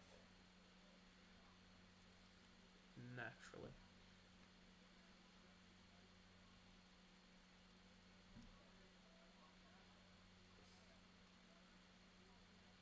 Alright, and Nurmagomedov makes it back to his feet. Oliveira still clinching up with him. I don't even know what you call... Yeah. Another spin from Vinicius. Oh! And a spin to follow from Saeed. That was a spinning side kick to the tummy of Oliveira. We just keep spinning.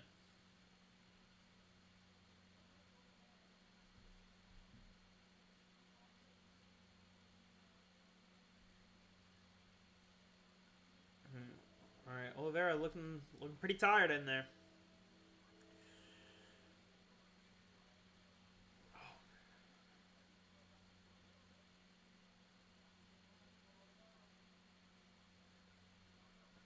That was not a... Okay, oh, yeah, so... Yeah, you should definitely thank God, punish we're not letting Saeed call his fouls anymore. Yeah, Saeed trying to stop stuff, claiming another eye poke, but Oliveira wasn't having it and just followed up with some strikes. That was very smart. And we're not saying the eye poke didn't happen. Hold on, let's see. Until a ref steps in, Let's see. I can't tell. It's too small of a window. It might have happened. But yeah, unless the ref stops it, it's not the other fighter's job to stop when you say stop. Yeah. Oliveira was fully in the right doing what he did. And Mm-hmm. I would even suggest someone do what he did in that position.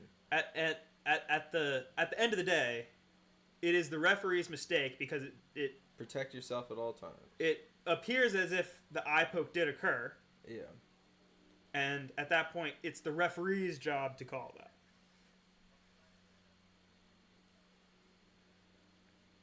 That's why good referees are important. You know, you can just focus on the fight. And beyond just I'm giving him a time to rest. Some Oh decent goodness, striking a here lot from Oliveira. of high volume, heavy strike. They're both very Saeed, tired. yeah, Saeed just kind of stepped away and They're took a both heavy exhausted.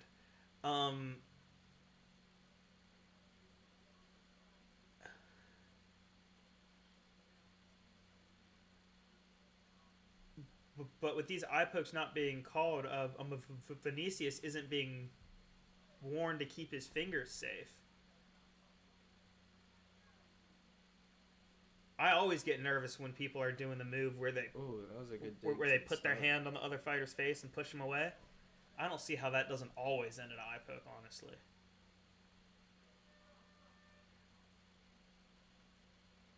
Some pretty solid exchanges there. All right. Vinicius straight to the Vinicius floor. just falls, collapses to the ground in his corner. Dude dropped to his hands and knees Yeah, to take like, a breath. brother, the judges are still watching. Like, I don't know if I'd do all that. More importantly, we're watching. That's The embarrassing. true judges. Shame.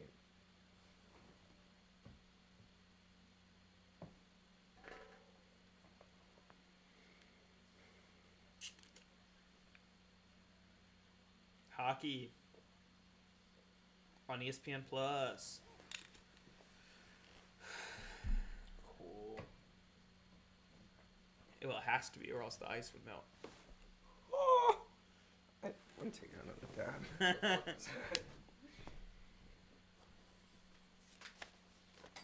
Wait, was that the last round, or is there one more round? Oh yeah, there's one more round. Oh, then we're into the fun stuff. Then we're into the really fun stuff. Until the main event, then it's like back to being kind of fun. Oh my God, Vinicius unloading, using the last little bit of his stamina bar. Oh, Saeed trips, up kick central. Oh, he lands one of them, but Oliveira's gonna just try to get on there and pound him. Camera's in the way. I can't see what's going on. All right. Bro, I think I'm bad luck.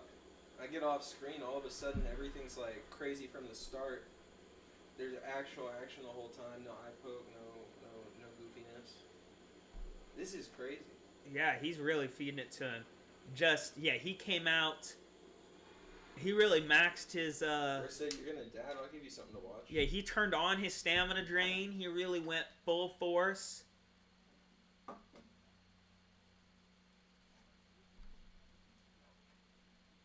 Yeah, I don't think anyone was expecting that. But Saeed's trying to reverse it with this single leg. Oliveira's trying to tie up Saeed's leg. You know what occurs to me as far as like the idea of me making a betting sheet to match your notes is a slick elbow behind the back.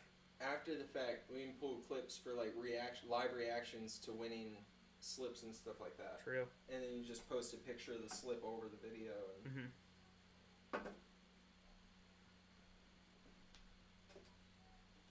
All right. Oliveira continuing to just scramble to stay on top.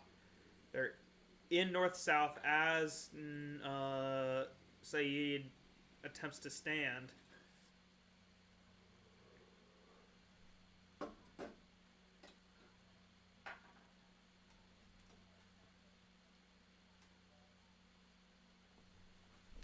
And out of the smoke, I appear. Oh, is this a Darce? It looks like it. Is it tight is the question.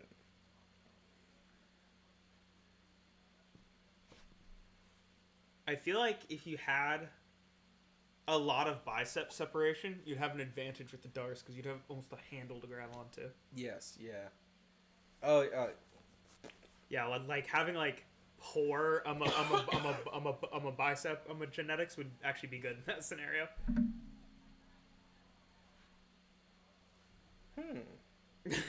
Well, Islam's really good at the darts. He is. Okay, they did confirm that was a knee to the body. I didn't want to comment on it. I did see a knee while... Can I say the swing and odds has been crazy? Last round it started with Saeed as a minus 400. Now Oliveira's minus 400. You think Vegas was just rocking off the name? Expecting a decision to go to some skewed cards? No, they were thinking it well, it started fairly close, actually.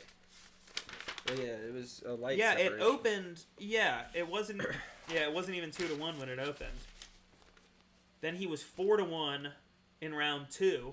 Now here in round 3, he's 1-4. And I mean, Saeed did have a pretty solid Oh, wow, he's round. just... Look how fucking tired this fool is. Yeah, he's got the Did gas, you see that? The gas tank seems to be the issue. Bro, that was ridiculous. It looks like Oliveira's trained for this kind of endurance, and Saeed probably hasn't. Bro, Saeed is so tired. Because, I mean, Vinicius is showing he's tired, but he's still operating through it. He's still moving and pushing. Oh, my God. Yeah, and you can see it in the strike numbers, too. Yeah, if he can put in some good work in this last minute, this can be a 10-8. To be clear, everybody, it's 31-8 on significant strikes in round 3 alone in Oliveira's favor.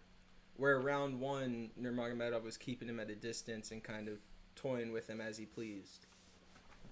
I think he gassed himself out round 1, didn't really get anywhere. Oliveira's just held consistent.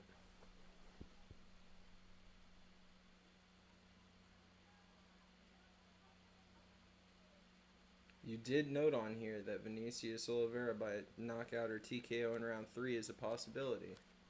I don't know if we're going to get that, but I mean... Oh, whoa, did I actually write that? Yeah.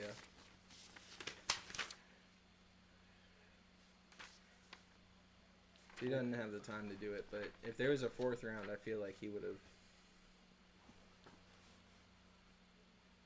gotten it done. Was that like a rolling thunder on the ground? That looked stupid as hell. Yeah, so we'll see. You said Nurmagomedov by decision. We could still get that. It's Saudi Arabia. I was thinking that. And bro's reacting like this. Oh, he broke his rib. Yeah, his rib's broken. So that's why he was Okay, so I don't think he was really gassed. I think he just had a broken rib for like half the fight. I think that's why he was grabbing his side right there. And that's probably why he went to the ground at the end of round 2. Maybe. Because he went down holding his stomach. Fuck. Dude just put on that. All the Nurmagomedov Glazers gave Umar all the grace in the world because he had a broken hand. Let's see if they do the same for Vinicius because of a broken rib. I mean, yeah, he potentially just put on the performance that he just did in round 3 with a broken rib the entirety of it. Now, granted, we don't know if he has a broken rib. We don't. But I mean, but Dr. BF2K calls it. Send that. That would be our diagnosis based upon observation. Our staff doctor has diagnosed it. Fuck a patient first. We got you. Oh, next is a big one. That's what I'm saying, bro. The next two are gas. Oh gosh. Bro, you see Sergey Pavlovich 84-inch reach? It's a long guy. Yeah. Where's he hiding it? I don't know, like, hold on. Instead of fight shorts, he comes out in like sweatpants.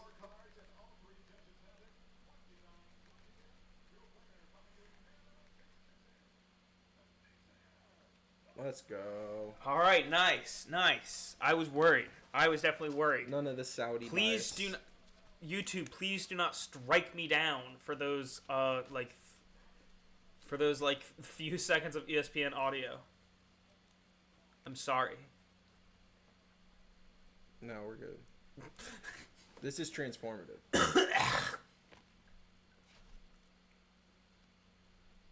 We're really making it. We're bringing it to life in a whole new way. Hold on, I'm gonna show you. Yeah, Pavlovich has always felt like a big boy, and especially playing him on the video game. But like, I didn't realize. Yeah, he has a 7-foot reach. Saying you don't remember him? Oh my god. You don't remember him? I do now. That's Loke Dog. Oh my god. Yeah, I remember. What a fantastic film. What an excellent film. That's what people call cinema. Cuz that's not a movie, that's a film. Yes. You go to the cinema to see something like that.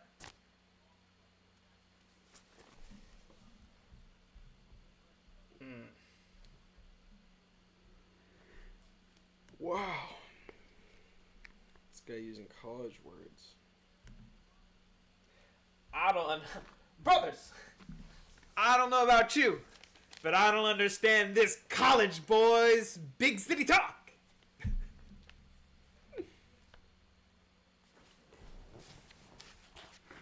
Try that again.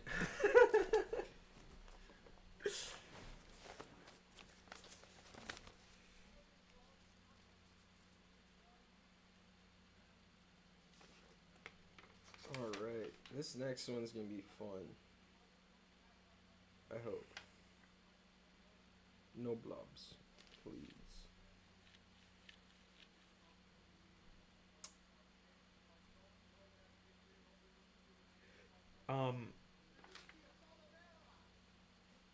I think now might be a good time for you to go ahead and go to the Michael Venom page section. The Michael Venom page? Yeah. On it. And read the bullet. It's the 5th black bullet that starts with his father. Why has it got to be? You don't have to read it out loud. Just take in that information. Oh my god.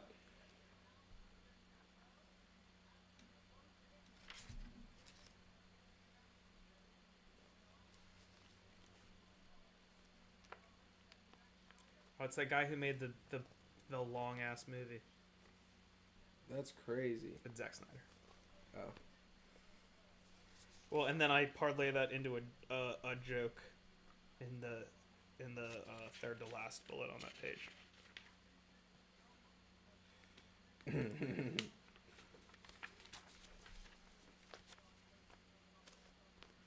I'm just a jokey kind of guy. I'm so excited for this one. This one's gonna be crazy. Crazy!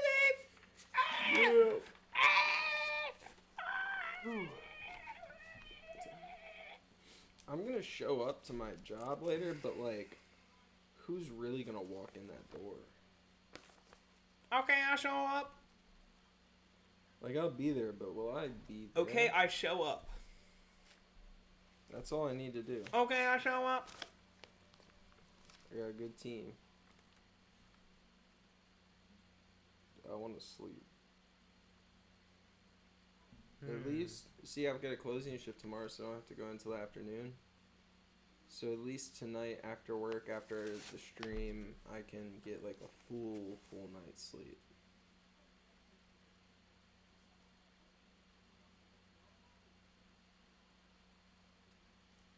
So, Sergey Pavlovich.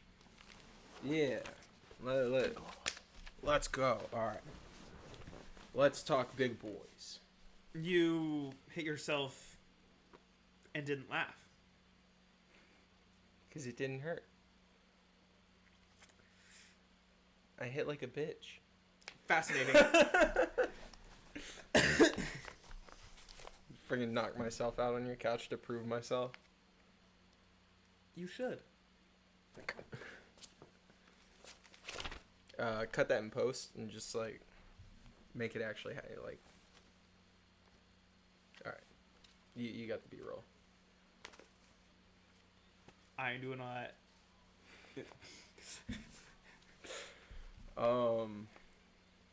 That's. It is a Suriname. I think it's Suriname. I don't know. Oh, that's a place? I thought you were Yeah. saying that Rosenstrike was his surname, like his real last name was something else, but he took that name. Nope. That's That's a place. the country he is from. I'm sorry, people of Suriname. You exist. I'm sure you didn't need me to tell you that. I was like, I tried to find other famous people from there. Probably couldn't. They gave me a list, but I didn't recognize any. Except for Jarzinho. Famous where? Except for Jarzinho. Yeah. I recognized him. All right. Yeah. Yeah. Okay, yeah. You think about how we're about to watch a murder? Yeah. I was about to say, if anyone should be crying on their way to the octagon, it's him. God, such a scary guy, Sergey. Yeah, watch him knock out Ty. Oh no, Ty, come on, what was that? Like he's like a predator, like getting ready to like pounce and feast. Like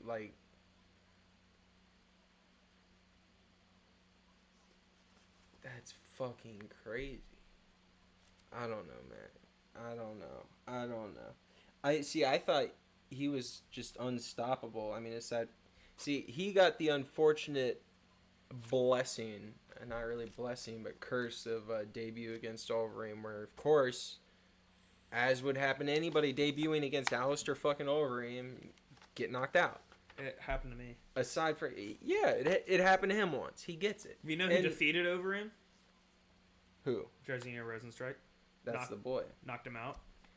And see, so aside from that, like until the recent losses to Espinal and Volkov, I didn't think he was beatable. I was scared. I didn't like him because I mean he's just a big Russian thug, and he was beating up people I liked, like Tai Tuivasa. But I didn't think he was beatable. And now he's a lot more human after those recent fights. Oh, Derek. Derek Lewis. That hurts. That hurts so much. Hey, but Jarzinho beat Chris Dawkins. You know? Everybody has. Nobody does that to Chris Dawkins. Haven't most people that have fought Chris Dawkins beat Chris Dawkins? Yeah, I think so. Okay. Alright, I thought there was something I was missing. Maybe No. there was someone... No. Jesus Christ. We just watched the highlight of the knockout with Jairzinho knocking out Overeem, and it's just beautiful. His tattoo's deep as fuck. Those are like got texture. God damn. Cannonier looked like a locked character even when you got him. I didn't even really have to adjust the exposure very much. Like it was already pretty much that dark. Like I just screenshotted it, cut him out, put it against the kind of dark background, and I think I lowered the exposure and the contrast just a little bit. Serena Williams versus Nicki Minaj. Who you got? In what? This is an MMA stream. Okay. Probably Serena Williams because she's an athlete. Yeah, I think so too. I mean, Nikki would have like the pre-fight stuff covered because she knows how to run her mouth, but doesn't Serena's husband own Reddit? You saying her husband's like a Reddit mod? I think he's the Reddit mod. King Reddit mod. But I think he's such a Reddit mod that he like gave up his job because he was like Facebook's like white guys shouldn't be in charge and gave up his job. So yeah, he's pretty alpha. He's a pretty alpha tier Reddit mod.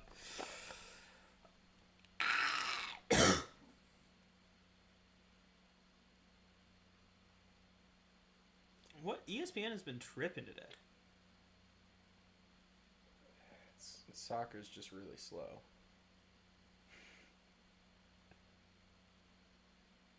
There's an advertisement for soccer on the TV. Maybe that's why I'm tired. It's putting me to sleep.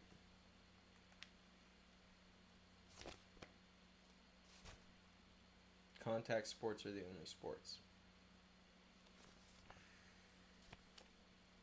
Everything else is a hobby. You forgot about acrylics. Acrylics is contact sport. Watch, you're gonna be doing a 40K stream and just.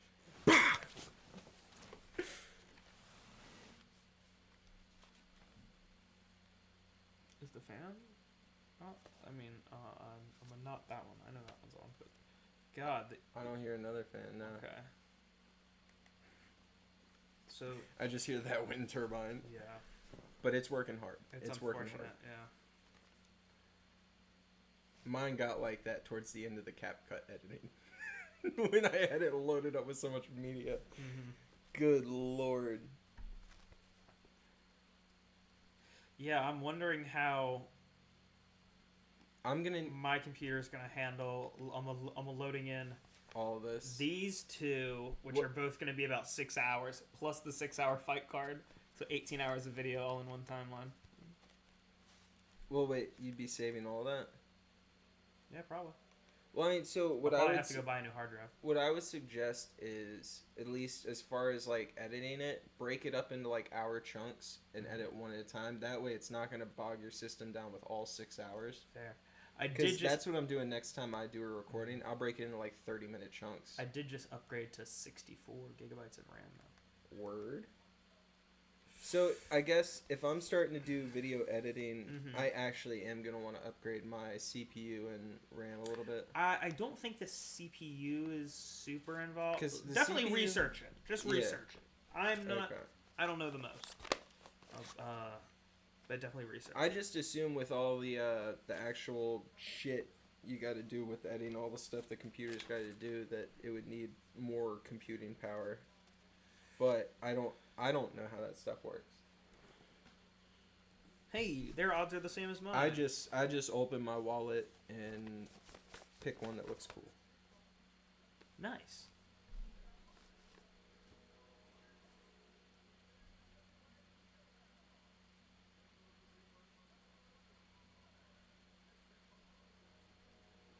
Oh boy. Here we go. Jairzinho Rosenstrike. All right. He beat Shamil Ghazaev that we saw earlier. He beat him. As he said, he beat Alistair Overeem. Yes. He beat Tai Tuivasa. He beat Chris the God King Dawkins.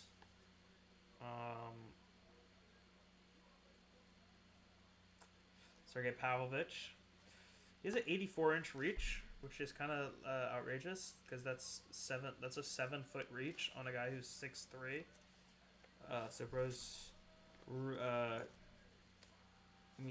his elbow is almost at his waistline. Yeah, he's looking like Mr. Fantastic in there. He's never won or lost by submission. I'm not sure if he's aware that submissions are allowed or are part of this, but he doesn't really use them. All right, we're off. We're active.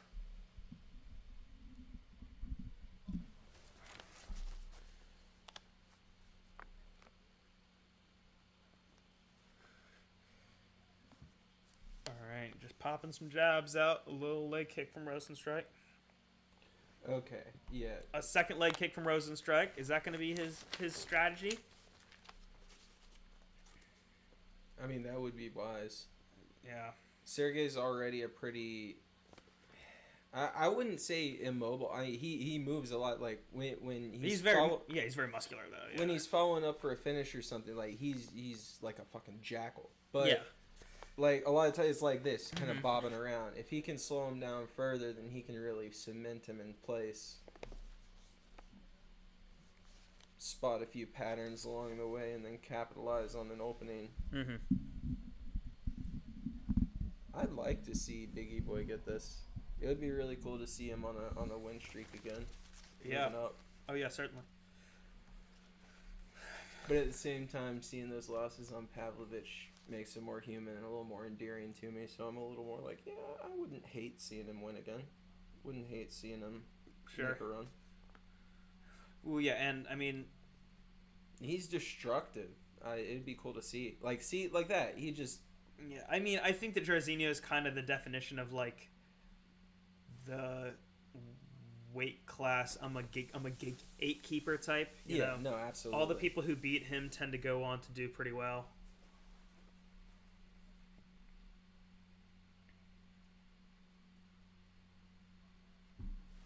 Honestly, if Rosenstrike wins this, it just shows how thin the heavyweight division is right now.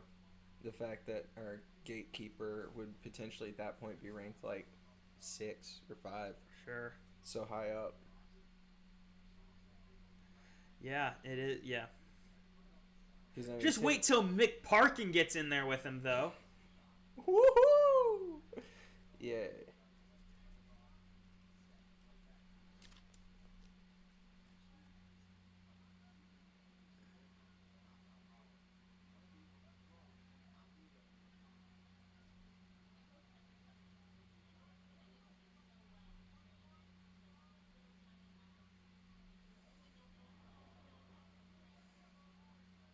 These guys are throwing with heat when they throw, but it is a lot of stalling in between. Mm-hmm. Just too much mutual respect. I spaced out really hard. Me too. I mean, it's watching them just kind of bob back and forth makes my tired brain like. Mm-hmm.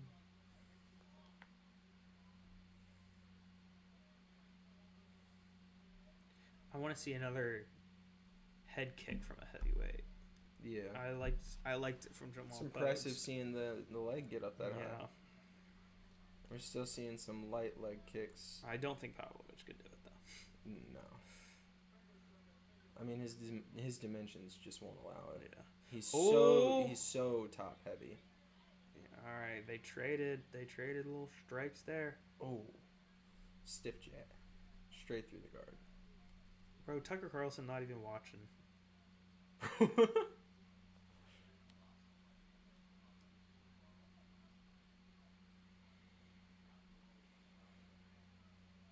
Yeah, this is definitely what I expected.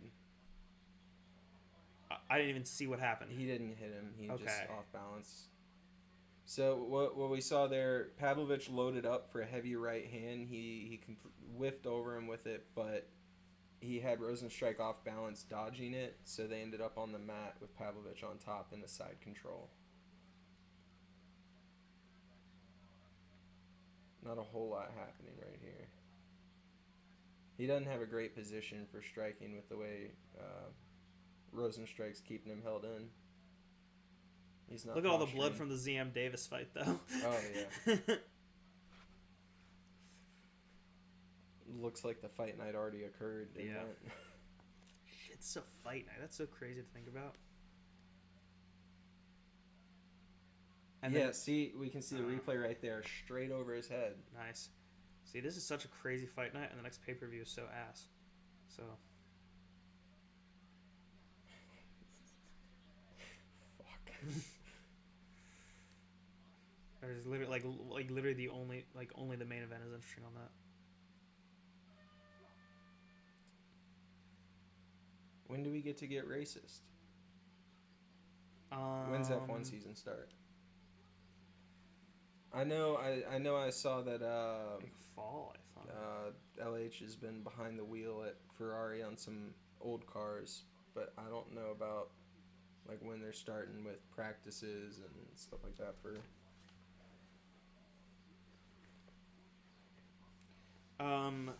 They'll start doing the testing for the new season. Fairly soon. 2025 season schedule. Okay, end of February is the testing in Sakir. And then round one Oh, starts they're in not doing March. it in Spain anymore. That's right. Too bad. Okay, so we got time on that. We'll have time to establish our UFC stuff before we even have to worry about... How would we orient that? Same kind of way, just watch the stream without the commentary? And... I guess it's not really, this is an established format for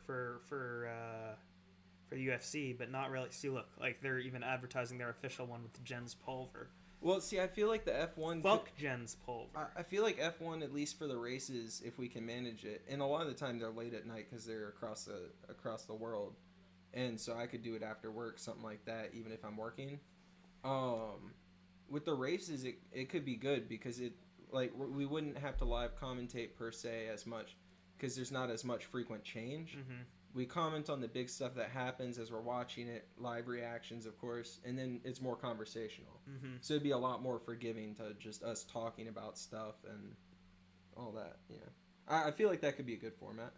I also looked it up, and it's suggested to have at least 32 gigs of RAM with video editing. Mm-hmm. So I think that's my issue. I think I have 16. I think I have 2 8s. I thought you had. I could have 2 32. 16s. I'd have to go look. I'd have to look it up.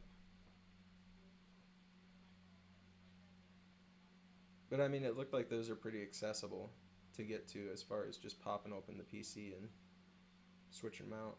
If I got. Oh yeah, that's the easiest thing to switch. Let's go. Well, then I hope that's the case. And if 232s is better and it's cost effective going from 216s to 232s, I might just make that jump. But I'm gonna definitely research it. I don't want to buy new stuff right now. I'm having fun with everything I got. And I mean, I made that last video work on it. I just had to save it and then start new projects occasionally, so there wouldn't be so much media loaded. If you do have 2 8s, I have 2 more 8s that you can have, and just have 4 4? 8s. Yeah. Is that how it works? Is it just total available that matters? Okay. Oh.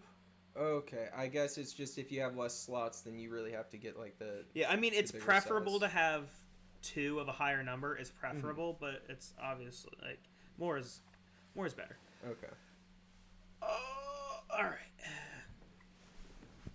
Yeah, there are a few times CapCut would say, "Not responding. Would Yeah. you like to close or wait?" It's always scary, and then you haven't saved or some shit. Yeah. Well, because early in the project, it was popping up all the time that it would auto-save, but then it stopped popping up with that, so I was getting nervous it wasn't doing it. It was, but it wasn't telling me. I think KG fell asleep a little while ago. That's a good shot for he Pavlovich. catches, and takes him down. He caught Rosenstrike on the chin with a hook, knocked him down, and then he followed up with another one on the way down on top. Now, Yeah, it looks like he's gonna start trying to hit some elbows, maybe. honestly, I would have welcomed him back to the feet because Yeah, I don't think. yeah. He has Rosenstrike in half guard and has 2 minutes on the clock. Yeah, I don't know that his grappling's really going to be enough to like get him in a position where he can ground and pound to major effect. He dazed him. I probably would have welcomed him back to the feet and followed up like right away. Yeah.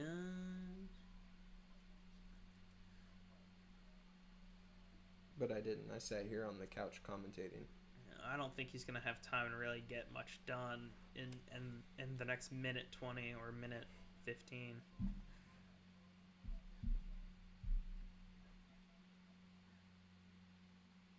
I don't know. I mean, like, he had him hurt enough. He could be putting on a clinic on the feet right now, I feel like. Yeah, but he's neither of them are getting time to rest right here. But, I mean, Rosenstrike's getting time to, like, gain his senses back. yeah, it'd be wild if this was a decision.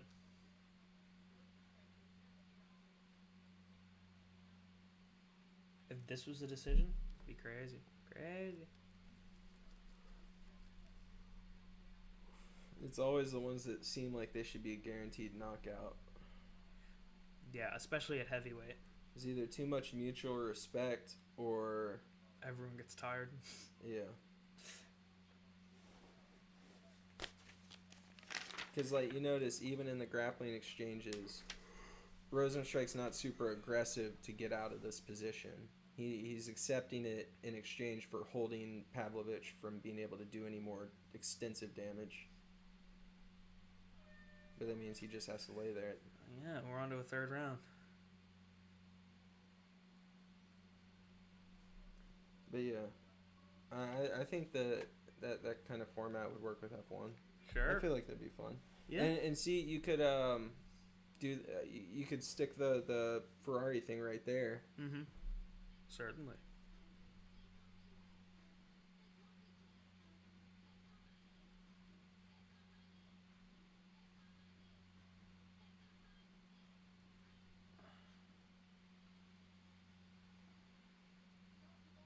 Oh boy, 312. I am excited to see my boy Sean, but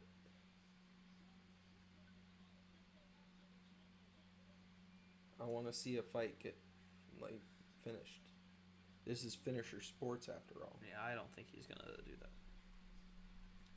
He doesn't really do that.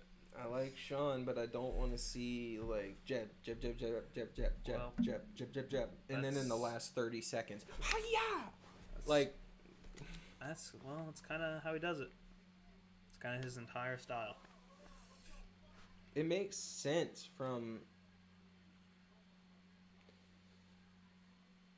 like a technical standpoint as far as just landing the volume and winning points wise, but it's not very viewer friendly. So what is Rosenstrike gonna do to regain control? Oh wow, he caught Rosenstrike on the chin there, wobbled him a I was little. about to say he's gonna get hit. Yeah, Pavlovich just got him with a lead hook, kind of glanced his chin and wobbled him slightly, but they are both still standing and pawing at each other.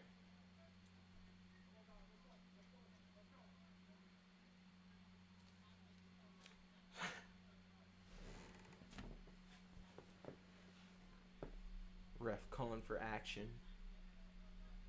Wow, look at Oh, 50, 56 head strikes for Pavlovich.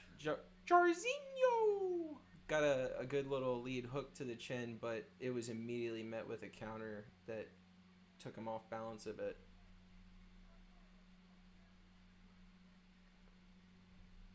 He's not landing much. Pavlovich is kind of having his way with him when he's throwing. Mm-hmm. Yeah, that's... Oh my god. A right hand over the top just missed. That would have been devastating. Pavlovich on top, down in half guard. And I think we're probably going to stay here. Yep. It's probably going to be the next 3 minutes.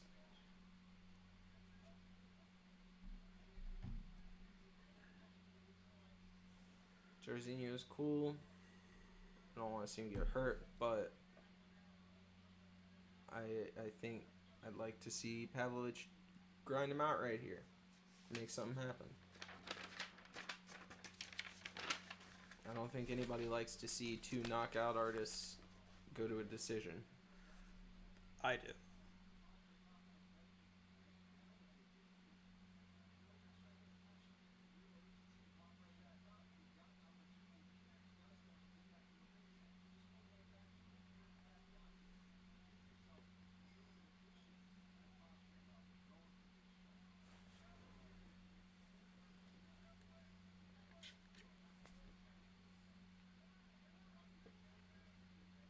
One time I poured concrete on my big toe.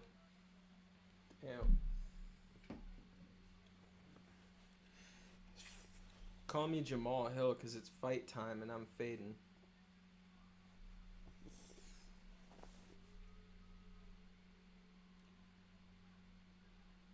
Yeah, this is Call me Jamal Hill because I'm equally as likely to win a fight right now.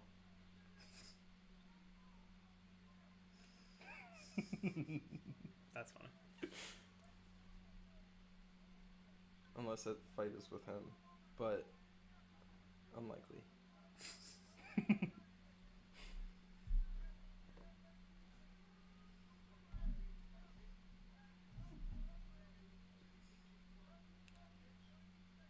Yeah, I mean... Here, I'm gonna be Dana. Yeah, he looked bone dry. I hated seeing it. He really, see, here we like guys that, we like killers that really go out there and get it. And he really just laid on top of it. I really don't like to see that. I really hate this. Speaking of just laying on top, Pavlovich is just kind of laying there vibing on top of Jairzinho, as predicted for the full 3 minutes. We got 40 seconds left, and he's just been kind of like lazily swinging at him while he's clenched up torso to torso. More like clenched up.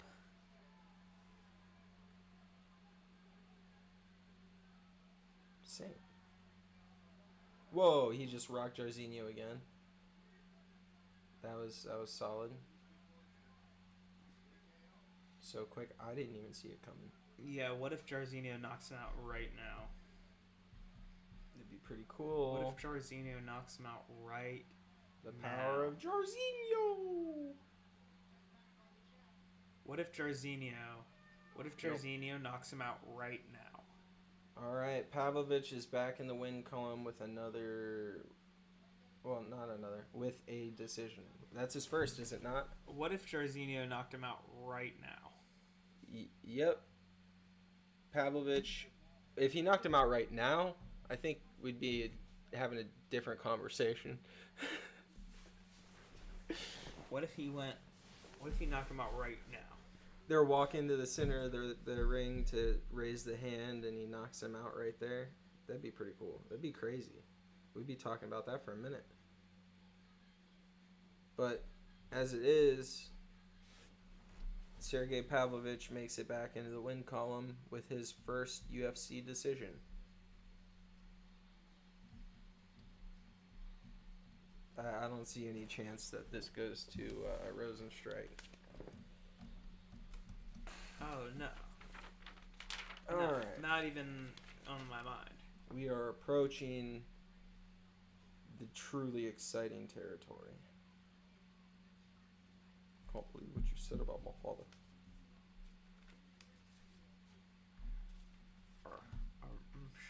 my dad, right?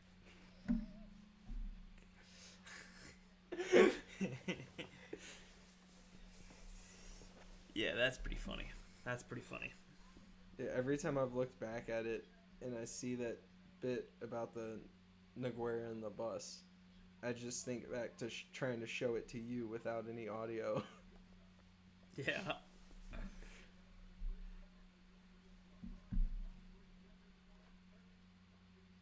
Yeah. 30-20. They gave it to Jairzinho. 30-27. Unanimous decision. Swept him. Unanimous sleeper. Swept him.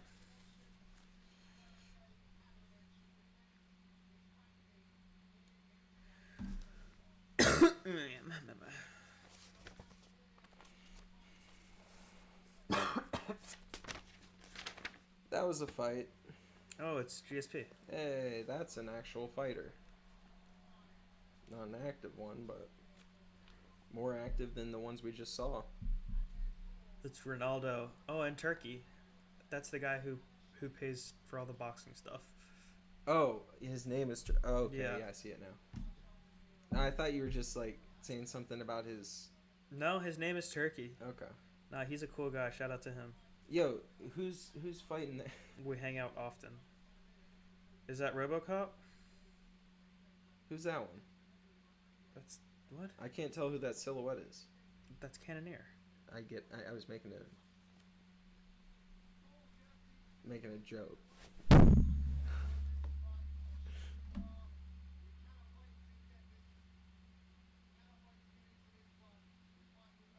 Then get into it!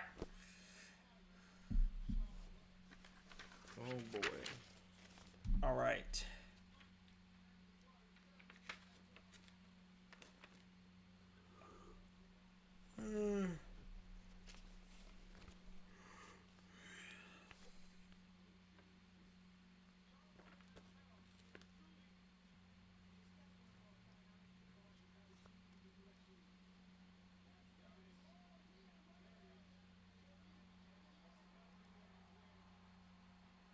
Yeah.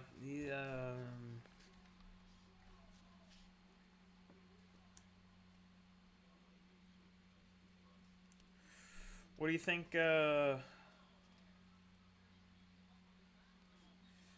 do you, think?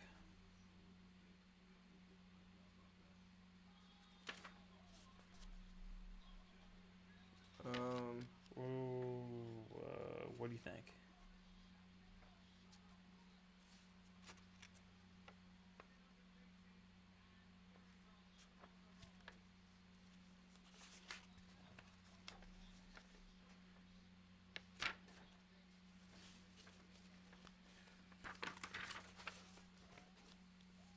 Michael Venom Page? He's no match for Darth Fashion.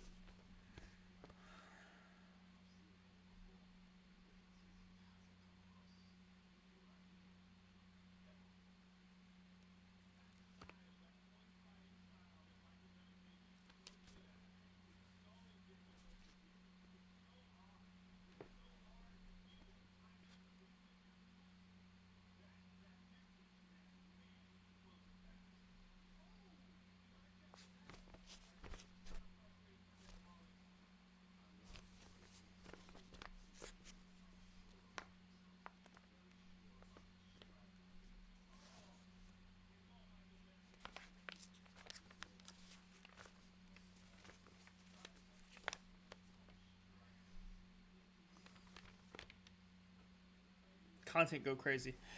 Yeah, zoned out watching the little MVP trailer. Yeah, so I'm thinking with this one. Yeah. I'm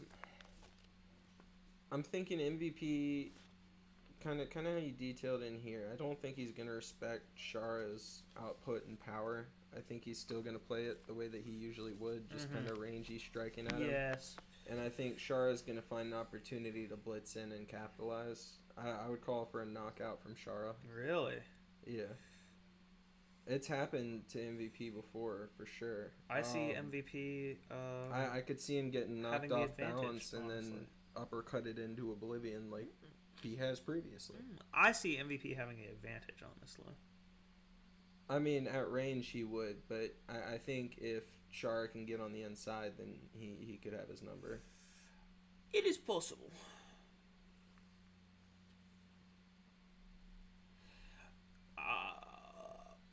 I like. Why do you MVP. think he doesn't have a flag? He's a sovereign citizen. Like, I don't know. he was born in London and he lives in London. So, if he has something against the UK, that'd be weird because he still lives there. I mean, it wouldn't be weird to have something like against the UK, but it'd be weird to not like them and still live there. Do you know that when Bellator was still around, he had the most knockouts? He had the most knockouts in Bellator history. He was a fighter for them for 9 years. I knew he rolled a pokeball at a boy after he shattered his skull. That is Canonically true. his most viral clip, yes.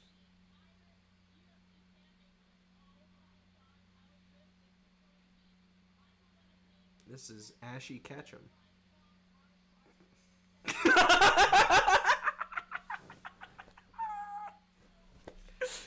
I'm proud of that one. That's pretty silly. That's pretty silly.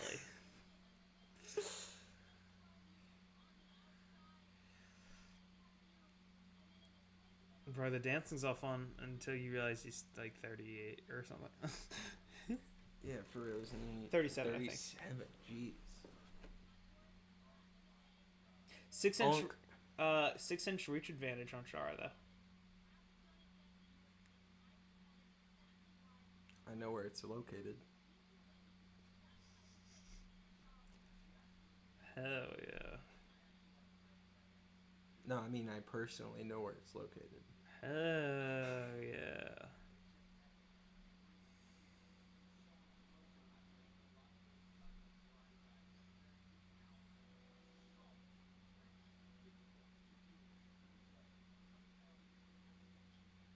Alright, so what we're dealing with here is a guy who, you know, I don't even know. He grappled at Polaris. I think it was Polaris 30. Isn't that a camera? That's Polaroid. Okay. He grappled at, Polaris 30. He beat Carlos Condit. Yeah. So he's not, like, hopeless It's a in guy. grappling. Yeah. Yeah. What else I got? I mentioned this earlier. He beat he TKO'd someone with leg kicks, with only 2 leg kicks. The old 1-2. Yep.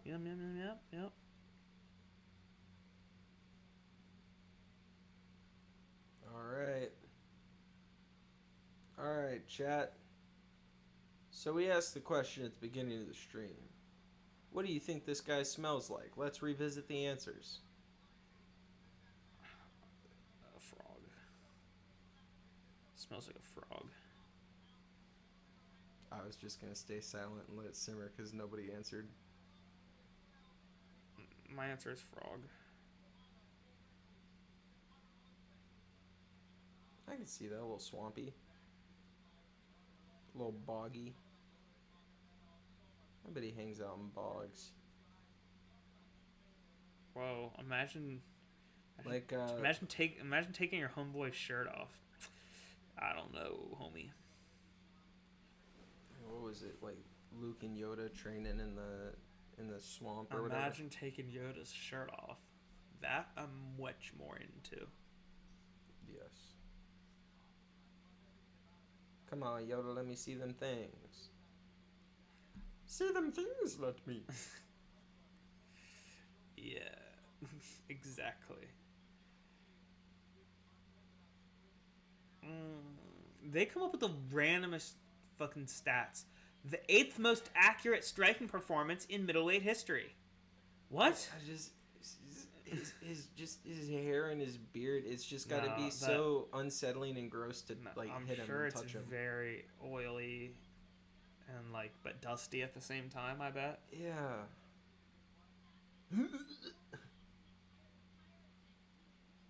I bet he got lice. Definitely. Oh, for sure. I mean, that's part of the warfare. Do they have to comb his hair for lice beforehand so he can't use? Well, he doesn't have to worry against MVP. MVP is immune. Well, even if he had hair, he would be immune. Because he's black? Yeah. Do lice not like dark meat? I'm sorry, it's Black History Month. Do they not like colored meat? First day, too. Starting strong. That's crazy. First day. I didn't know what you were getting at.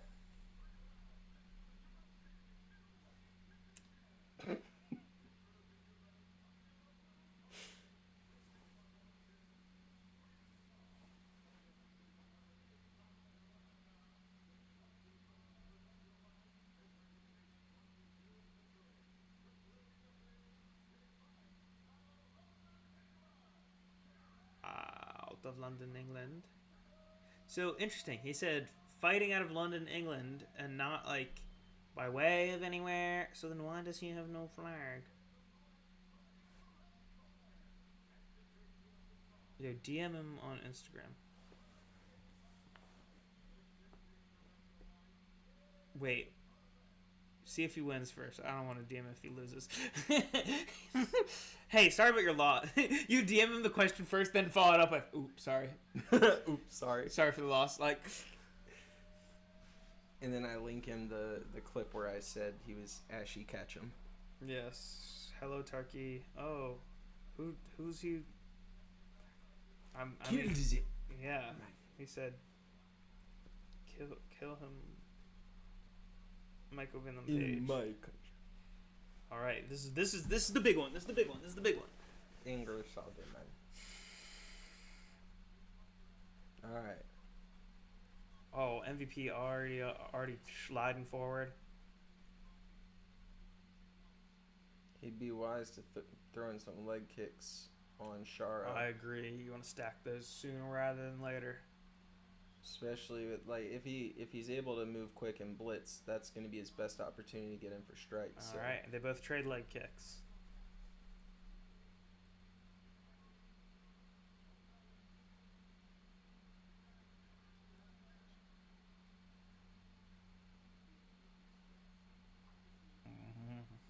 Oh boy. Sorry. Oh, sir.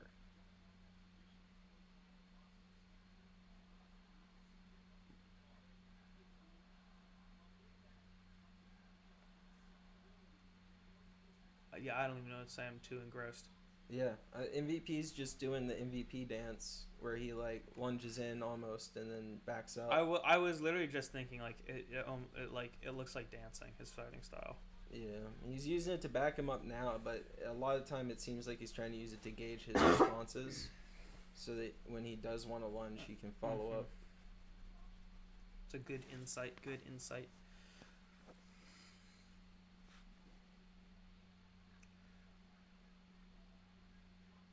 Alright, so Shara feinted a leg kick there.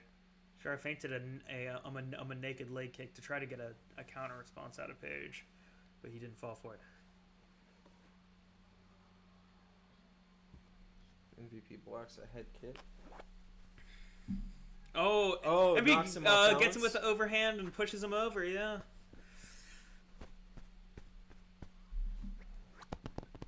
He's flowing right now. Not landing a ton, but he's getting comfortable. As long as he lands more than Shara,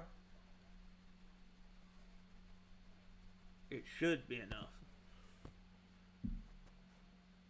Oh, MVP throws him off. Yeah, MVP balance. loses throws himself off balance. Yeah, loses his balance and gets briefly caught in a guillotine, but now he's just holding Shara against the fence. That's one of the things I was talking about. I really feel like MVP could put himself in a position like that and get caught. It looks like he's trying to take Shara down and maybe show off some of those BJJ skills he's been honing. No one wants to see his blowjob skills right now. Just fight. That's not the meat you want. Marinating for weeks.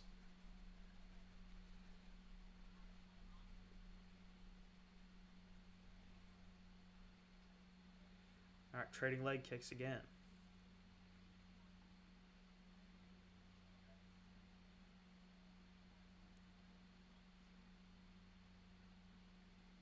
It's interesting that MVP would take this fight because I think he didn't express a whole lot of interest in staying at this weight. It is kind of an awkward matchup. Like stylistically, it's a very good matchup, but it's no. I just mean like side by seeing them in the octagon together is just kind of a strange matchup. Yes, it is visually strange for sure.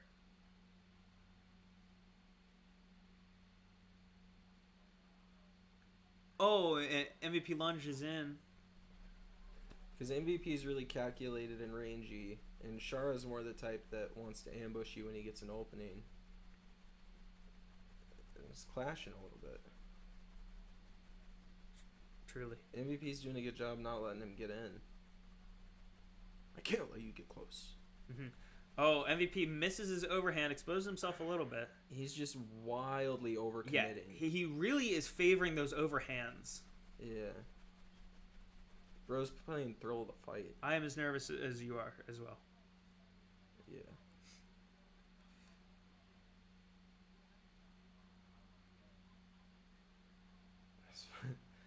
It was me and fucking the multiplayer on Golden Gloves boxing is just like tapping you with jabs looking for the crazy overhand I could overcommit to. Mm-hmm. See, right there again. just lunging in, yeah. And that wasn't even very calculated. It wasn't nearly accurate. Man, you can see Shara wants another. Oh, that was a nice spinning heel kick. Oh man. See Shara wants a spinning back fist or another spinning elbow. It's the flashy stuff. Truly. He wants another KO of the decade. KO of the decade. He wants to cover next decade in advance. Yeah.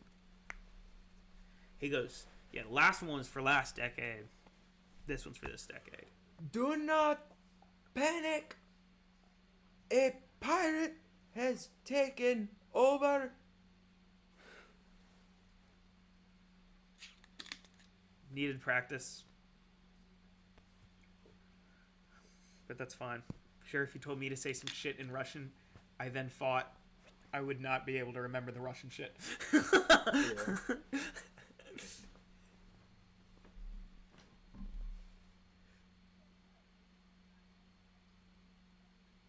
Is this like a joke in football? I assume, like, I've never... Oh, the Pro Bowl games? Yeah. When I was a kid, I used to love it. Now that I'm an adult, Is it kind of for kids? It mostly, because it's a lot more gamey than it is. Is like, it more sporty. for people who are is it more for kids who are like playing football themselves? Yeah, and like, I think they actually feature some like usually like a high school football team or something like that. I don't know, maybe. All right. But yeah, it seems more kid oriented. It's more oriented around like mini games almost. Gotcha. Flag football. Yeah, there's been a lot of talk about the NBA All-Star Game recently and how it's kind of stupid, you know. Though I believe the switch to flag football was more for the safety of the athletes since they were picking like the best guys. Sure.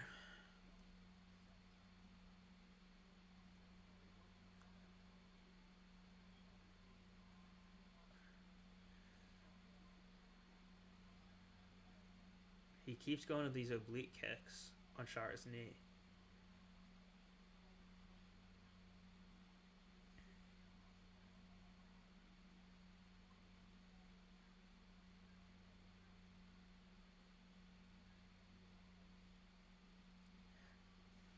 right. The previously 2-1 odds are now an even 1-1 pick'em. Pretty clear indication that MVP was victorious in the first round.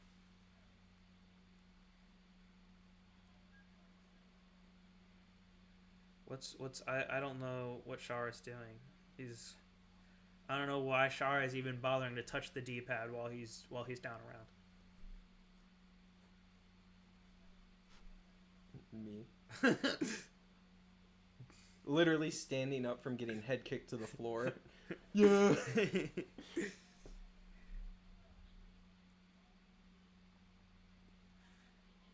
And MVP again overcommits to a huge overhand. That's like his favorite shit. I want to see more kicks from him. The kicks have been effective. The overhands have just gotten him in trouble.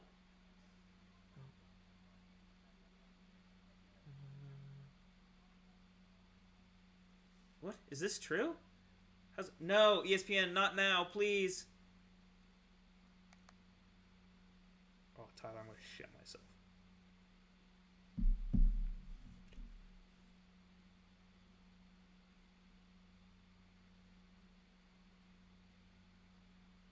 Why is ESPN lagging? I'm only streaming 2 live streams. You son of a bitch. Let's get back in there! Let's see how much we've missed. God, we just go back and Shara's knocked out. The person I'd reached out to earlier to let know about my timing is off and let me know that. I copied the message over to the other person who was actually there, and I didn't change the name, so I just apologized. I was like, hey, I'm sorry, I copied that over from letting this other person know. That's fine. Hey, I was too lazy to type a fresh message to you, so... Real? Well, we're trying to get back in. Okay, so we're back in at 135.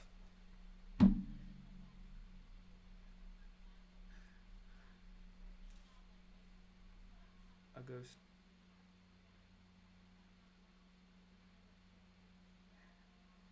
MVP looks like he's playing basketball out there. That shit looked silly. MVP doing a light jog away from Shara. I was about to say, I want to see more leg kicks. The graphics said that Shara hadn't hit MVP in the head at all, which I don't know about. Oh, spinning back fist from MVP.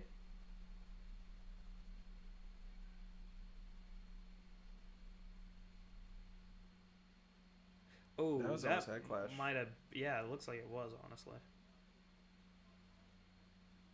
Stinky.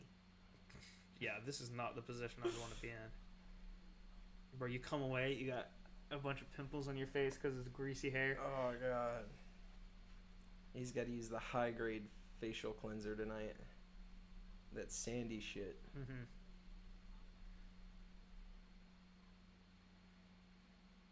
They're trying to... I don't even... Yeah, MVP has Shara against the cage. Not sure what the goal right here is. As the... Oh! An elbow on the break. Oh, yeah, and looks like we're going to end the round on that. Yep.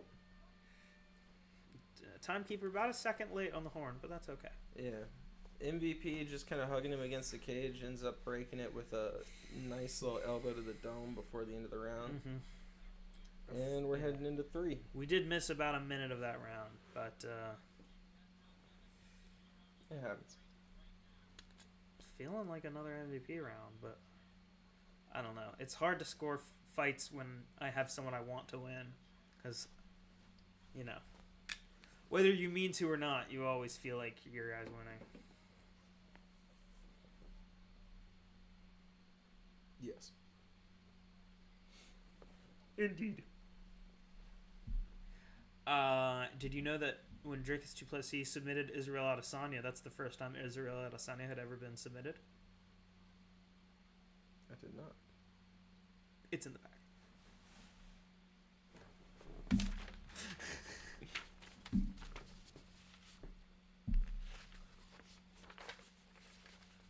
Alright, Round 3 is about to begin.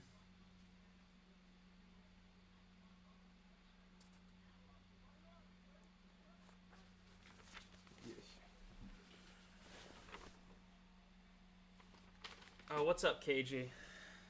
So, you know what? Just like a wish. Oh! Snaps his head with that jab. Shara, stop taunting. You are losing, brother. You're losing, brother. This is number 1 bullshit. Oh my god. Yeah, MVP's basically fencing in there. He's like lunging with these punches. It's crazy.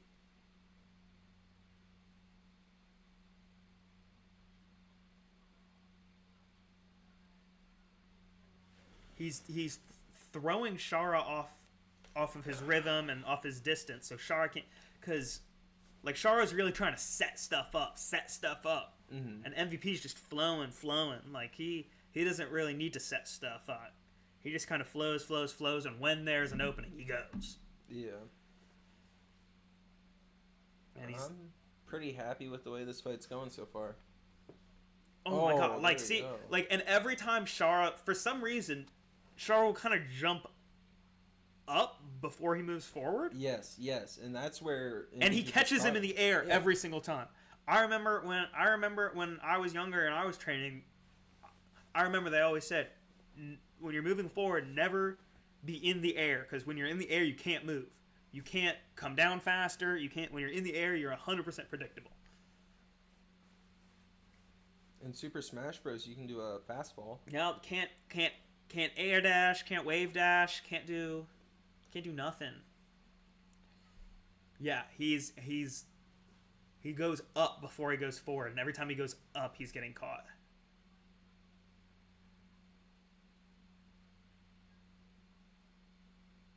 Oh. MVP just ducked a shot and then came up with an uppercut.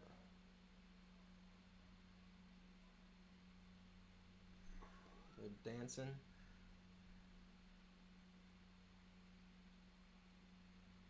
Still dancing.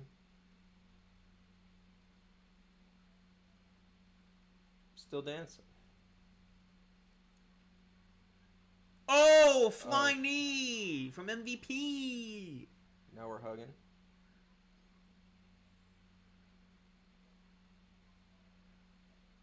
We're still hugging. Yeah, we got MVP against the cage.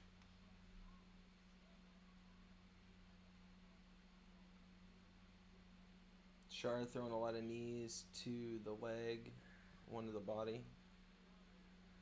He's really trying to work that leg.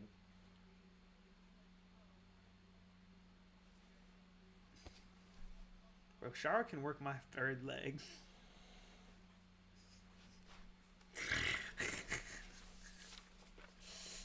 Anyways.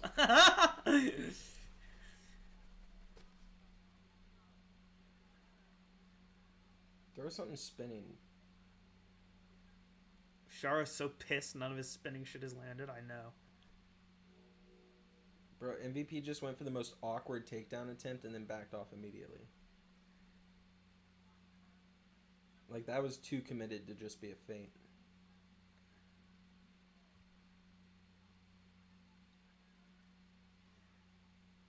He Some stance switches and a little more dancing. yeah, his rhythm is just really throwing Shara off.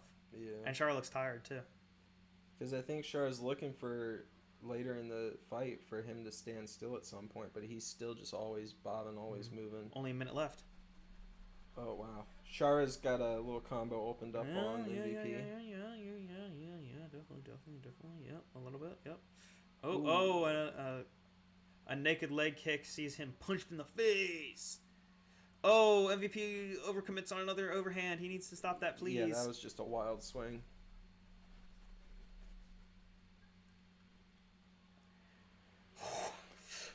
Barely ducks a head kick from Shara. Well, not duck, but pulls back. Bro. This has been a much, much closer round. Lazy flying knee just amounted to a jump. Got 15 seconds on the clock. Oh, lazy spinning. Oh! Up kick. Oh, Char's licking his tits now. Actually landed some good up kicks there. That was funny. All right, be gone, pirate. So I didn't want to. It says private. I didn't want to jinx anything. But Evan's prediction for this fight was I was just thinking that. I think my prediction's gonna happen. MVP would win the fight, but the Saudi judges will give it to Shara via decision. I was just thinking. I think it's gonna happen. I would wager MVP won all 3 rounds. Maybe not the 2 was close. Maybe not the third. I was gonna say three was questionable for me. 3 was. Just in volume.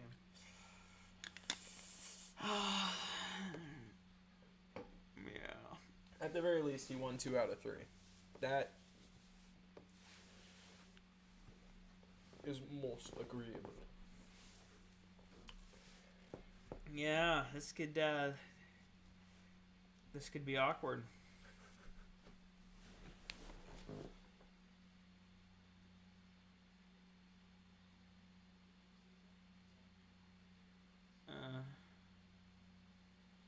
Busting. With busting bubbles?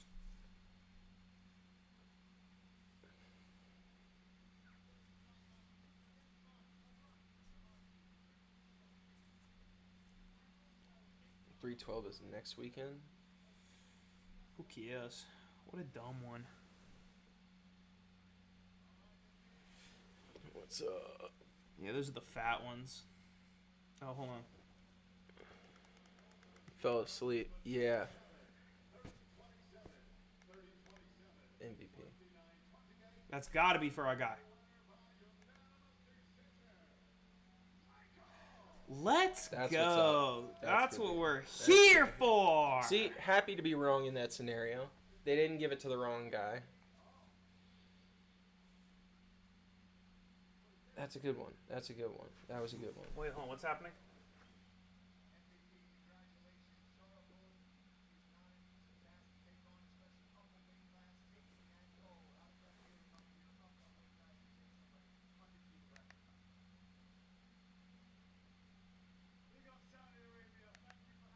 Man, that's the most British thing ever to say. Man, big up Saudi Arabia. Look what I work on Saturday. I can make the stream if we do one for 312.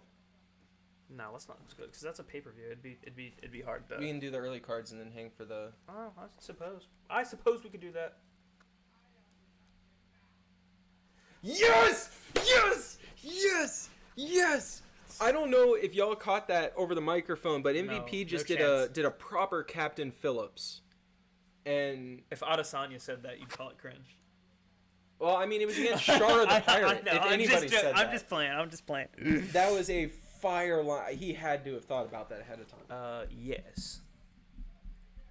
He's the pirate. So if I win, I'm gonna go in there and I'm gonna. Hey, big ups to East Maine's massive. What's the Ali G thing? Oh God, I don't. I've only seen it that one time. That Big up West Leeds massive.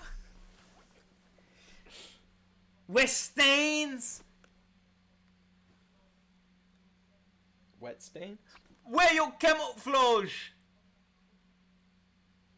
Wear your camouflage. Or I could just be Connor. Stand your base. Stand your base.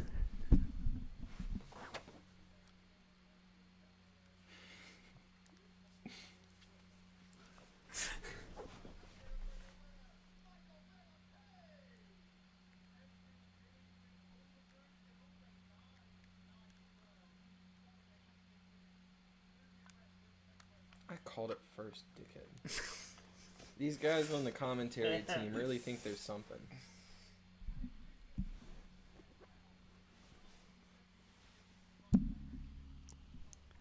Alright, this is. I could do your job and then I can go clock in and do my job. This is ASMR with the quotes of Conor McGregor. My foot was a balloon.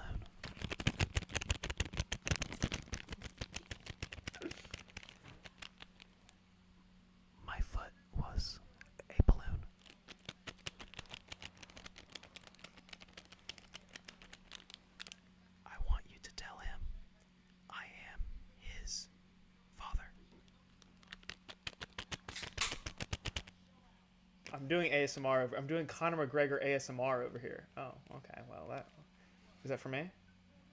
Yeah, I'd take it. If you just leave it there, I'll come grab it. Prolific and secretive TikTok creator Mellow Angel does not want to be on camera.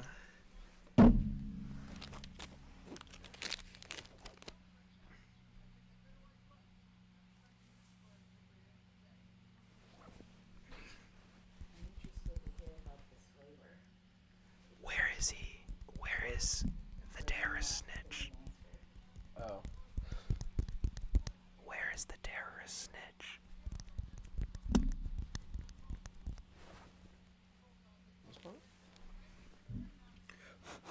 I'm trying to think of more Connor quotes. Snack in the grass. Oh yeah. Ilya up Oria. I grab him by the scruff of the neck and smack him around. The little ding dong of a thing. Alright. I didn't say that. Connor said that. Alright, go off, champ. Alright, well, KG hates ASMR apparently, but sorry, I just put on a clinic. Oh my god.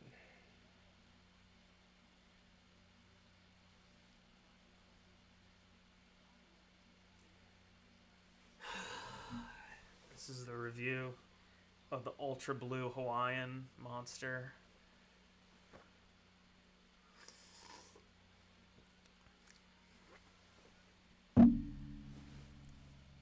That was a very forgettable fight. Tastes kind of like pineapple, I guess. Are you? I'm dressed up to go somewhere. Well, yeah, I didn't know if you were going somewhere. I'm right now. Okay.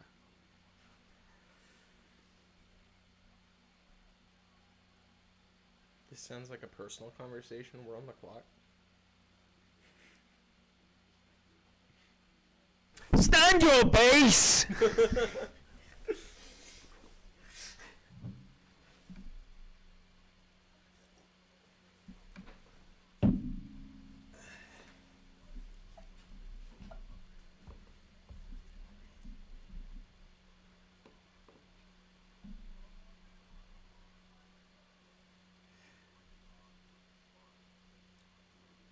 Adesanya, Eugene Behrman.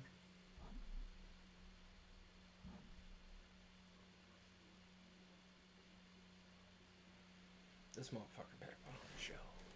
This guy's French. Does it taste like electricity? Does it? I don't know. I wasn't there. My knees both just popped.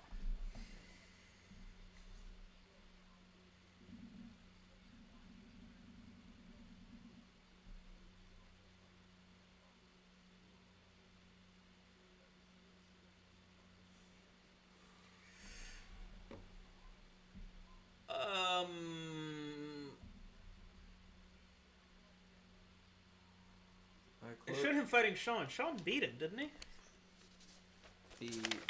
Is he? Yeah. Conclusion. Sean Strickland beat Yeah. both these guys.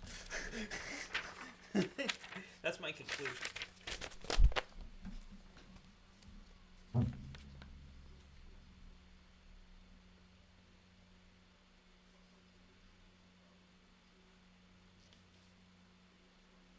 I'm off on Monday. We should try and plan to play something. Sure. Get a recording going and then have something else to edit up. Robert Whittaker's like a confusing character, you know? 'Cause it's like, is he good or is he bad?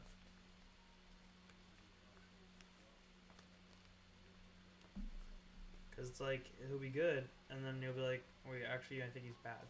And then he'll be bad, and then he'll be like, actually, I'm good. Yes.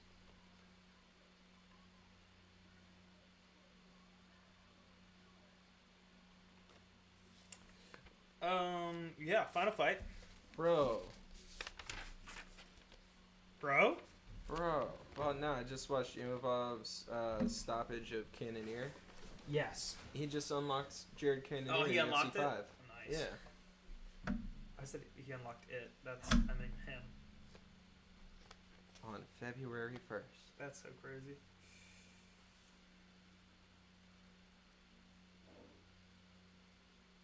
So you think Imavov is gonna wrestle? He's Look, they made the arena black for. he's from Dagestan, so do you think he'll wrestle? I think Izzy will turn him into a wrestler. I don't know. I'm just hoping they both actually fight. It'd be cool. Yeah, I think. UFC 5 claims Imavov is a kickboxer, and I know Izzy is, so... His record claims the same, so... Then I would say, hopefully they both utilize their styles and put on a show. He's the one Chris Curtis had the clash of heads with, that make Chris Curtis... These motherfuckers better be ready to entertain. Be a little crybaby. Yeah, I backed him for a while, but it's kind of tough.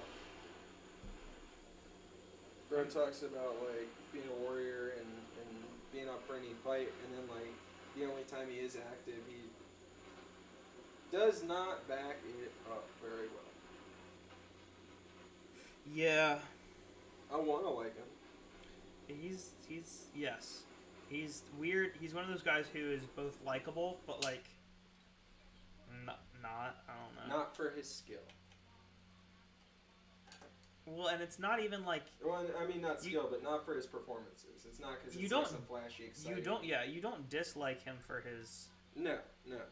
It's just not something that's like above the pack or anything.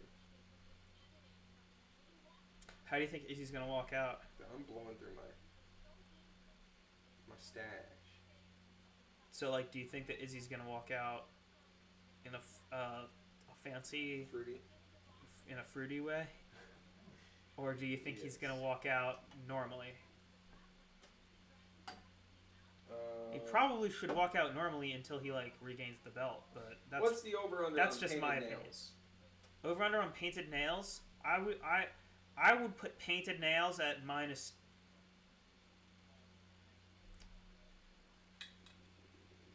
Let's do minus 180.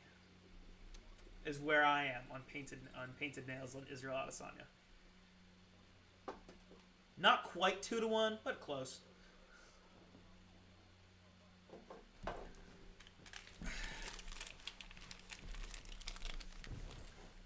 Did you know that in other countries they call sports drinks isotonic beverages?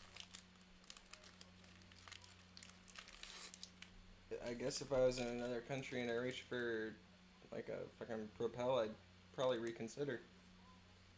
I'd pick it up and think like, what the fuck kind of... Who put isotopes in my beverage? I'd rather drinking Propel. No, I don't even drink Propel. That's just the first name that came. I was gonna say Gatorade first, but then I'm like, it's Gatorade. I trust that shit. It's just sugar, salt, and water. The only Propel that I remember the taste of is kiwi strawberry. Because my mom really liked the kiwi strawberry, yeah. So we'd have it a lot. I remember I tried to drink it at one point just to have like something flavored when I was trying to edge away from soda. I was trying to edge. I wasn't gonna. Don't worry. I was gonna catch it if you didn't. All right, no, he's walking normal. Let's see those nails, boy. Oh my gosh. All right, sir. And we're so surprised. A respectable Israel Adesanya walks out. That's new as of recent. It's been a few years since we've seen him. KG, ask your height, babe. You're not gonna tell the fans? I'm 6'2". He's lying. I would never date a man over 6 foot. I'm 6 foot. I would never date a man I'm almost wondering, is it tilted or something? Because I feel like my knees are so high up in frame. Is it just tilted. long legs? No, it is tilted a little bit. Okay. But you'll deal with it. Yeah. Well, no, I'm fine with it. I just, like, asked about height and, like, my knees are up in the screen.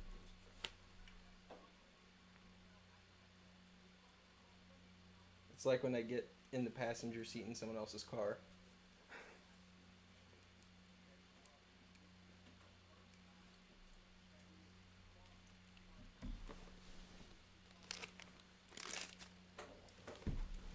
No, peanut butter on my hoodie. Let the dog lick it.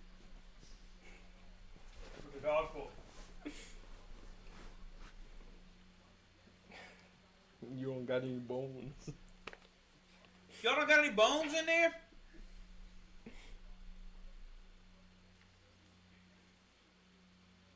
God, to think Izzy's 35 is crazy. That was a little fruity. That was a little fruity. I also was like, God damn. The guy doing the Vaseline just did like a little like Just like right over kind of played right over with his lips. played with his lips a little He bit. like put his finger. He did a little blah, blah, blah, blah, blah, and then continued on about his.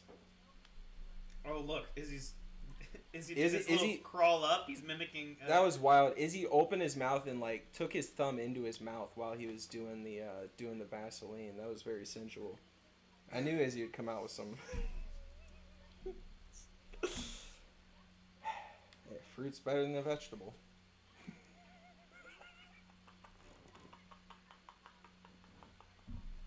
outrageous. I'm having fun. Yes, ma'am. Do you know the wrestler Jake the Snake Yeah, Jake the Snake Roberts, of course. and Jerry Lawler, the Sure. Yeah. king? Yeah. They're coming to Okay. Icon. Oh, that's cool.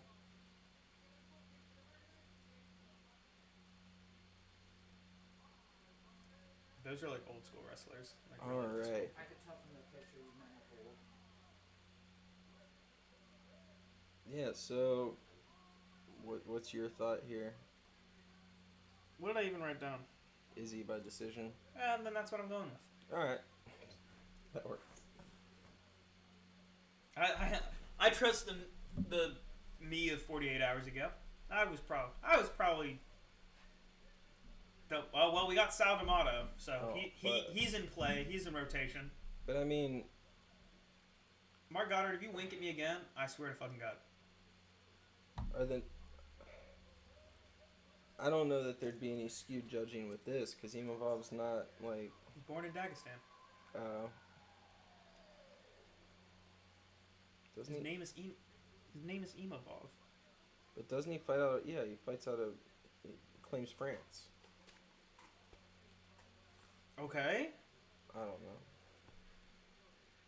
Once you cross the borders of France, you don't stop being a Russian-born Muslim. Like, That's unfortunate. but there's no known cure. That could have been great. Yeah. Damn. It's chronic. They're stuck with it. Terminal case of Dagestani. No amount of soap will wash that.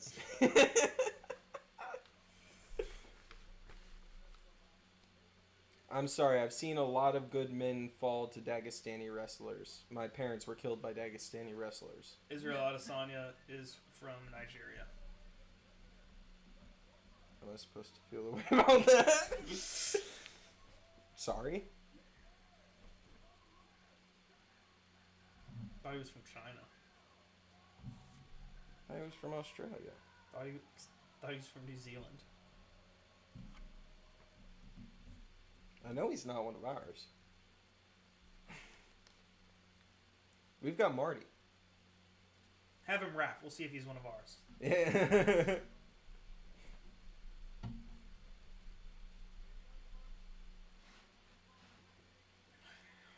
I don't know that he has the frame to support such a large chain. How long till he goes the Tyron Woodley route and starts rapping? Now look at Ronaldo. Ronaldo looking at Izzy's man butt. He was just giving a little like side like, "Yo, what's up, Izzy?"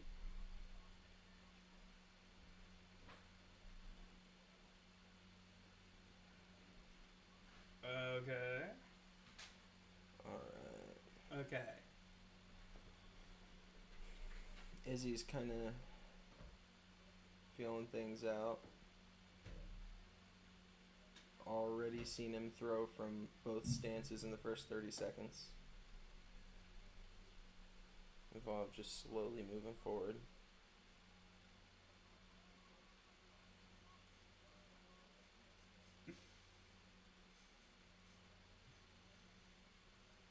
Izzy very active with his feet.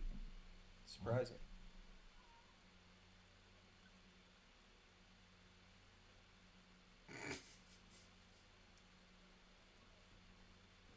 A lot of kicks. Who would have expected this? I hope. Alright. Imavov got a little bit of a counter hook on leg kick. He's keeps going for the oblique.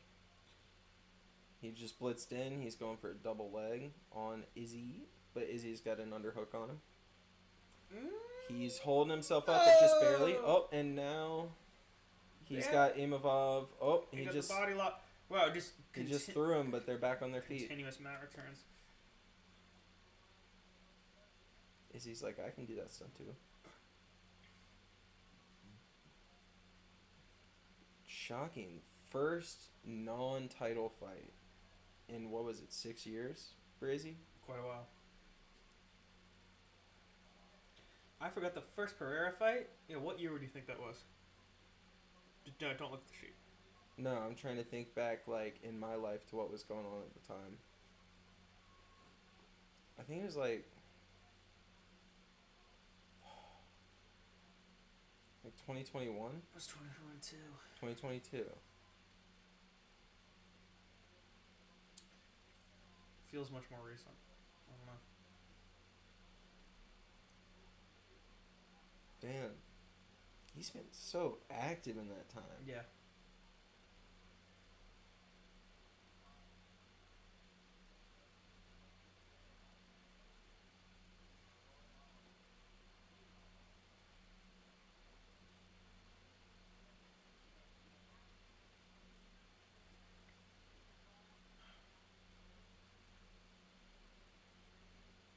Now what are they gonna do? As expected, there's not really much to say for this one. Frenchie was tapping his cup. I think he was alluding to maybe a low blow that didn't occur.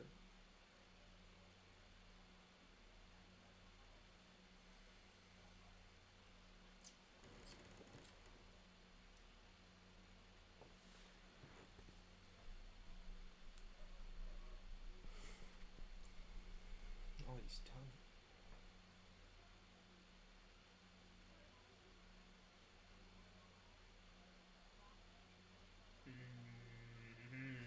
Nothing too extensive so far. I think Imavov needs to just get in there. Staying at this range is a bad spot for him. Yeah, I mean the blitzes are when he's had the most Yeah, momentum. he needs to get into. Oh! Huge uppercut to Adesanya. Oh, Adesanya returns. Adesanya is against the fence pretty much. Oh, they're back out towards the middle. Yeah, but as he returns, shades of the second Pereira fight. I'm telling you, He looks angry. a blast double that Adesanya actually defends very well, almost like the Adesanya of old that we know. Just took a wide base. Yeah. Did you see his face right there? Yeah. He's like, holy shit. I guess he's looking at Eugene. I don't know. Like, Eugene, you see what? Do you see that? That uppercut was so clean. Yes. Came out of nowhere.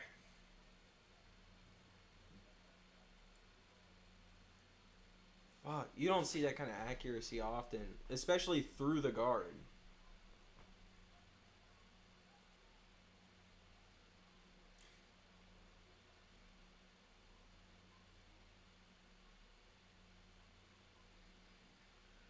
Imavov playing it very calculated, but I think he probably swung the round on that uppercut. I was playing UFC 5 the other day, and I beat an Adesanya player as Sam Alvey. Yeah, that's wild. I think they ought to reconsider. If you play Israel Adesanya on UFC 5, you're automatically fucking trash at the game. Never met someone who was good at the game who played Alright, here Israel it Adesanya. is. Nope, they're not going to show the uppercut. It was too violent for live As- footage. What the fuck is this? As Imavov closed in, it did look like Izzy. It did look like Izzy was able to hit him once with a good little hook. He does like that sort of counter striking against the fence. Oh, that's how he took out Pereira. Yeah. He almost plays possum, backs up, and then as soon as he feels comfortable, I'm pretty sure he trains a lot specifically for that tight hook. Mm-hmm. I mean, there's like 3 different angles really that you want to center your hook around. He's really, really proficient with that tight hook. Keep the arm in close. Do all of the moving with the hips. Twist into it. You've got your whole body behind just this slight movement. Slid in with that jab.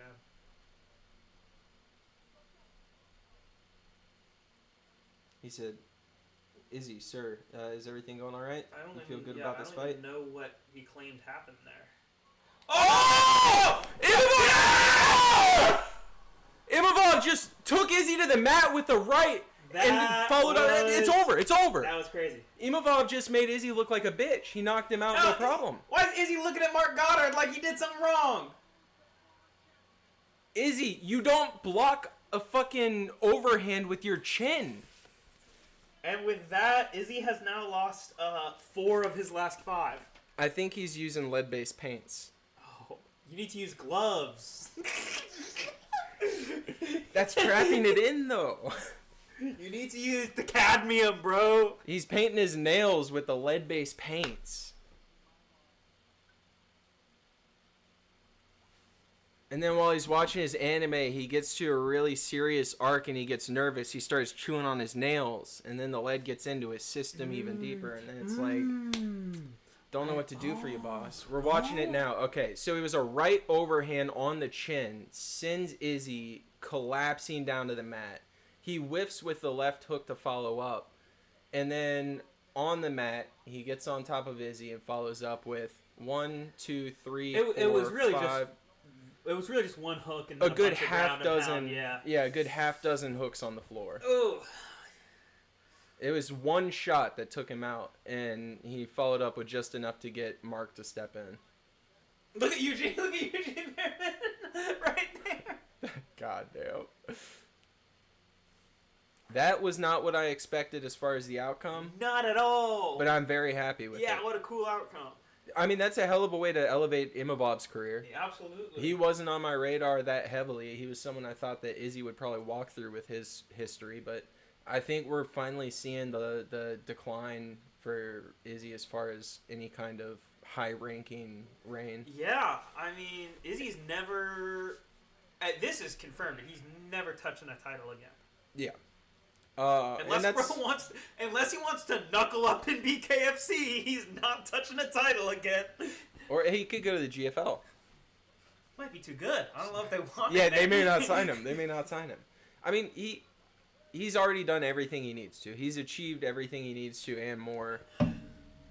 He doesn't have to do any more. So at this point, if he's on a decline, that's okay. The thing about it's happening. He's an outwardly emotional guy. Yeah. If someone who's outwardly stoic like Volkanovski is open about the mental struggles of not fighting, can only imagine what it would be like for someone like him. Yeah, no, it's got to be fucked up. It's not a situation I'd want to be in. I hope they interview. So he's Adesanya. goofy, no hate, but yeah, we're definitely on the decline with Izzy. I feel like that may be why some of his interactions and all have been a little more volatile and less calculated as time has gone on. I mean, he seemed a lot less coming into this. Cranial traumatic encephalopathy. Coming into like the Strickland fight and when they were initially trying to build the Dricus fight before that, he was just so volatile and like off the chain. So who does he fight next, do you think? Imavov? I would watch Imavov fight the winner of Dricus versus Sean. So you think his next fight should be for the belt? I mean, he just fought one of the most recent champs and won dominantly here. Yeah, hold on. His ranking before this was what? First round was his for sure. Second round, His he ranking literally got the before this knockout. His ranking before this was 5. He just beat number 2. Who's number 1? Sean. Sean. Well, yeah. So then, literally, champ and number 1 are the only ones above the guy he just beat. I could see giving him Whitaker first. Well, you know what? Yeah, that, or depending on how quickly they're ready to bounce back, even giving him the loser of the title fight next weekend. Since it's one weekend after the other, there's time to recover pretty close together. But I really feel like he needs to be in either the number 1 contender battle or a title battle. Yes, I do agree. I think title fight for next fight is probably too fast. I think number 1 contender fight next. So I guess it depends on if the loser of Dricus versus Sean is going to be ready for a turnaround or if they're going to want some time off. Mm-hmm. And if they want some time off, then do you know who's at number 3? Who's at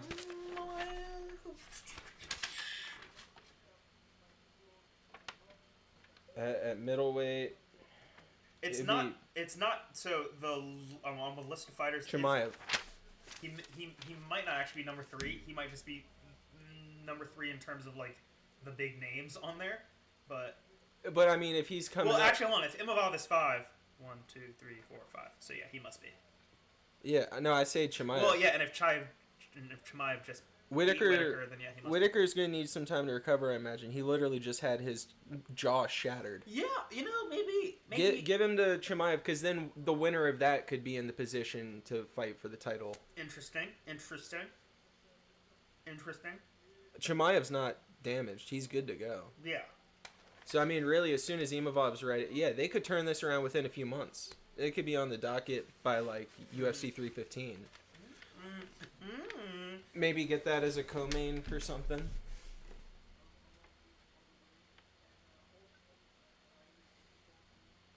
Come on, Dana Hunter, get on this. Go ahead and cue it up. Imavov versus Chimaev. Chimaev came out, put on a good performance against Robert Whitaker. Didn't take any kind of real damage. He's good to go. Imavov didn't really take much from Izzy here. I mean, he might have a black eye or something, but like, who doesn't have one of those every now and again? Anyways, I think realistically the next fight to make is either the loser of Sean and Dricus or the longest interview ever.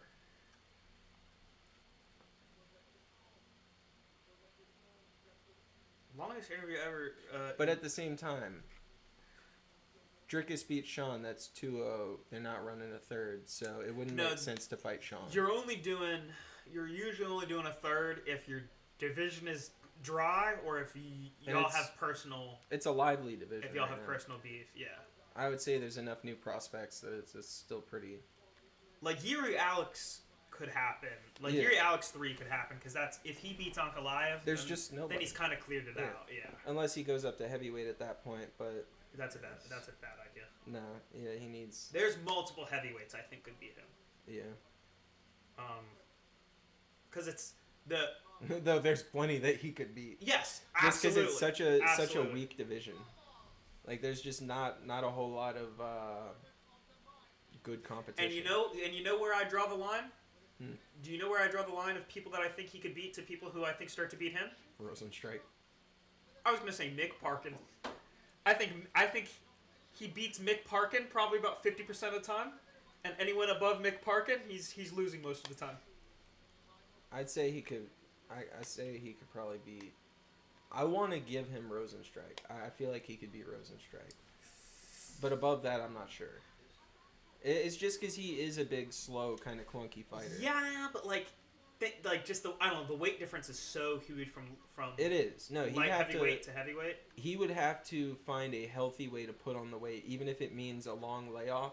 Mm-hmm. If his intent is heavyweight, he needs to put on the weight the right way. Yeah. And just take the time off to build up. I mean, it would. I mean, do what all the big guys do. It would juice for a bit. I mean, you'd think.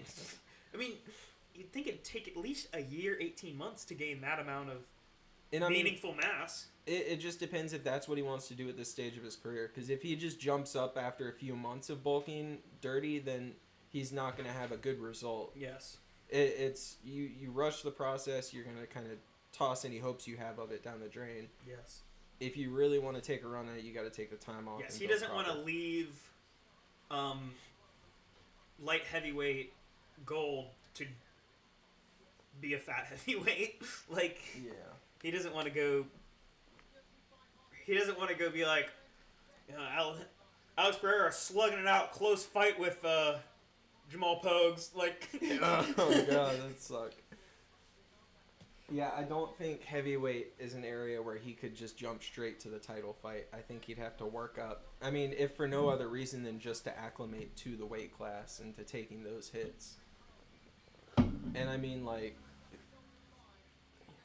pretty big to get to be on a fight with Alex Pereira, knowing how many eyes he gets. So I'm sure one of the lower guys in the heavyweight rankings would be like, yeah, you can feed me to him. all right, this month's not too bad.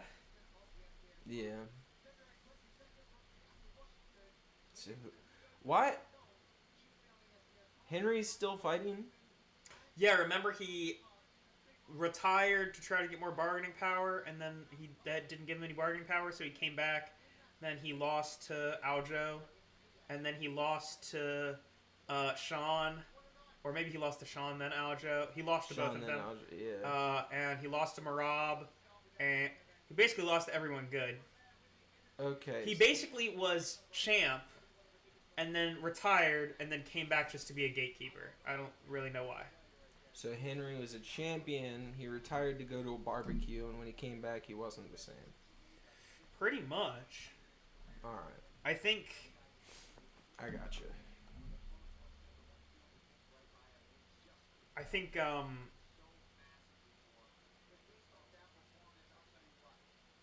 Henry's people call barbecue a birria, but he's Mexican. And just a fiesta. That's just a party. Yeah. I mean, I'd hope that the barbecue's a party. If you've got it like he does. Got that UFC. All right, well, thank you for joining Yeah. us. It's been super cool. Invite it's John been Jones. It's a super cool. It's been super real party. super slippery. We've been slipping and sliding. slip. Yep. Yeah. Slipping and tripping. That was fun. Yeah, a little bit, yeah. We hope to do it again for some more events in the future. Farewell. Yep.